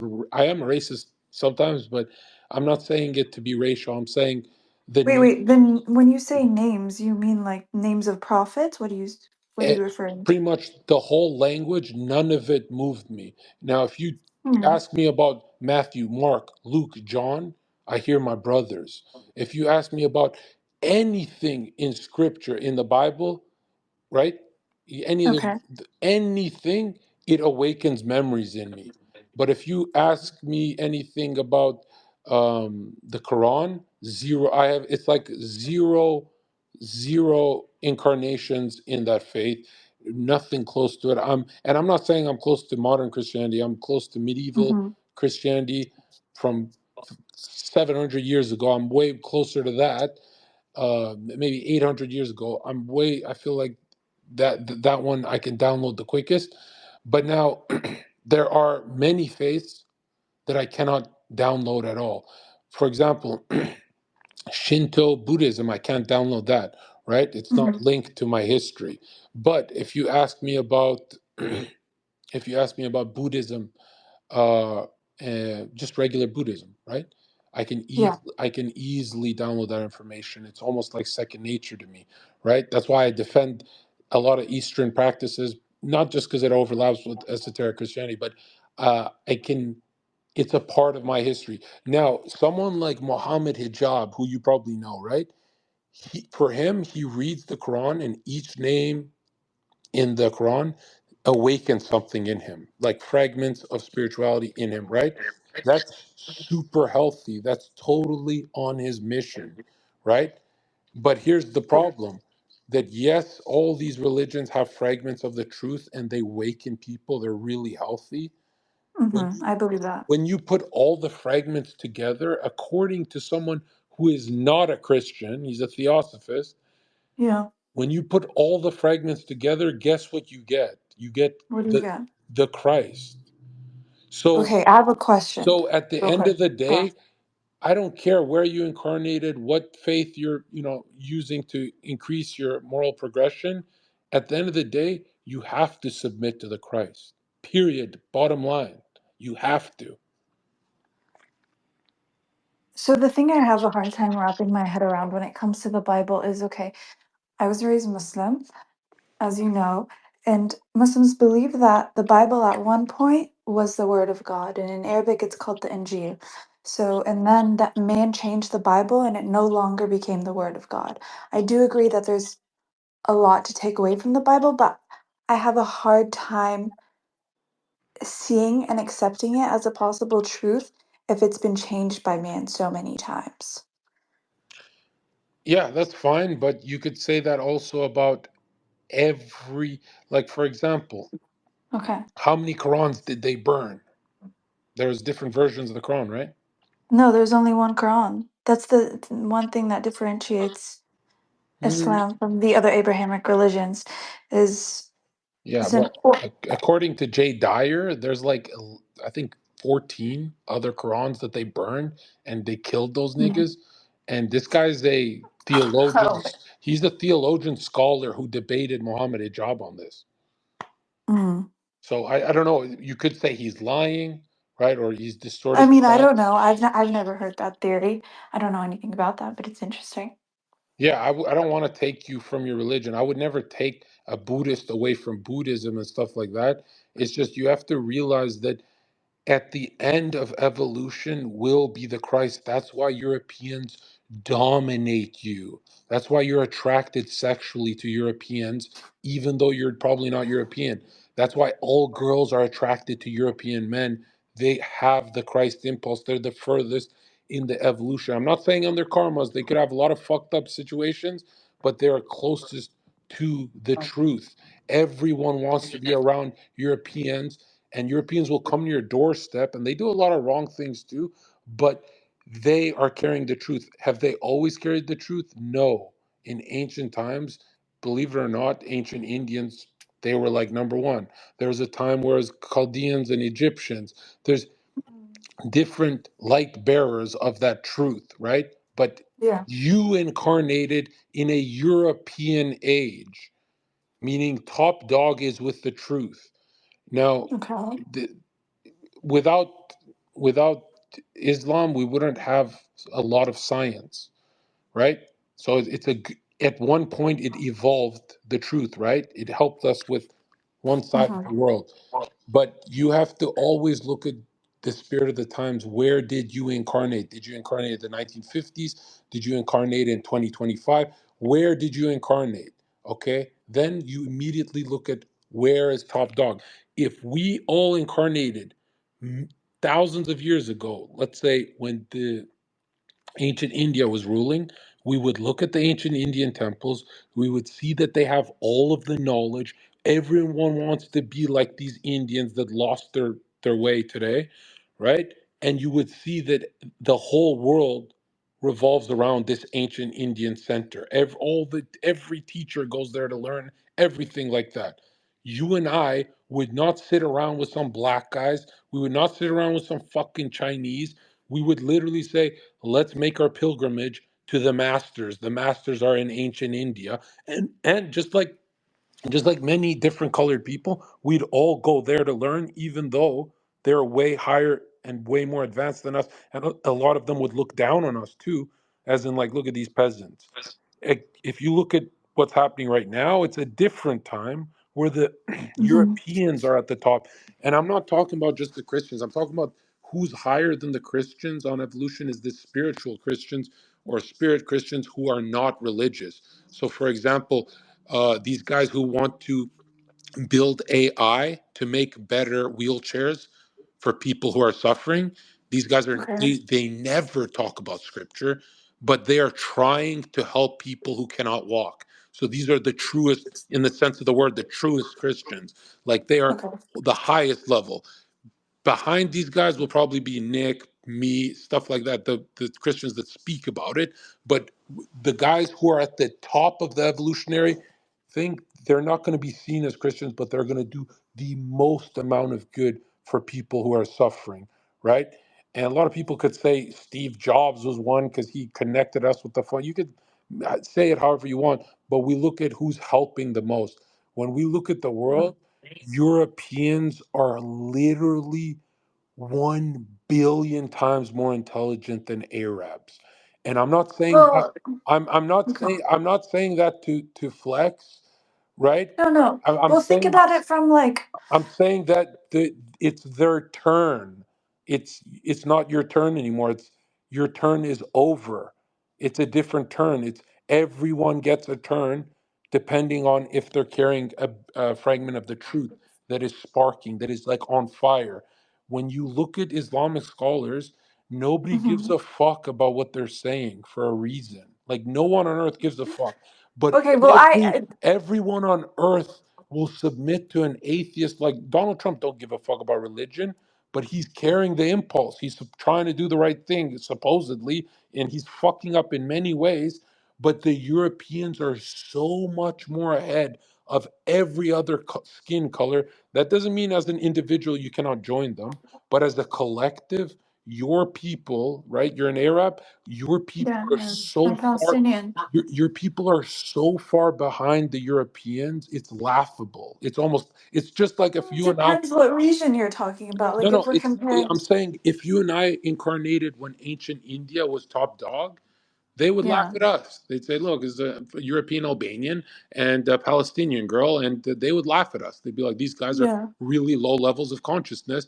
They're like children, right?" The Greeks got laughed at too by the Egyptians. They carry spiritual light, right? They move it forward. But when you fast forward to 2025. Yeah. Europeans are so much more ahead collectively. I don't want to talk about just the individual because that could get Yeah. messy, but as a group soul, Europeans are so much more ahead of Arabs that it's almost like Arabs are donkeys and camels to the Europeans, right? That But they'll when keep you look at like the UAE, like those countries are more advanced than most European countries. really and more advanced than Switzerland, Sweden. Okay, well, I don't Switzerland and know, but Sweden, but when you think about, I would you don't want to go know. to jail in, I know you're talking about Dubai, but I'm talking about the whole Arab world, right? And Mm.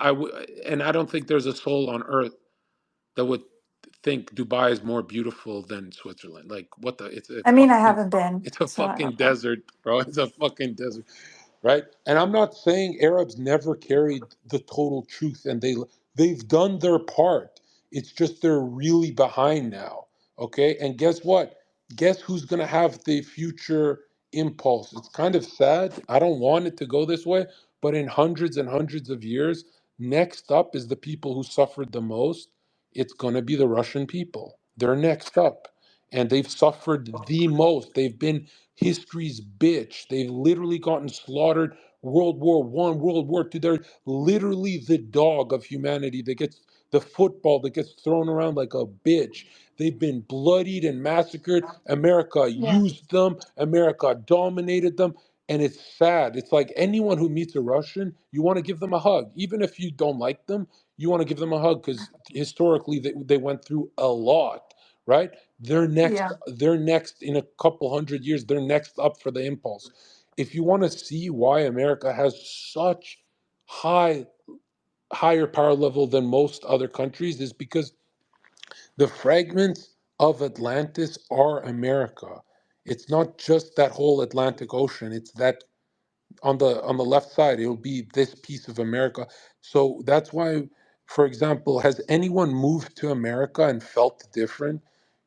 I went there for 2 weeks. I said this is the greatest country on earth, and I became famous. I got all the women, I made all the money, and in 2 weeks that happened for me, right? But Because you weren't born here? no, I'm not a born American, but as Oh, soon as my feet touch the soil, it's not just the, you know how people say blood and soil, yeah.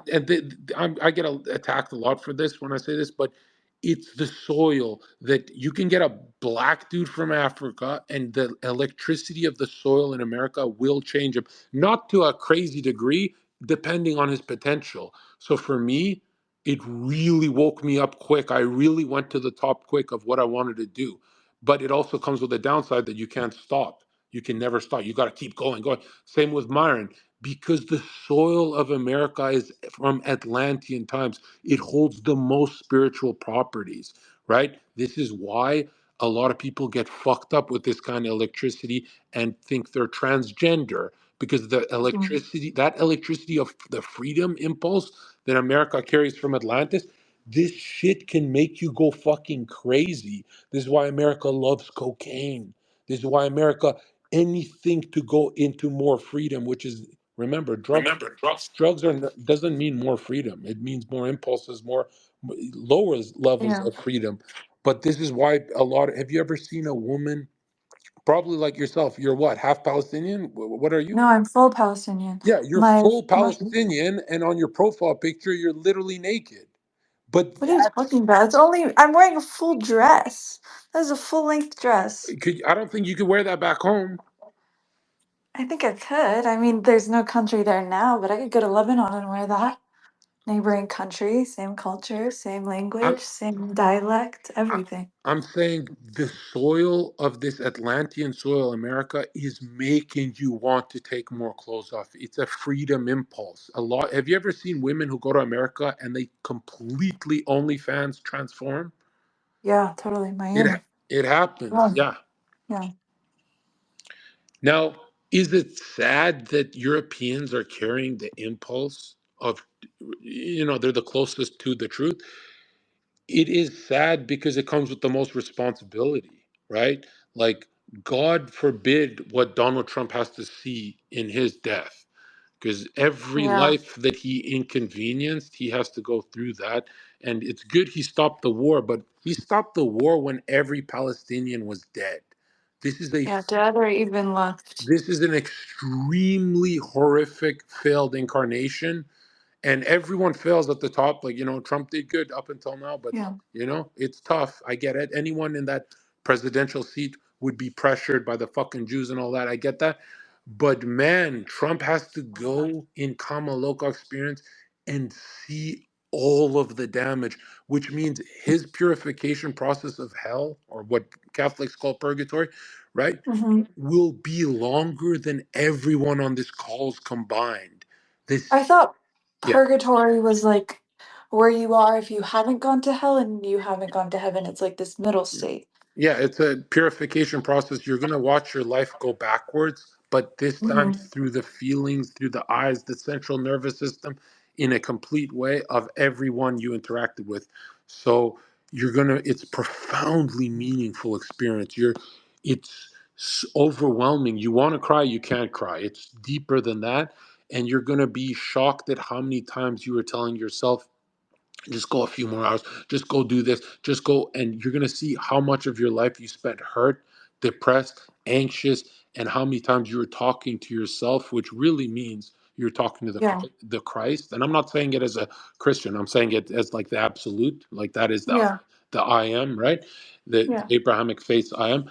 And you're going to Yeah. be shocked at how you were never actually alone, but you're going to see all your suffering and all the suffering that you brought to the world. And this part gets a little scary, is all the suffering you brought to your followers. So if you have tens of millions of followers, this can be a lot longer of an experience.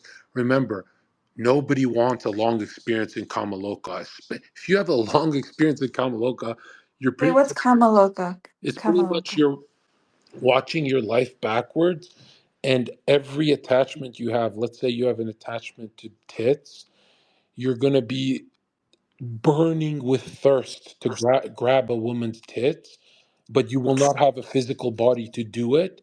And this purification burning feels like you're in the desert, literally starving to death, like you're dying of dehydration.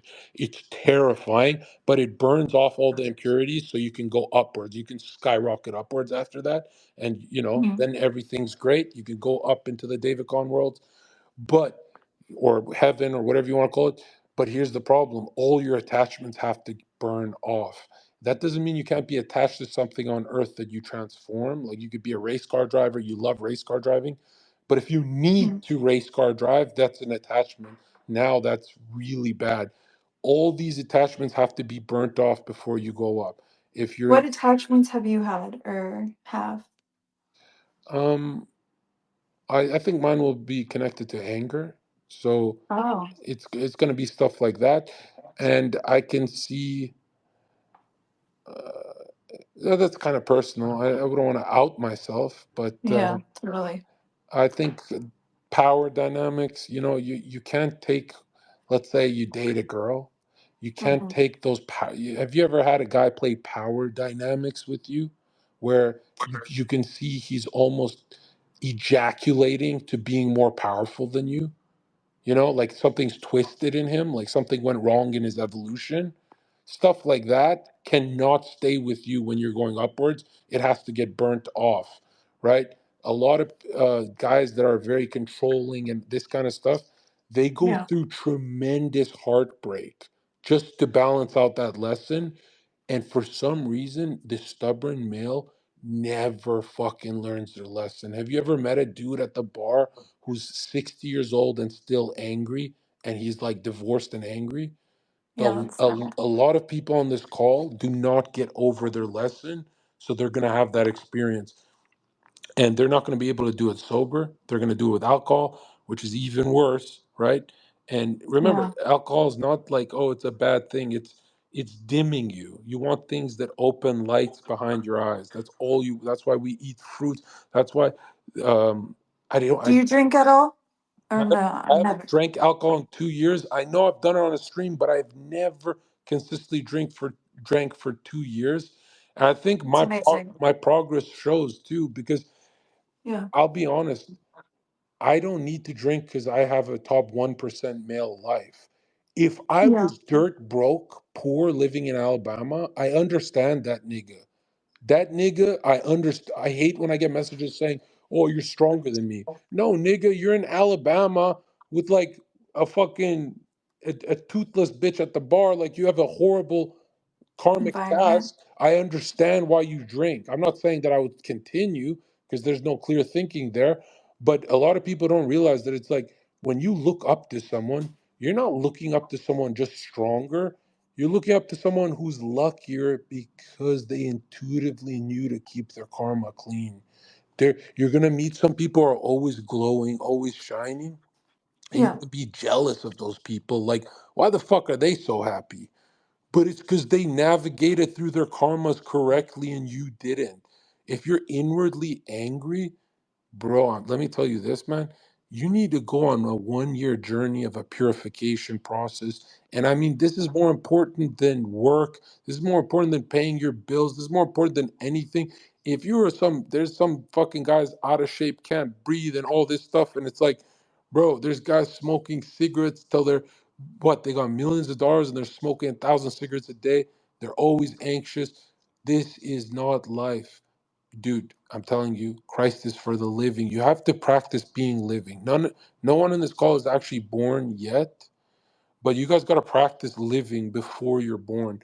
You're not going to have these fitness gurus who, it's so weird when they get people in tremendous shape, but Hmm. they're still fucked up. Like, if you met those girls who are addicted to running and they don't get their period anymore, and I'm like, Oh, baby girl, you need a spiritual development with your fitness.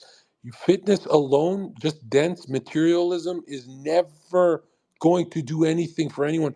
This is why we see Conor McGregor say, "I went on a spiritual journey." Nigga, you came out of rehab. Good, good, good for you. But like, I hate people who say they go to rehab for 2 weeks and they say it's a spiritual journey. Bro, you're spitting on the face of people who actually go on these journeys. Have you seen those YouTubers who lose 700 fucking pounds?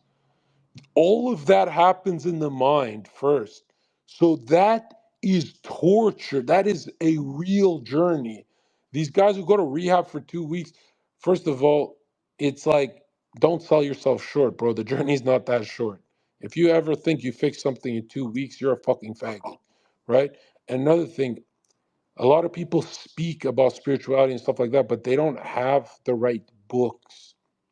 Dude, yeah. I'm telling you, the stuff I post on Twitter, I do it to advance. That's why I'm more intelligent than all of you combined. It's because I like advancing. I like going forward, right?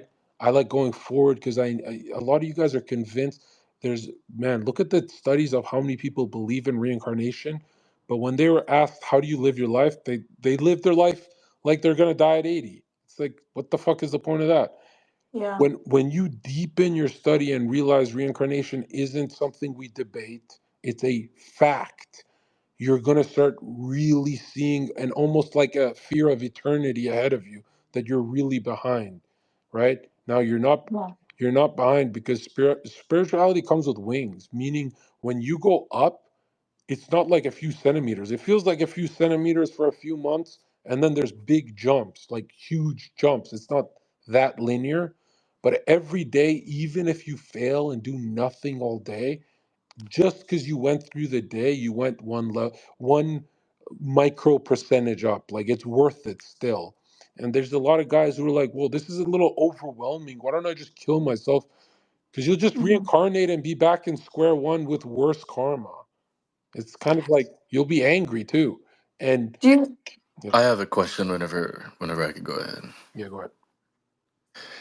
Now, I remember hearing your broadcast yesterday, and it was the first time I ever tuned into to something. And the last time I heard something as profound as that, and me being currently I'm 24, was when I first started hearing the Joe Rogan podcast when I was 16 or 17 years old. But for some reason, my life has been incredibly unique. I've gone through several incredibly profound synchronicities that completely blows things like just mind blowing. I remember one example I can give you, and I sort of just want to get your take on this and what you think, because my theory is that wisdom can find you sometimes. And for me, in my experience, I was arrested when I was 18 years old, and my ex at the time went to go bail me out. And on the way into the city, she got pulled over by the same officers who ended up booking me into jail as well. I've had a near death experience as well when I was 15. I got diagnosed with myocarditis, a rare heart disease that nearly killed me. And I had what I would say, a very spiritual near death experience that related a lot to what you were speaking about, the purgatory sense, where it feels like something was just taken from me. I wasn't able to speak in my near death experience. I digress though. But certain synchronicities like that would happen multiple times throughout my life. And I started researching more and more and more. And I started researching even with psilocybin, and it would boost a lot of my spirituality out. And it kind of sounds for me, it sounds insane because I've never been a part of a group that I can speak so freely with them. But it felt like my entire being was starting to remember something that it wasn't remembering before. And there was a moment at my job, and I started getting really into these meditative practices away from my job. And I had a gentleman ask me, "Hey, how do I feel right now?" Because I would tell him that I would walk past people and I would feel certain emotions coming out of people. It's very hard to describe. Um, but he asked me, "Well, how do I feel right now?" And I felt like I just tuned into something. I felt lightheaded, is the best way I can say. And I told him, "Well, there's something going on with you financially. There's something going on with your mother. I think she's sick or something like that." And I felt literally like passing out. And I work in a blue collar setting. So he's like, "Are you good? Do you need water?" And I was like, "No, I'm fine." And he told me, "My mom is having surgery in a week, and she has a brain tumor in her head." And I was telling him things about his ego too as well, and he related to that. He's like, "It's insane that you were that accurate.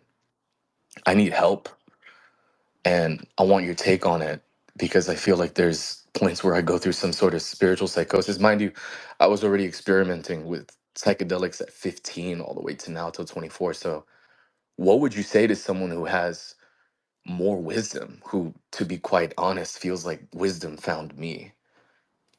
What's your take on all of this, Circa? Yeah, I get a lot of messages from guys who they have your exact story where they start messing with psilocybin at 15. Now, dude, you're messing with your own likes and dislikes. That's why it's all distorted. That's why it's actually a waste of an experience. Like a lot of guys who, oh, like, I'm getting wavy. I'm getting wavy. I'm seeing the etheric waves, and the building is turning. What do you mean the building is moving? What do you mean? You're not supposed to be looking at a building on psilocybin. This is a tool to go inward. You're not supposed to be Right, looking at the and I completely fucking understand that. clouds. And no, no, No, but and a lot of guys, 15, 16, 17, they go on that goblin journey, right? The Goblin's a funny YouTube channel, right? And they're choosing for their self-initiation, for their incarnation, to do it in mhm, a goofy way, which is fun with friends and terrifying at the same time.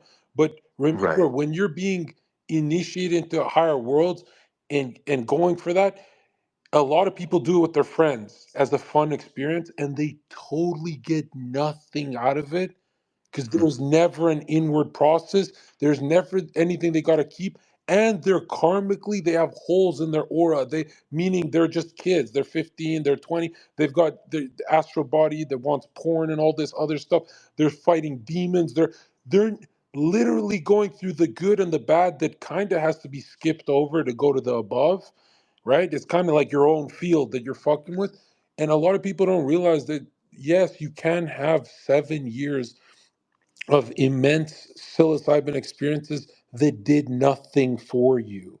If you do not come out of a plant medicine ceremony sounding like Zherka, you are a fucking retard. You are literally looking at the I have got buddies who say it's the most profound thing I ever went through. I said, you watched fucking Windows all day Yeah, no, building, no, and I'm telling you, yeah, and don't. and no one in human history wasted it worse than our generation, where our generation is going for spiritual truths when they're tripping balls. How can Mhm. you have truth when you're tripping balls? There's no meditative practice. And a Right, lot of you guys are doing it with food in your stomach, which is hella terrifying, the kind of right. stuff you're going to see. And a lot of people who think, oh, I'm just tough, I can go through a terrifying experience, it's like you're spinning your tires, they're not going anywhere. There are literal people who every single plant medicine ceremony they go through, they level up 1,000 years, right? They, Mhm. when you hear them talk, you go, oh shit, this is a different, he's at a different level this time. Then there's a lot of guys who walk around town and they're self-initiating with their buddies, and I get that to the soul, to most people's soul, this is just funny, but to me, this is sad because I'm like, there's people going 1,000 layers above you, and you guys are having. I'm not gonna lie, you some of the best experiences guys talk about is when they do shrooms with their buddies. I get it. You know, you guys have a Right. bunch of fun and stuff, and you guys go into, you like the spiritual, you like the hint of the spiritual, but to me, it's a huge waste of time because at the end of the day, how many 30-year-olds do we have who have a bunch of shroom stories? But they sound like Mhm. fucking idiots. They And I completely understand where you're coming from that, but this I this is did my not own. something you want. You don't want to be a 40-year-old man, 50-year-old man who has a bunch of stories but no knowledge. That's Mhm. I one time we did shrooms outside of this Wendy's. Are you kidding me? Yeah, no, that's definitely not the picture that I'm painting at all. And what would you say about the experiences that I'm having completely outside of psilocybin? It's been quite a long time since I've messed with that stuff, but how about the spiritual instances that I go through with feeling other people's emotions and being 100% accurate and being intuitive? I've heard you speak and sort of glaze over clairvoyance a couple of times, or what would you say in that aspect, and me being able to just read and navigate emotions so well? Well, I mean, What would you say to that? when I have guys tell me that they just feel like this comes easy to them, I go, then let's see some training for a couple of years. Let's see a strict meditation practice and a prayer practice. Let's see that inward progress, because guess what? As you develop that inner man, you're going to be literally way above everyone else if it comes naturally to you. If you're these people like Kayla who says it just comes naturally to me, but you don't have a practice, I don't give a fuck how easy guitar comes to you. You have to practice guitar. You know what I mean? Mm, So when a lot of these guys who want to talk to me about, I feel this, I feel that, I go, until you show me on paper 3 to 7 years of real esoteric training, I don't think you're going anywhere. I've never thought that. I don't think someone who doesn't work on their jump shot is going anywhere, right? I don't mm. care how natural you are with the dribbling the ball. You got to work on that jump shot. And a lot of people, I get it, are terrified because they're like, well, if I do esoteric training, it's not like basketball, it's not like hockey. It's like I'm really scared when I do it. And it's like, okay, then you got even more demons in the closet you have to face, right? What would you say? And this is, I'm not entirely too familiar with the topic, but I've heard you mention different entities in different planes that could psychically probably attack you. I've heard you mention the term demons a lot. Can you maybe elaborate on that topic? Is there definitely psychic attacks from other entities, demons and stuff? And how would I know that there is something fucking with me? Yeah. Because I've been questioning that, and maybe the proof is in the pudding. Or what would you say in that term? What are the variables? Yeah, usually if we see someone's spiritually dimming, meaning they're drinking alcohol, they're doing drugs, they're doing something that's dimming their consciousness, usually you're more open for attack. Here, your aura is weaker, and we look for two things: blue in the face or white. Blue in the face or white, and a coldness. This is a satanic attack, or hotness, where you're got rosy cheeks and you're hot in passion and you want to fuck a girl and you want to do something stupid, this is a Luciferic attack. Now, do you need them for evolution? 100%. But do you give yourself to them? Never. And a lot of people who are into hippie lifestyles, they have hot cheeks, red cheeks, and they live for passions, music, and just light and love. These are Luciferic influenced people, and they'll get balanced out later. And then there's cold mechanical people like Andrew Tate who just want money and power, pretty much. And this is a satanic force. These are the only two ways you can get really fucked up in life. Every other way is avoidable. These ways are kind of like you don't know you've crossed the line until you've crossed it, but you kind of have to cross it. And is there a Luciferic force pulling you to getting your first girlfriend? 100%. There's that intellectual force. So I guess it's a good thing there, but it's also a bad thing that you could get addicted to strippers with that force. Now, is there a satanic cold force that doesn't make you want to meditate, makes you want to make money? Yeah, 100%. Is making money great? It's awesome, but you can lose yourself that way too. So the balancing is always going to be in the middle, right? The Christ force. But if you ever want to see if you're off your path in life, you're either too hot or you're too cold, meaning you're trying to ejaculate on for the 10th time in a row, right? You just want ecstatic states, video games, whatever, however you can try and manage an ecstatic state, or you want a Hmm. cold state of just crypto, crypto, crypto. How many crypto guys have you met that constantly talk about crypto? Even when they're rich, they just live like poor people, but they're, I guess, rich on paper. These people are extremely harmonic, or what we call satanic, which is a force that is, I would say, way more dominant than the 1960s sexual revolution force, which is more Luciferic. And you got to remember that, think of cogs in a wheel. Okay, both these forces are like cogs in your brain. They have to turn. They have to, make sure free will is there for you.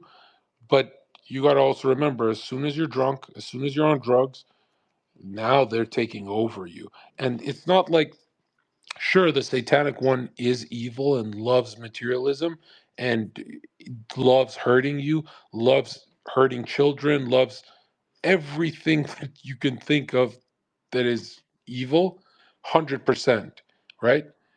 The Luciferic force is on the other side, where they're morally so upright, they don't even want their karmas on earth. They just want light for themselves in their own room, and they just want you to morally progress and pretty much be in ecstatic state, run away from your problems on earth. A lot of these guys become heroin addicts who follow this. Uh, Basically, it's too much light. You can't hold that kind of voltage. Are Luciferic beings still angels? Yeah, they're fallen angels, but in front of them, you're going to be shocked at how wise they are. You're going to be shocked that, wow, God allows angels to have free will and do their own thing. That's crazy. Now, do they know that they're burning out your body with heroin?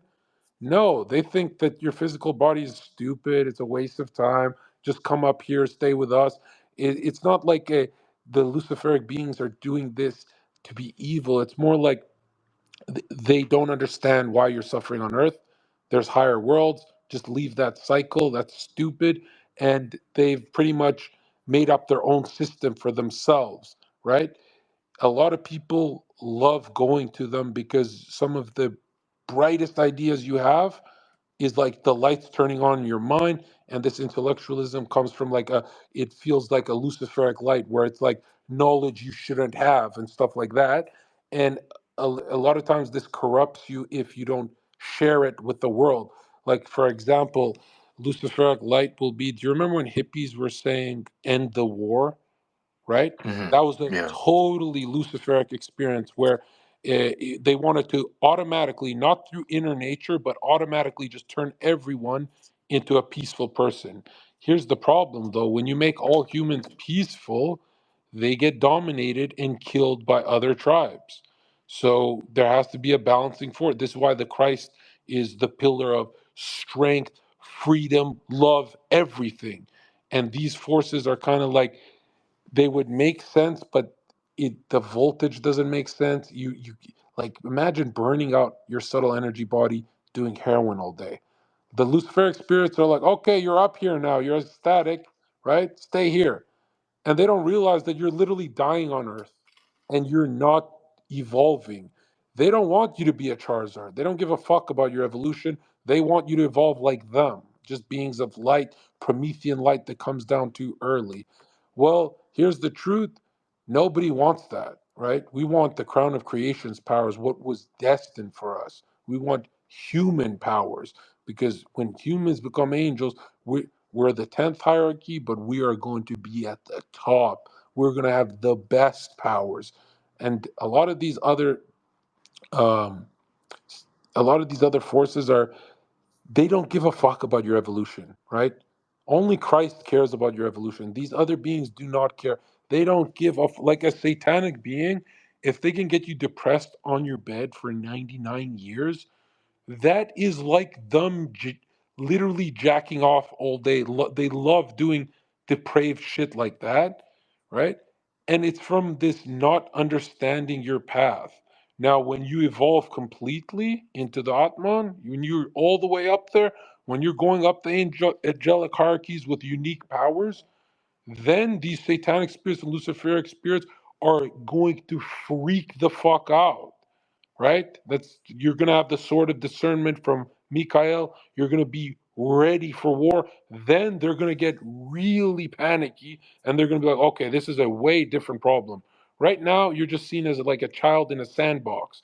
But when you're older spiritually, they're going to be like, oh, fuck, these guys are a problem, right? And remember, Christ doesn't obliterate these guys. Christ points one to upwards, one to downwards, says you guys can always join back in with me. The satanic spirits don't want to do it. They feel like they don't deserve it. They're mopey and depressed, the fucking little faggots. And then the Luciferic spirits want to be in their own light filled room. They can go close the door and be away from the Father. That's totally fine. You can do whatever you want. Hmm. You can, stay in your own universe, whatever you want, right? Do it however you want. At the end of the day, every single entity on earth says, why did I do that? I grew way faster with the Christ. Or I grew way better with the Christ. And the Christ is kind of just always smiling, like, told you, but can't actually directly tell us because it obliterates our free will. When an eternal being touches us, like, Yeah, it's literally the balance that it's, upholds it. yeah, it's basically like, you don't want an eternal being, right? You don't want the Right. eternal ever telling you what to do, because then 1 second turns into eternity of seconds, and you never want that authoritarian thing, right? That's why a lot of Mm. people don't understand what the Christ is like. The Christ is not just heroic and fearless, right? But also takes on the fears and has felt fear and has felt everything we felt, right? Took it on, all of it for us. But the Christ is also infinite understanding, where take your time. And so it's very different than what modern Christians talk about, right? The, Hmm. the Christ is infinitely patient with us. I'm not. I want everyone who follows me to progress quickly. I'm like, get the fuck off this fucking stupid rock, bro. Let's go fucking faster, right? A lot of guys who follow me think because I talk like this, I want them to go really slow in their development. And I'm like, And no, that's not the bro, case. that's not the case at all. I'm not the Christ. I'm Zherka. I'm telling you, hurry the fuck up, right? Let's move it. Inspire me. Move it. And you're going to see in the next 20, 30 years, there's going to be a lot of spiritual guys talking about stuff. And you're going to always know who's full of shit and who's not. And Gigi Young, she's a beautiful soul that she doesn't allow herself to lie on camera like everyone else. She'll only refer to Steiner's work, right? She understands it. She understands anthroposophy. She's not mixing it with other stupid shit or fun little YouTube channels. She's cool. There's going to be hundreds of her talking about spirituality that are intuitive. They're going to be making shit up, mixing it up with the things they get correct intuitively. These people are dangerous people, extremely dangerous. There's going to be Zherka types that go. They are forerunners. So I think in 25 years you're going to see a lot, millions and millions of views. I've predicted a lot of things, but you're going to see millions of views on Steiner, and you're going to remember me, and you're going to be like, whoa, he's a forerunner, right? Like he remembered his incarnation early, but you're going to be shocked at how spiritual the world gets. Do you remember the 1960s hippie revolution, spiritual revolution? There's going to be more booms. Like right now, we're in a psychedelic boom revolution. There's going to be more and more and more, and they're going to compound. The only way you should ever know to discern from truth is the spiritual movements that there's going to be a new age one that discontinues anything involving the Christ, right? Fuck them. There's going to be one that's totally Eastern based, and they're going to try and lie to you and say Christ was a master. There's going to be a lot of these Gnostic types telling you Christ was just a master. These are dirty people. Anyone who tells you Christ is a high level master, like Buddha, which is the highest level master we've seen, right? From Venus, from the Venus stage, desire stage, right? No, the Christ is not a master, right? The Christ is the all without end. So it's very different from, you're going to see a lot of esoteric Christians try and sell you on Buddha is the same as Christ. They're both spiritual teachers. And you're going to think Zherka just has a crush on Christ. Zherka just has a love for this Jewish guy. Zherka just talks about Jesus Christ because that he grew up in that framework, maybe in the West. And Zherka's just into the Jesus Christ story the most. That's why he defends him all the time. No, that's not why. Actually, look at my temperament, look at my personality. I'm not really the type of guy to be moved by Christ. I'm moved by the truth, and the truth is Christ. You're going to start, as you get older, realizing, whoa, this is a lot crazier than what we've been told. Esoteric Christians love to lie. They love to lie and say Jesus Christ is a spiritual master. He teaches you how to open your etheric vision and blah, blah, blah. Anytime you hear someone trying to tell you he's a master, they're lying, right? The Catholic Church got everything correct. It's a shell of what it once was in the medieval times. Like, I don't know if you can tell, the churches are shells. Mosques have become shells. Every religious institution has become a shell. I don't know if anyone can tell. I think Protestants really can tell. Like they scream about it up and down. But when we look at which shell has the most truth, it is Catholicism. I know there's so much wrong with it and you can attack it all day, but Catholicism, everything they talk about, how they focus on the Son of God, where Orthodox focus on the Father and Protestants focus on the Holy Spirit, the Catholics have it right. That's actually why they're the biggest. Does not mean that they distort it a lot, but I'm telling you, if you had a private conversation, really private conversation with the people in the Vatican archives, they'll only talk about Steiner, right? But it's, again, not something you want to tell the public, because if you tell the public, then you're expecting a Walmart greeter IQ to download Rudolf Steiner. It's really bad. They'll kill you for it, right? You don't ever want something as complicated as esoteric Christianity in the hands of the masses, because they will freak the fuck out. You want Brady and Sarah to say, Jesus in my Bible, Jesus in my Bible. You want that. That's good for their progression. But if you're highly conscious, maybe you're born in Sweden, maybe in Switzerland, you're extremely conscious to the point where religion's stupid to you, well, guess what? You're going to fall really far backwards without Steiner now, right? And I'm not saying this as like a dogmatic thing. I'm saying you're a highly conscious person, so you get to go debunk him. Good luck, right? A lot of people are convinced that Zherka has this affinity for Christianity. Like, oh, he went through his own personal experiences, he saw his own personal symbols, and that's why. And it's like, no, Christianity is the truth, right? The best version of the truth is Steiner's package, which is a heretical package for most of the people. But remember, who are the heretics, right? They killed Jesus, right? Jesus was a heretic. Like, they don't like the parables. They don't like the esoteric language. They don't want hidden truth. They want Jesus and my Bible. They want the regular shit, right? So guys got to remember, if you're highly conscientious, go to the hardest work, right? All the hard work. If you're low on consciousness, stick to Jesus and my Bible, right? You can start. Everyone starts there, right? It's totally normal.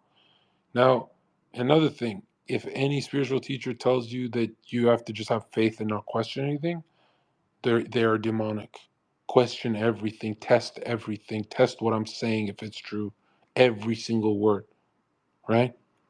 You could be being deceived. Test everything. You can love something when you have knowledge about it too, bro. Okay? You don't have to just have blind, just, what do they Protestants say? Faith, and that's it. That's all. Just have faith in Jesus Christ. Dude, you're repeating a mantra. You're not, what are you talking about? You're just saying the words Jesus Christ and thinking that you're like changing lives here. It's like, dude, these people died for you. The apostles died, Christ died for you. All these people who prepared, right? They weren't just spamming Jesus Christ. Everyone who died for this faith, all the saints, all this, they know the Christ internally. They understand the Christ. They understand it's worth dying for. They weren't screaming Jesus on my Bible, right? And that spirit is something from the I am. Now, is this something that is this a truth you can get to just by becoming, you know, just knee deep in theosophy and philosophy and all that? It's no, you don't need to read this stuff. You can sit and meditate and find the truth as well. Okay. And again, there'll be a transformation that happens when you are becoming a true Christian, where, let's say you don't have followers. Let's say I had no followers. It would be hard for me to talk about all the time, because you're turning a lot of people off from Christianity, right? Now, if you're helping fixing people's lives and wearing the cross, you are converting way more people than someone who's just screaming on a microphone, right? The actions speak. Don't ever let a Protestant say there's no word. Like, George Janko is someone who is just totally lost his path. Like, I think every second clip of him is saying works mean nothing in the world.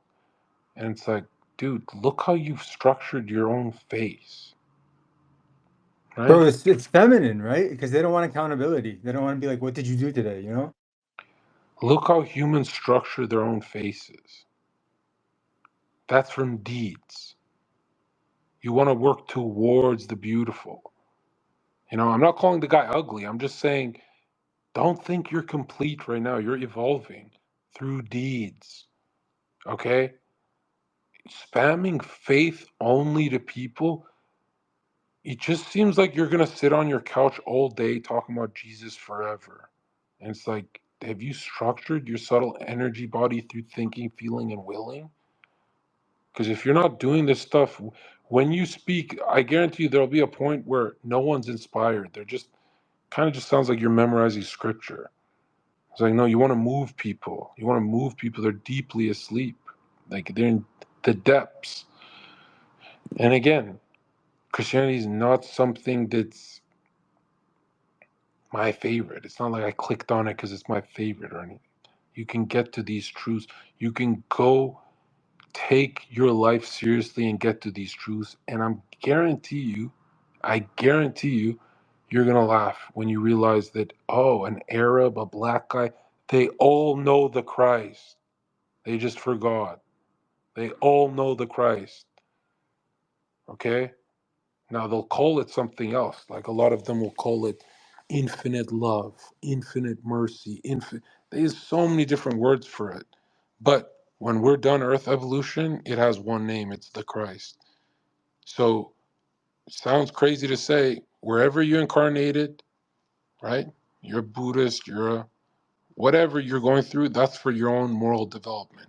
If you feel like you outgrew that development, I got news for you. It is unfair. Christ is king. It is unfair. Like everyone else takes a back seat. Now, you can use Islam to make moral progression. You can use all these. It's not like it harms you. I'm not that Christian channel saying you're going to burn in hell, right? I'm more with the Catholics on this where, good people, they go up, right? You're all going to have to get purified anyway. But if you want that infinite ticket, you want to meditate daily. You want a deep prayer life before bed. And this is stuff where when you're trolling all day having fun, you're still going to feel like you're becoming an adult. Becoming an adult is not doing what your parents did. Becoming an adult is you're a knight. You have a sword, right? You have something you pray to. You have a cross. This is becoming an adult, that you have a deep, rich inner life with yourself, where your girlfriend, your wife, they don't know what the fuck you're up to, but they know you have a deep, rich, personal relationship with yourself. They cannot be interrupted, and everyone wants to follow suit. Everyone wants to copy that. Why? Because, dude, you're gonna be here at 70 more years, then the next incarnation, then the next one, then you got a lot of time to learn how to be still. Okay? You think you're running around? There's billions of people running around right now making their dreams come true, and nothing changes. I swear to God, you will get bored of the Ferrari in 2 weeks. You will get bored of the external world. I'm not saying it's Maya, it's half an illusion, it's not all, but I'm telling you guys that that feeling you crave of freedom driving the Ferrari is in the supersensible world. Yeah, you get to download that feeling of freedom. It's that best feeling of flying. You get to fly. You don't get to just drive a car.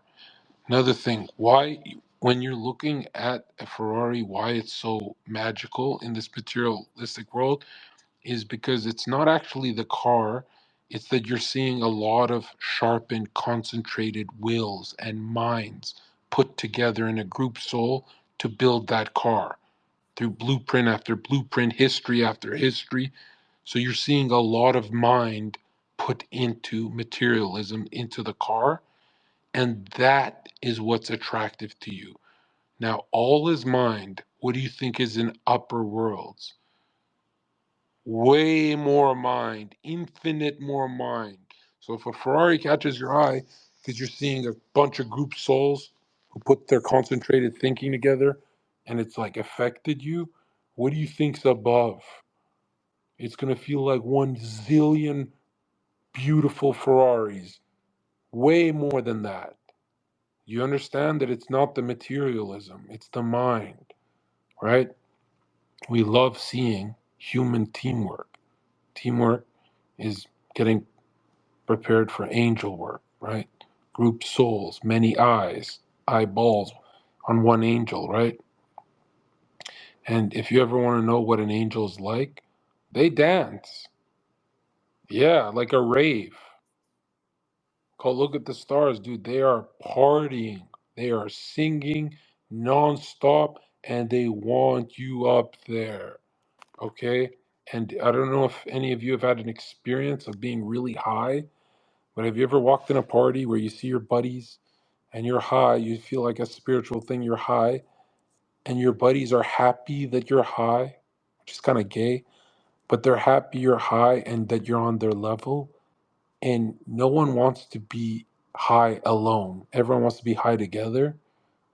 So let's say you take a hit of that weed, you guys are doing this gay shit of smoking weed, but it's developing that bond, right? That closeness, that angel energy, that brotherhood, right? That Christ-like energy. And you have that thing where, wow, nobody is hogging the weed, everyone wants to be high together. And you get happier when someone else takes a hit of that. And now he's high with you, right?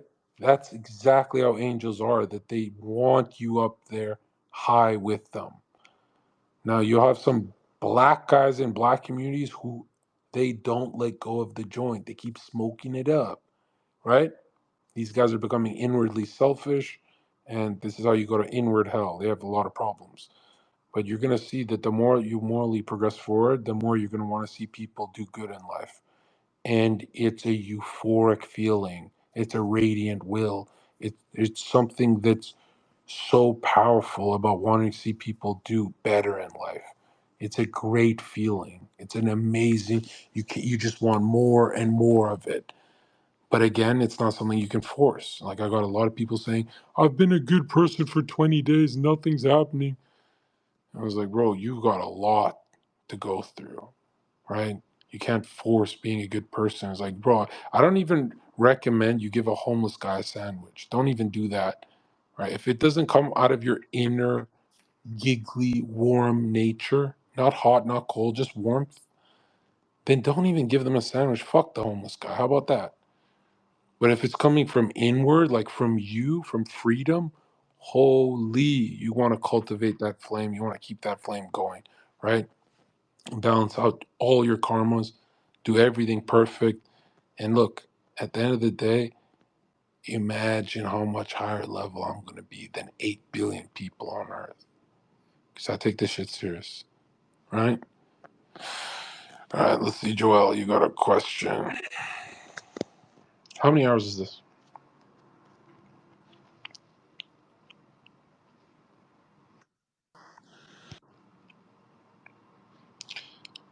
Yeah, Jake, go ahead.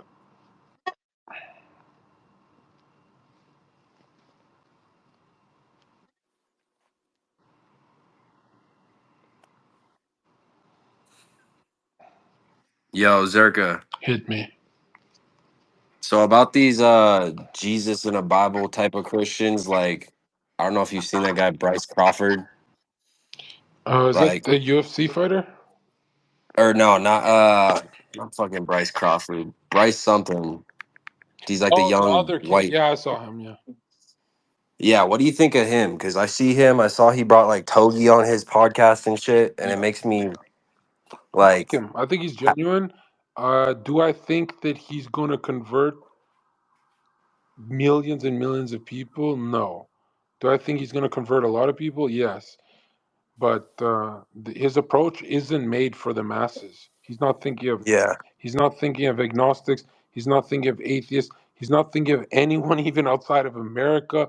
He does not he doesn't have the consciousness to realize he's speaking to the world. He's just in his head. He's speaking to his hometown people.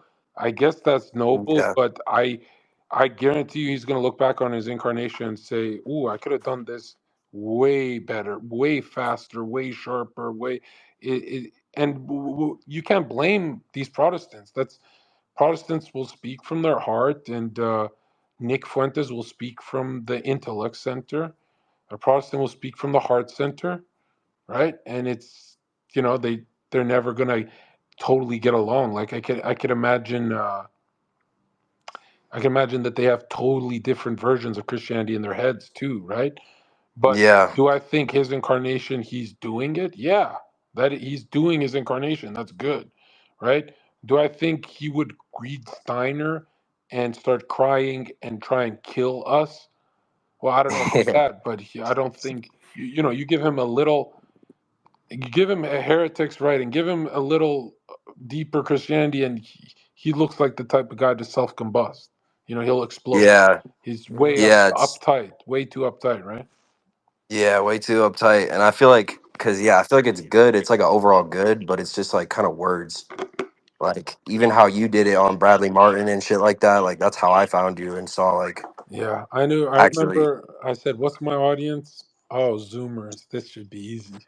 Yeah, We're gonna scream at them on cocaine. Or I was on Adderall there, not cocaine. That one. the But man, Addies. I was getting my tasks done, and I kind of missed that because a lot of people are convinced that, hey, Zerka, you're supposed to be doing that year round. And yeah, I could even go to a million followers screaming about Jesus on YouTube all day, but you'd be shocked at how much that damages me, like personally. You would be shocked that the way I'm approaching it is like at least in 10 years we'll be on Gaia TV, we'll be on all these new age networks to speak to a broader audience. We're going to be talking to the people who don't want to talk about Christianity, right? We need those guys, right? We can't just talk to lukewarm Christians all day. And the most important part is, are you deepening your layers of consciousness? Like that Bryce guy you talked about, I guarantee you he's doing way better than anyone else from his friend group. Oh, for But sure. if you ask that kid, hey, do you concentrate 8 hours a day when you're off camera on deepening your faith? Fuck He no. he does he doesn't have a study. He reads his Bible, but it's not his study. You can tell that it's he's like in layer one of into intellectualism. Layer Yeah, layer one is like like surface level. he's like an interest layer. And I'm like, no, we want to see, you know what layer Nick Fuentes is on for politics? Doesn't it feel like Nick is on this like seventh layer where you know, Nick is, if you ask, Nick is so deep into politics, he doesn't even have political positions anymore. He makes jokes, right? He just wakes people up with jokes because it's like second nature to him, right? But Nick is someone who's really deepening the mastery. That guy is going more for how many souls can he save? And I don't think that game ever ends, right? But if he deepened his study like Nick did for politics, but he does it with the Bible, I think he could come back stronger. And I only want to see people come back stronger. I never want to see, like, I like what Sneeko does, but it does feel like just output, output, output, output, output, output, output, output, output, output, and it's like years of output, right? And Yeah, if Sneeko took a year off and came back, memorized the Quran, to me that is, I don't care if you have less followers doing that. That's in your storyline. This fits the puzzle way more to your incarnation, way more, right? Or even a Malcolm X phase.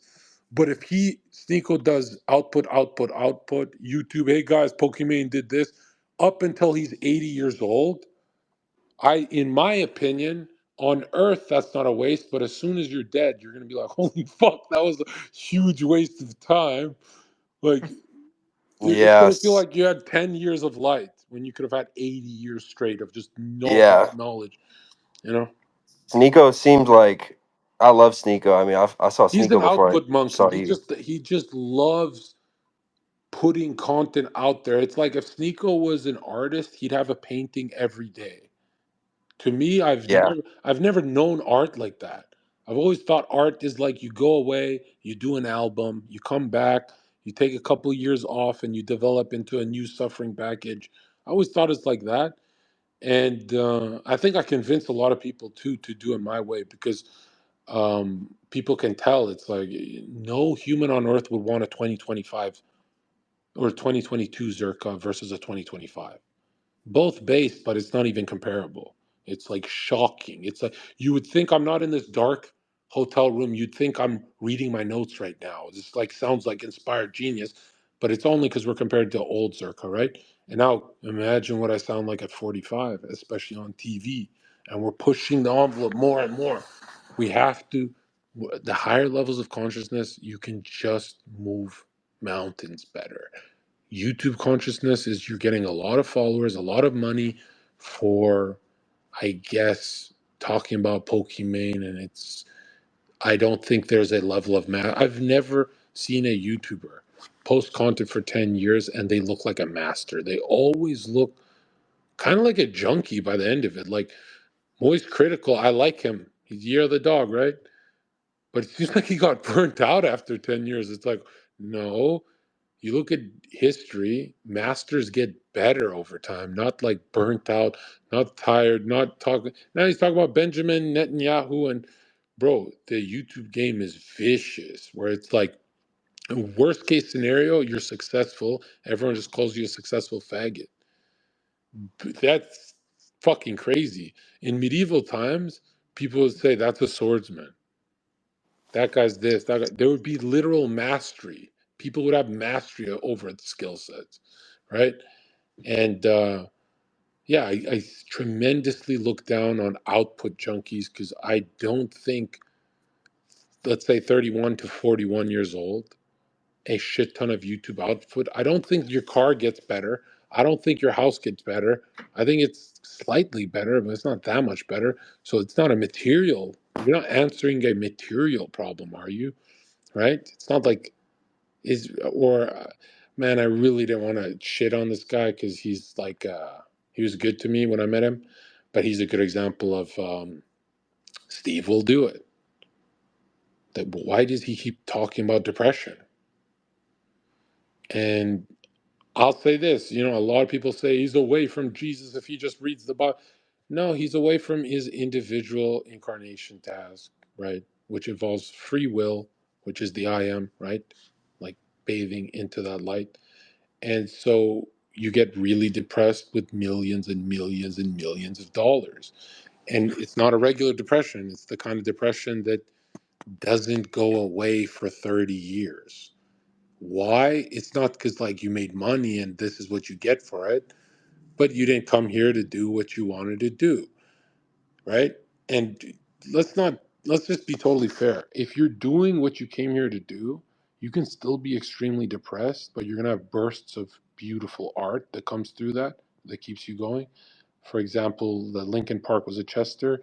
There's a lot of artists who still have tragedies. Listen, man, some people's incarnations are tragedies, and if you embrace them, you are building more courage than anyone in the universe. It's the most beautiful alchemical transformation you can make on your subtle energy body. Now, do I think Steve will do it is going to feel burnt out for the next 10 years, 20 years? 100%. Do I predict he will clip it? Do I predict he'll have a spiritual awakening that's very aggressive? 100%. Okay? I remember predicting Connor, but god damn was he late. He's supposed to come a lot earlier, but I guess when you have like 100 million, or was it a billion fucking dollars, I guess that's even better cocaine. But the problem with Connor being on cocaine for 7 years is, look, you're in inward hell. You're always hot, you're always cold, you're fluctuating, you don't know what the fuck's going on. You're on impulses. You jacked off 10 times. You cummed in girls, and you still feel really like jumpy out of your skin. You want to punch an old man. This is all from the weak auric field, right? When your auras, in the beginning, it's awesome, but when you can't handle the voltage, it gets bad. Do I think you can use cocaine and drugs to get a tool done? Like, for example, I thought I would die around the age of 28. So I said, okay, let's do a bunch of coke, get people to Christ. Let's go hard and skip the girlfriend and all that stuff. Like, let's just go hard in the incarnation. I already know my incarnation, which is funny. A lot of people know it and they do it wrong. Like, you can't just do it going that fucking hard. But I was convinced. I'm like, I'm battling time, and I'm not afraid of God at all, right? I have a good relationship with God. I just don't have a good relationship with time on earth, right? That's my own problem. That's my own tasks that I took on. So I'm doing it my way. And it's like, I'm wrong, there's more years to life. And now I think I have a lot more years. I think I have like at least guaranteed at least like 5 to 7 more. But if I had an intuitive feeling that I'm going to kick the bucket early, would I have a immense pressure to do a bunch of cocaine and go Jesus is King everywhere? Yes. And that's why people have that kind of pressure to become alcoholics and stuff, is that, time is ticking and they start getting burnt up with that, right? The interesting thing is once you burn out all your jing, you're done. That incarnation's over, right? Um, a lot of people like to talk about, can you get revival energy and stuff. Look, man, you can run on empty for a long time. It's called Christ. It's literally called the Christ. There's a lot of humans who run on empty and they just run on faith. It's a beautiful thing, right? Not to them. To them, it's torturous, but on the other side, it's beautiful. Now, I'm telling you right now, man does not want to know he has an incarnation task. But as soon as he knows he has that, holy shit, does he feel like a man, right? And it comes with a shit ton of problems. I got to know mine very early. I think it's like 24 years old, extremely early. which made me even more, oh shit, I only got a couple more years to be a delinquent. I better be a really bad one. You know, like you start to spin the wheels faster, and it's not, it's not skillful. It's not bad or good. It's balancing out. It's just not that skillful. I could be more skillful. And, 27, I'm really failing the relationship challenge. And I'm like, yeah, I'm not a feelings guy. I don't have to fail this one that hard and blah, blah, blah. But no, I actually went there. I found ways to become a feeling guy. You know what I mean? You'll find a way if it's your challenge. And I started going harder and harder. And 30 years old, I still remember I'm like, okay, can we do half of it? I'll do half the year with content, half the year with this. And bro, in my karma, it was like not only is your shoulder dislocated, but as soon as it heals, it's gonna snap again. Meaning you have to do your task. You're bedridden. You have to. Enough is enough. You don't get to play outside anymore. And for the longest time, I was so bitter, dude. There was the one time I want to fight God. There's gonna be times in your life where you're like, you know, you're actually mad at yourself that you did it to yourself, but you can't fight yourself, so you're trying, and I was just so angry. And then I got blessed, and then I'm like, all right, I did this arm shit to myself. And because you always feel like an angel until horrific things start happening to you, and then you're like, oh fuck, I've done a lot of stupid shit. And some people are like, well, this guy's a saint, this guy's a dude. Some saints get boiled alive. So when you look at good karma people, it's like good karma until the last bit of it, and then they get some horrific shit that happens to them. So don't think that you're running a tighter game than saints, right? And when you look at saints, it's just really bad people that smartened up hard, fast, and because it was getting a little too much for them, right? And the cool thing is, out of the world of senses and time, the suffering is, you don't want to trade that. You'll never say, well, that part where they boiled me alive, I want to go back and delete that, right? You will never say that, ever. You'll be like, I'm glad I went through that, right? But in this world of senses and time, shit can hurt. Some of you guys don't realize, anyone else been in pain their whole life and they don't know why? Just like, weird, uncomfortable feeling.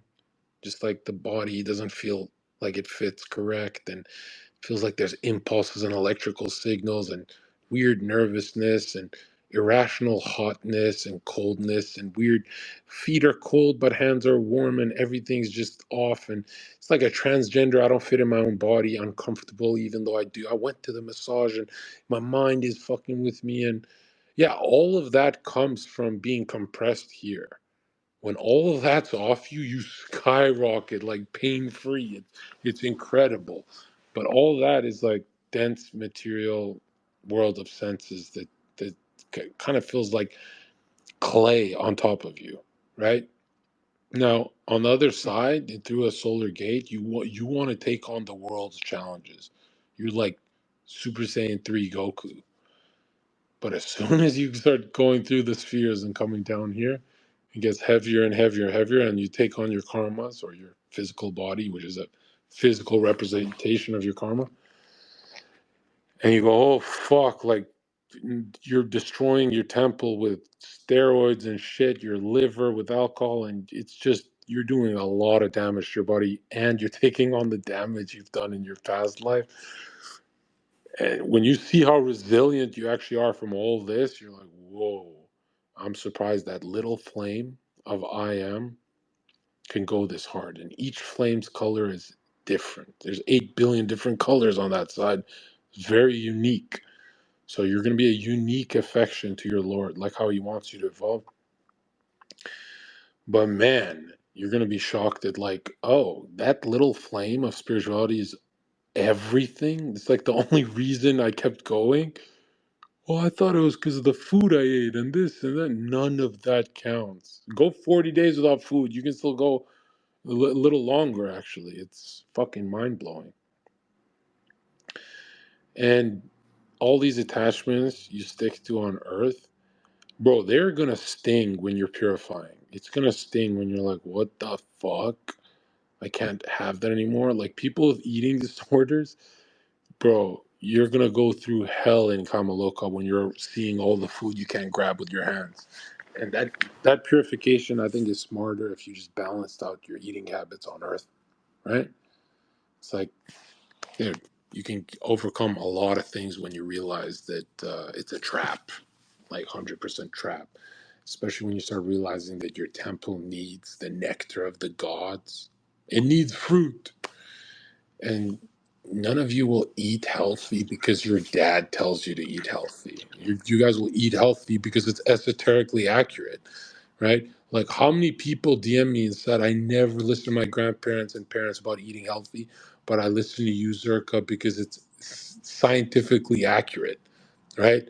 And I'm like, yeah, that's how it's supposed to go. No, nobody wants to listen to their grandparents about eating fucking fruit and shit. But if an Egyptian emperor, if an Egyptian pharaoh tells you this is how you strengthen this spiritual perception, you are going to listen, right?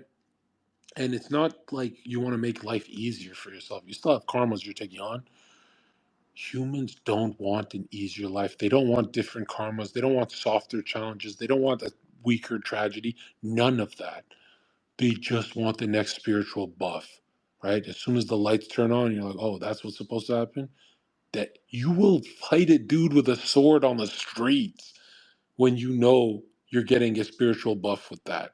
It's that much. It's like you can't wait to take on your problems because they come with higher levels of consciousness. And remember, consciousness increases, it's painful, but that weird, jittery, that you're filled with fear for no reason, that always extinguishes when you go one layer up in consciousness. Now, you do build other fears in that layer, but you extinguish it. You go up one more layer, and it keeps going like that. And you're going to be like, oh, shit, living on Earth is like kindling a flame. I don't have time for an energetic, stupid girl yelling all day because it's kind of like, dude, I got to work on my flame. This is already tough. I don't want it to extinguish my like those guys you see at Walmart that have like almost dead flames, right?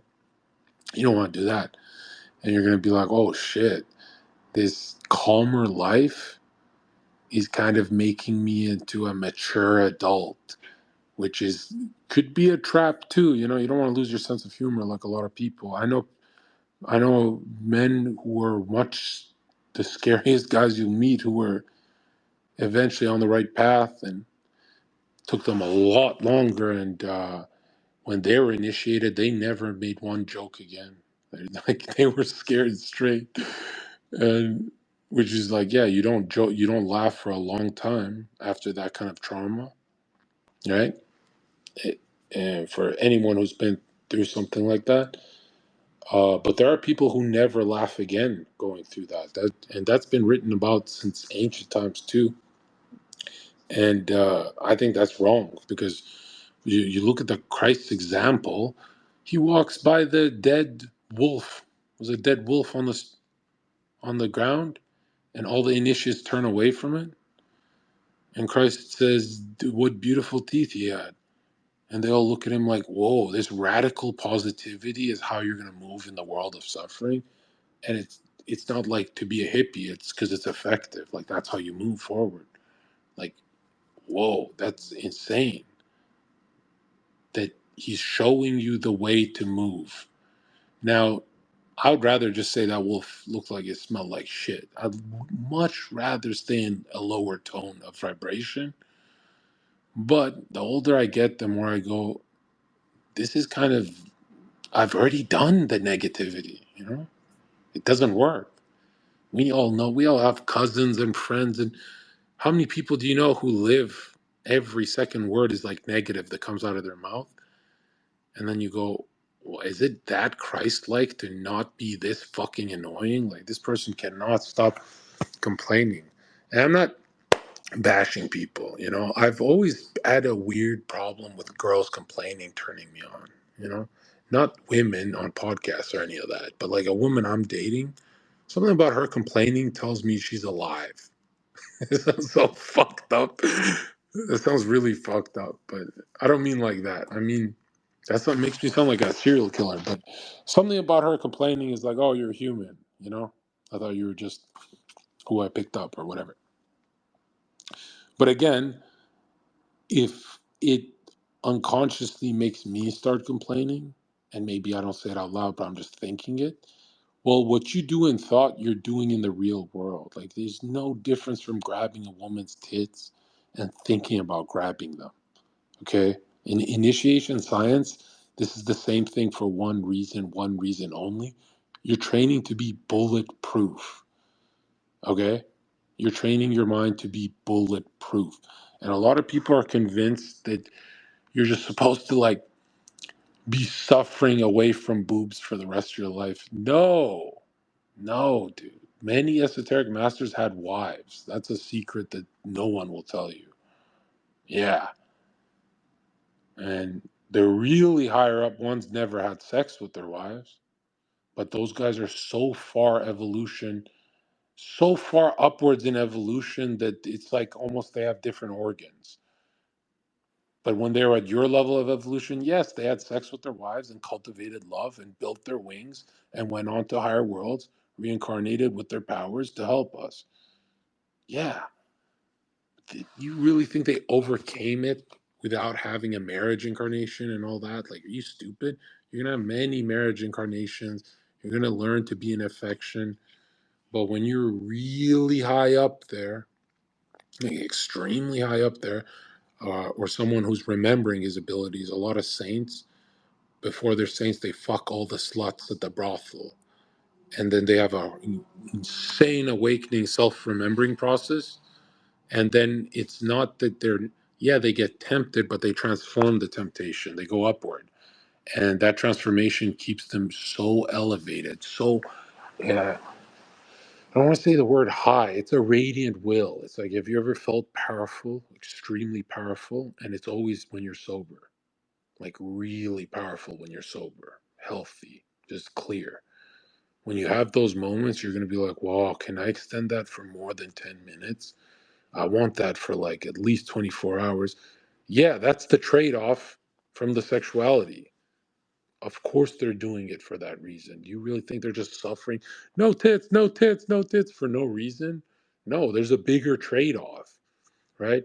Another thing nobody talks about is a lot of high level initiates do have sex. It's just that she'll be on one side of the room and he'll be on the other side, and they're doing it with their minds, which is very different and has no corruption to it, no lower nature to it, right? Now, these are people who have incarnated a lot, like a lot of times. And there's some guys who have incarnated a lot of times who make slow progress. We're talking about fast progress people. So if you study the Taoist Chinese internal alchemy text, you'll see what I'm talking about with this, right? That even sex gets spiritualized, right? Now, can they come back in incarnation and use their genitalia to have sex? Yeah, some have done that. And it's always like how you say, not as attractive to them. It's kind of like a, you know, lower nature thing. It's kind of like how we use our brains, but those black guys in Africa chuck spears. Well, they're in their astral nature and you're in your ego consciousness, right? So if you went one huge layer lower, you would be chucking spears and running around in your evolutionary progress too. And if you feel like you're a lot above those black guys in Africa, well, angels are a lot above you. And this next jump is way bigger than you and those Africans, right? Like, angels are so far ahead of man that every single encounter with an angel has been 99% of YouTube reportings of spiritual experiences has been YouTubers saying they spoke to God. And it's just one angel, not an archive, not just like the next hierarchy above us. And these people are so fucking stupid that they're like they call the angel the Jesus. They'll call it most 99% of spiritual experiences have to do with the angelology system of medieval Christianity. Okay, very few spiritual experiences are directly linked to God. Very few. You're not a prophet, bro. Relax with that shit.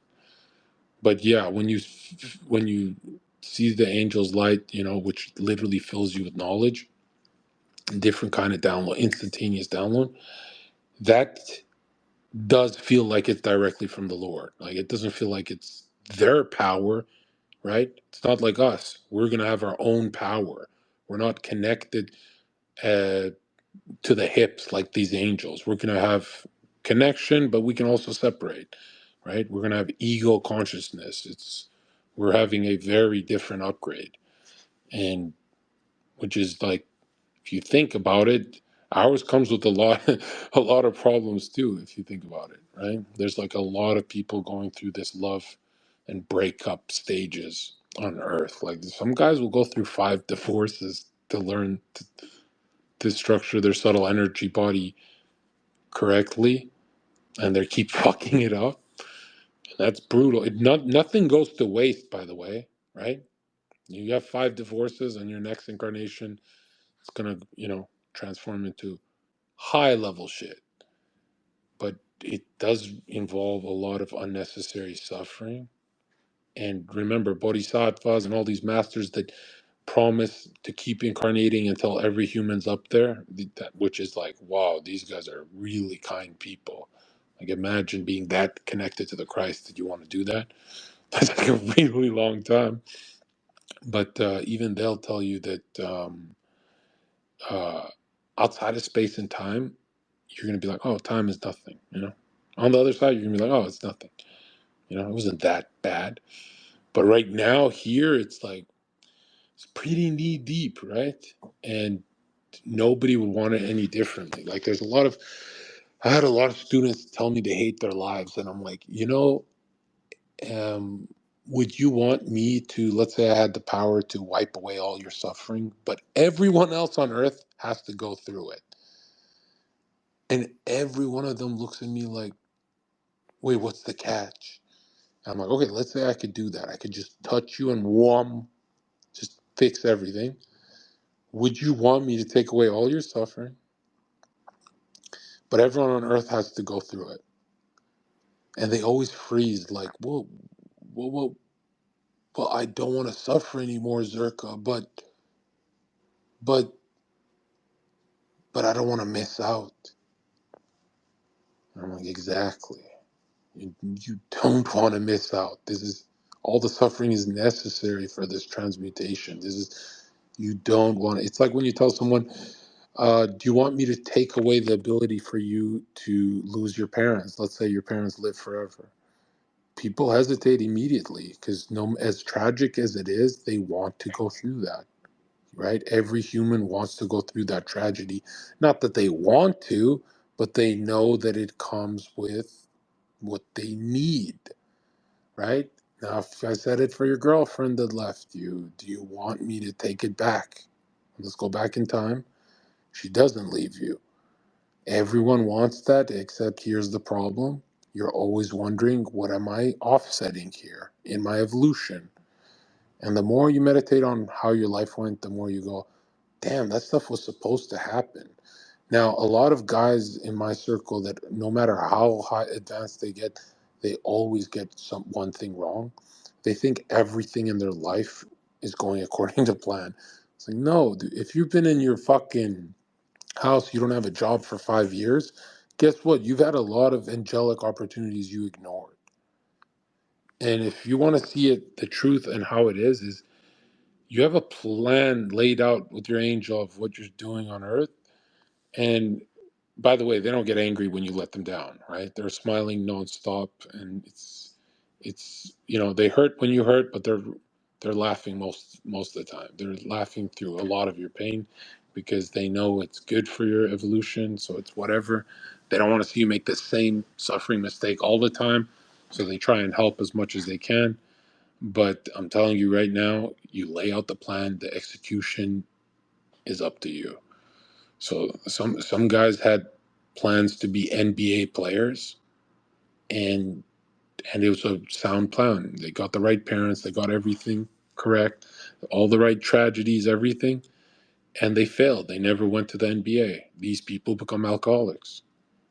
So if you've ever wondered how many opportunities you've missed, a successful person probably missed 90% of their angelic opportunities. Now imagine you, like an average guy or whatever. So there's a lot of packages ignored. That's what karma is. It's like you keep co-creating and going to the wrong places. And if you could look from the outside in, you'd be like, this is fucking terrifying. It's like, Zherka, you could have been president. Why'd you miss all these packages? And it's not for nothing. You do develop, but man, it's a lot slower than how you were planning on developing. Same with people you hate. The people you hate is the funniest cosmic joke is that they're your best friends on the other side. And yeah, you're gonna be in for like a rude awakening when you go, I want to go back down. Except this time, these parents and this, and it's not like you don't see your parents ever again. You see them in different, what does Jung say, in different costumes, right? Now, do, do you ever worry that like I get this message where it's like I look in the mirror, but I like who I see. What do you mean I gotta give this guy up? And it's like, no, you like who you see because he's a representation of how your spiritual body and face is shaping out, right? That you're working on it. But you're gonna on that side, things look more real than this side. This side's like the world of shadows, bro. So you're gonna recognize your face. Don't worry about that. Okay? You're structuring it. I've had a lot of narcissists. I remember this is one thing I hated with my mentor. I was like, I want to come back as Zherka. And he'd always be like, no, you don't. I'm like, how do you know? And he'd be like, because you never do it. I'm like, fuck, man. I want to. And he's like, yeah, you're saying that right now. But if someone wanted to come back as their original skin, they can do that. No human ever does that, right? Especially once you get bored of, well, you got 70 years in this body. You want to milk the shit out of that. Um,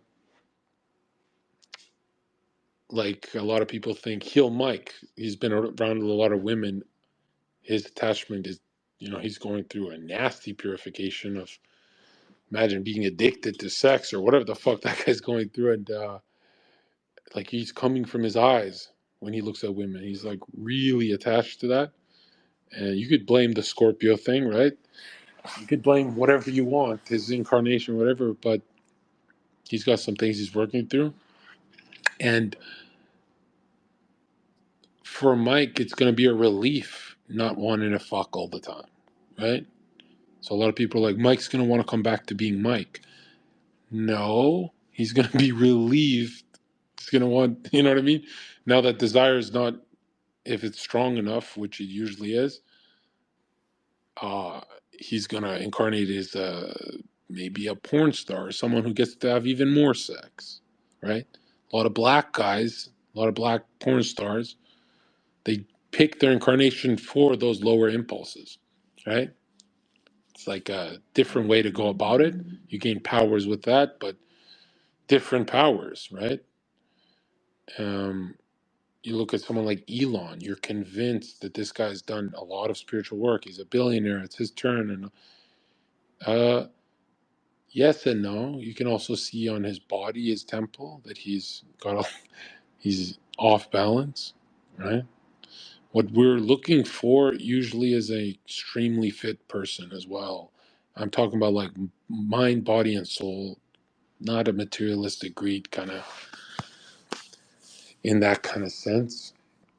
You look at Trump, he's I think he's like a glowing package, except extremely off balance with his weight. Like seems like he has an issue with food, or I don't know. It feels like spiritually Trump is very overweight, because he's not a spiritual person and he's I don't think anyone listening to this call will be that overweight at his age because you're not going to have the best doctors in the world and shit like that.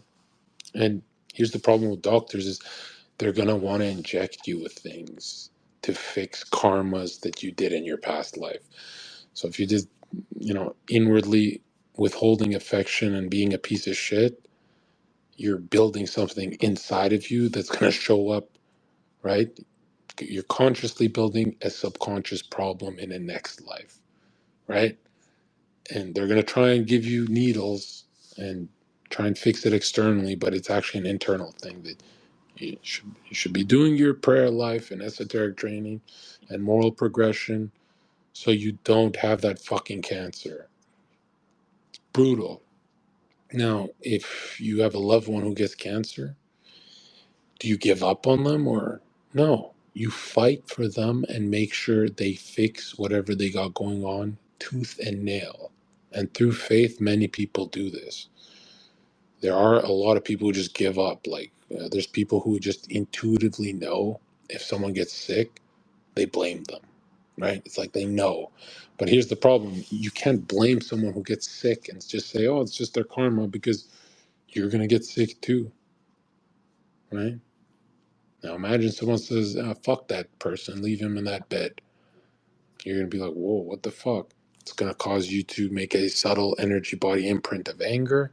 When you reincarnate, you're an angry soul now. You have more problems, like a black guy. A lot of black guys have a lot of anger issues. I don't even mean external anger like how everyone talks about. I'm talking about like there's a self-hatred. They just play uh, some basketball PlayStation game all day and they angry the whole time playing it. And I get them because I've had the most black experience on earth, right? Just hoes, throwing money on them, eating fried chicken, being loud. So I get that. When I play video games, a lot of inward angerness, a lot of anger, self-hatred, right? Self-hatred comes from not doing your mission, your task, right? Now you could do your task perfectly like Kobe Bryant. You can still go down on a fucking helicopter crash. Make no mistake about it, right? A lot of dark spirits don't like the people who inspire other souls. Like a lot of dark spirits they're everywhere. If you haven't drank alcohol or done drugs or anything for the last 7 days, let's say, you're probably feeling right now like, whoa, my aura feels really clean. Well, try a year, bro. Try a year and you'll see how great you'll feel. All right? All right, let's go to. Do you have a question for me, guys? Yo, Zherka, can you hear me? Hit me, hit me. Man, you messaged me like 10 days ago because I posted something about like your unexpressed ideas can become a form of depression or like, Yeah, that was yeah. good. Yeah. Um, and I wanted you to expand on how Rudolf Steiner's instinctive impulses and desires are signals from the dead. Are they signals from angels like you spoke about, or are they signals from like your actual ancestors? Yeah, it's always a question of, and it's a good question, but it's always a question of, is there a radiant will to the image in your head? So, for example, if have you ever had an image in your head of your higher self that deepens your bond with how you're feeling, right? You just feel powerful. This Yeah. is this is an angelic image. But now, have you ever had impulses of wanting to do stupid things or things that are not you, but they're your personality, they're just not your inner you, or just retard shit like gambling and slots and all that? All those lower nature stuff are just the dead going through you, that they cannot let go of their gambling addictions. So they're just going through your body and kind of using it, and we let go all the time. We let them run impulses all the time, right? And 99% of people you see on the street, they're being run by the dead. They're mechanical, right?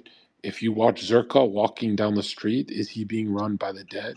Yeah, chances are you caught me when I'm like laundry day or whatever, just mechanical. There's a lot of people who are highly based in their practice, and You want to be like these guys, but you're going to catch them in trance states as well, right? And it is like that. I'm sorry that the spiritual community, they made the word waking up as like, oh, Zherka woke up, so he's totally fine. That's not the word waking up. That is like the biggest misconception of the spiritual community is that you wake up and you're good. No, you keep falling back asleep, especially if you've been initiated, especially if you're high level. Oh, yeah.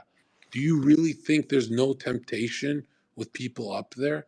Actually, it's more temptation with people up there. For example, as in 19, maybe I'm wrong, 1922, Steiner's getting attacked by demonic spirits and they're making him sick. They're doing everything they can to stop him because Hitler and all these people before they're even famous, they're all going to his speeches, getting inspired by him, but twisting it and distorting his work, right?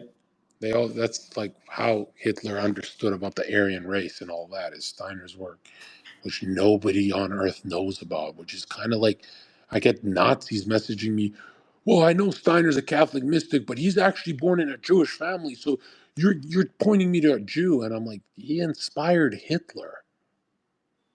Isn't Hitler your guy? Right? Although Hitler did get possessed, right? And he went a little too far with that. But yeah, I just don't get the occult and esoteric crowds who are into that stuff with Hitler. It's like, where do you think he got it from? You fucking idiots! Where? How do you think I? How do you think I found it shocking? I was like 25 years old. I found it shocking that the nerds were talking about Steiner. I'm like, why are they talking about that guy who inspired the Nazis? And when I saw when nerds and Nazis are agreeing on the same thing of, oh, this is one of the most powerful incarnations we've ever seen, ever in history, right? Like, uh, anyone who's familiar with his work will know, like, whoa, he's way higher level than Thales, every philosopher you can think of. Like, it's almost like, I'll say it like this: if you ever want to know how powerful that Rudolf Steiner incarnation was, I think you could put 800 philosophers in one mind and they don't even come close to him. And if you don't believe me, finish this lecture on riddles of philosophy, where he's dissecting every philosopher. And I mean, like, connecting how they're linked to each other. And it's brutal. That's a brutal one for like the beginner. Obviously, I don't recommend that. I had beginners telling me, I'm going through the philosophy of freedom and intuitive thinking. And I'm like, really? As your beginner process, you want to pick the hardest part of the job? Like, you know, I don't want to point you guys to the hardest work, but I'm telling you right now, there's like, you're going to go in life where you're going to encounter people who they've been here before and they're highly individuated and they don't even seem human.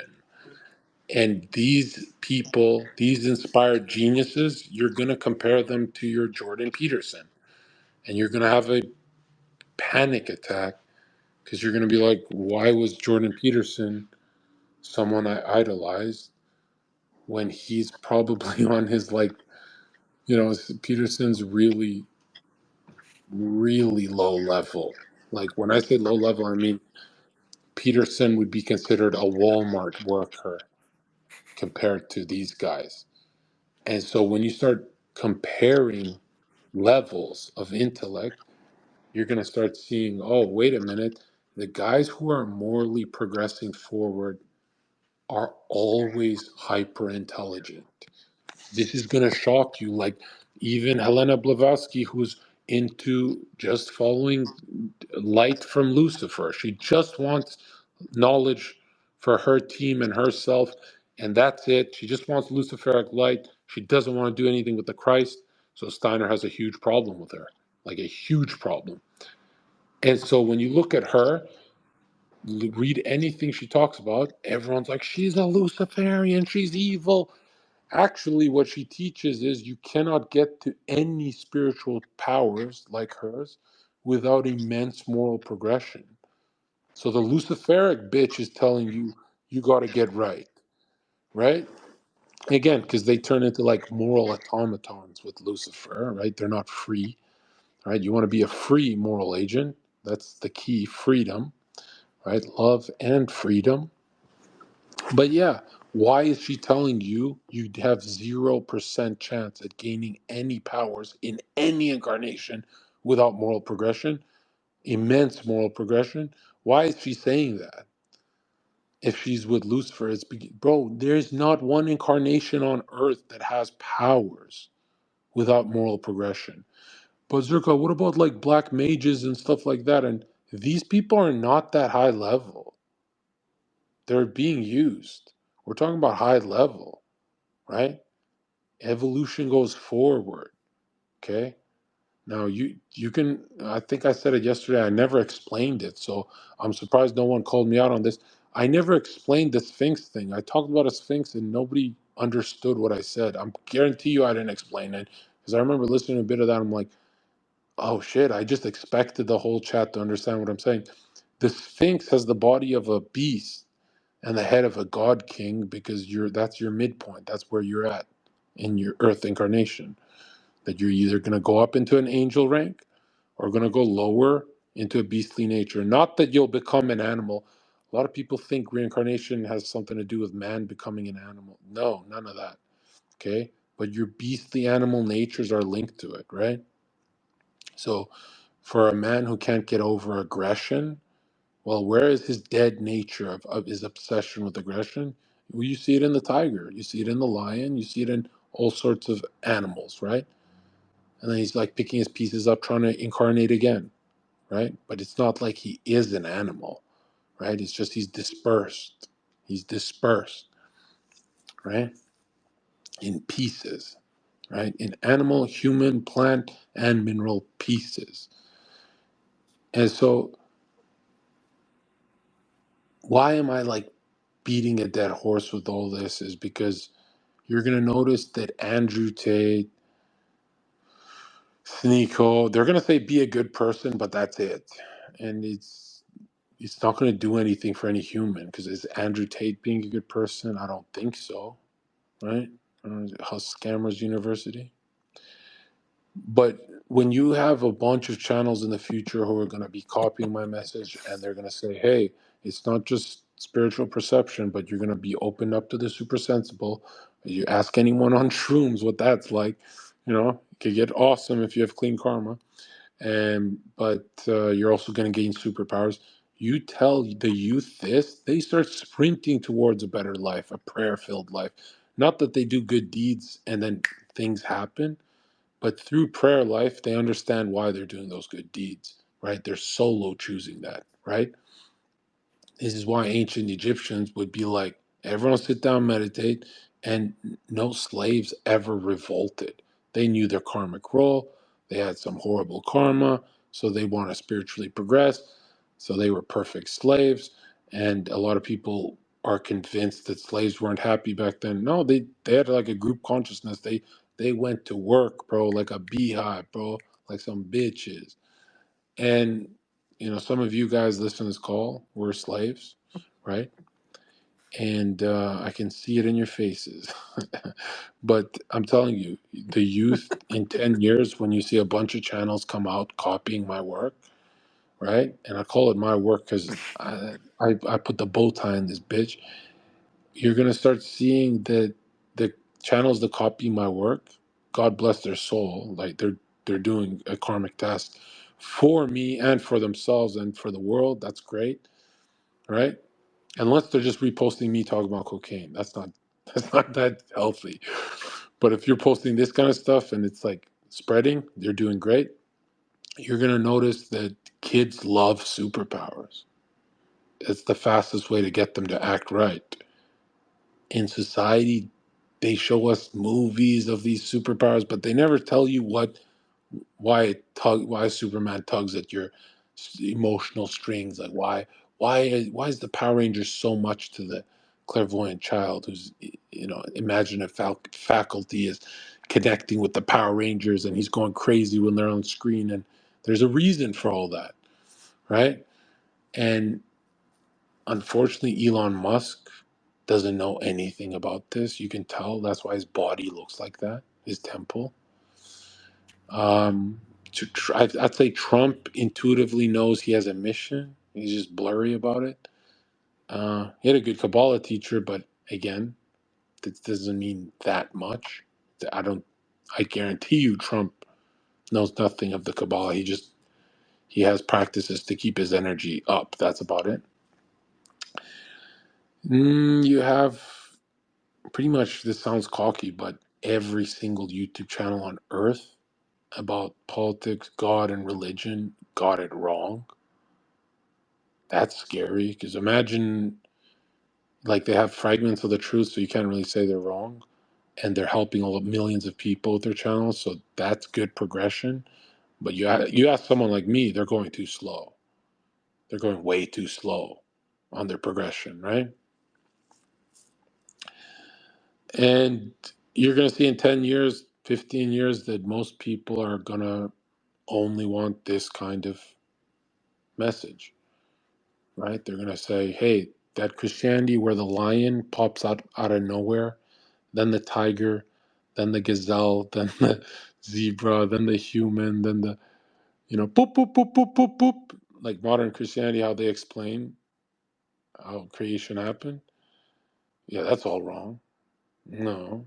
When in scripture it says Adam named the animals, they're literally coming out of him. Lion, tiger, every single impulse, human impulse. The lion is pride, etc. But that's how much came out of man. That's how much power God gave Adam. It's insane. That's why he has dominion over all of those animals. But regular Christianity teaches you that they're just there's lions hanging out. And it's like, no, there's an explosion of creation.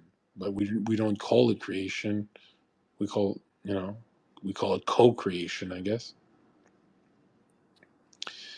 And and I think modern Christianity thinks that there's only one Adam, and it's like, no, Adam's a bloodline of people, right? He's the first, and there's a bloodline.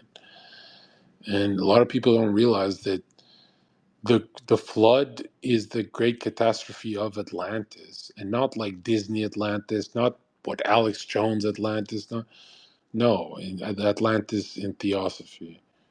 Okay. Now, theosophy is tricky because if you go to the Eastern people, dude, they lie a lot. They don't think they're lying, but they lie a lot. I'm not saying that just because I'm always team Jesus Christ. Someone tries to use that against me. They're like, Zherka, you've always loved Christ, even when you were an atheist.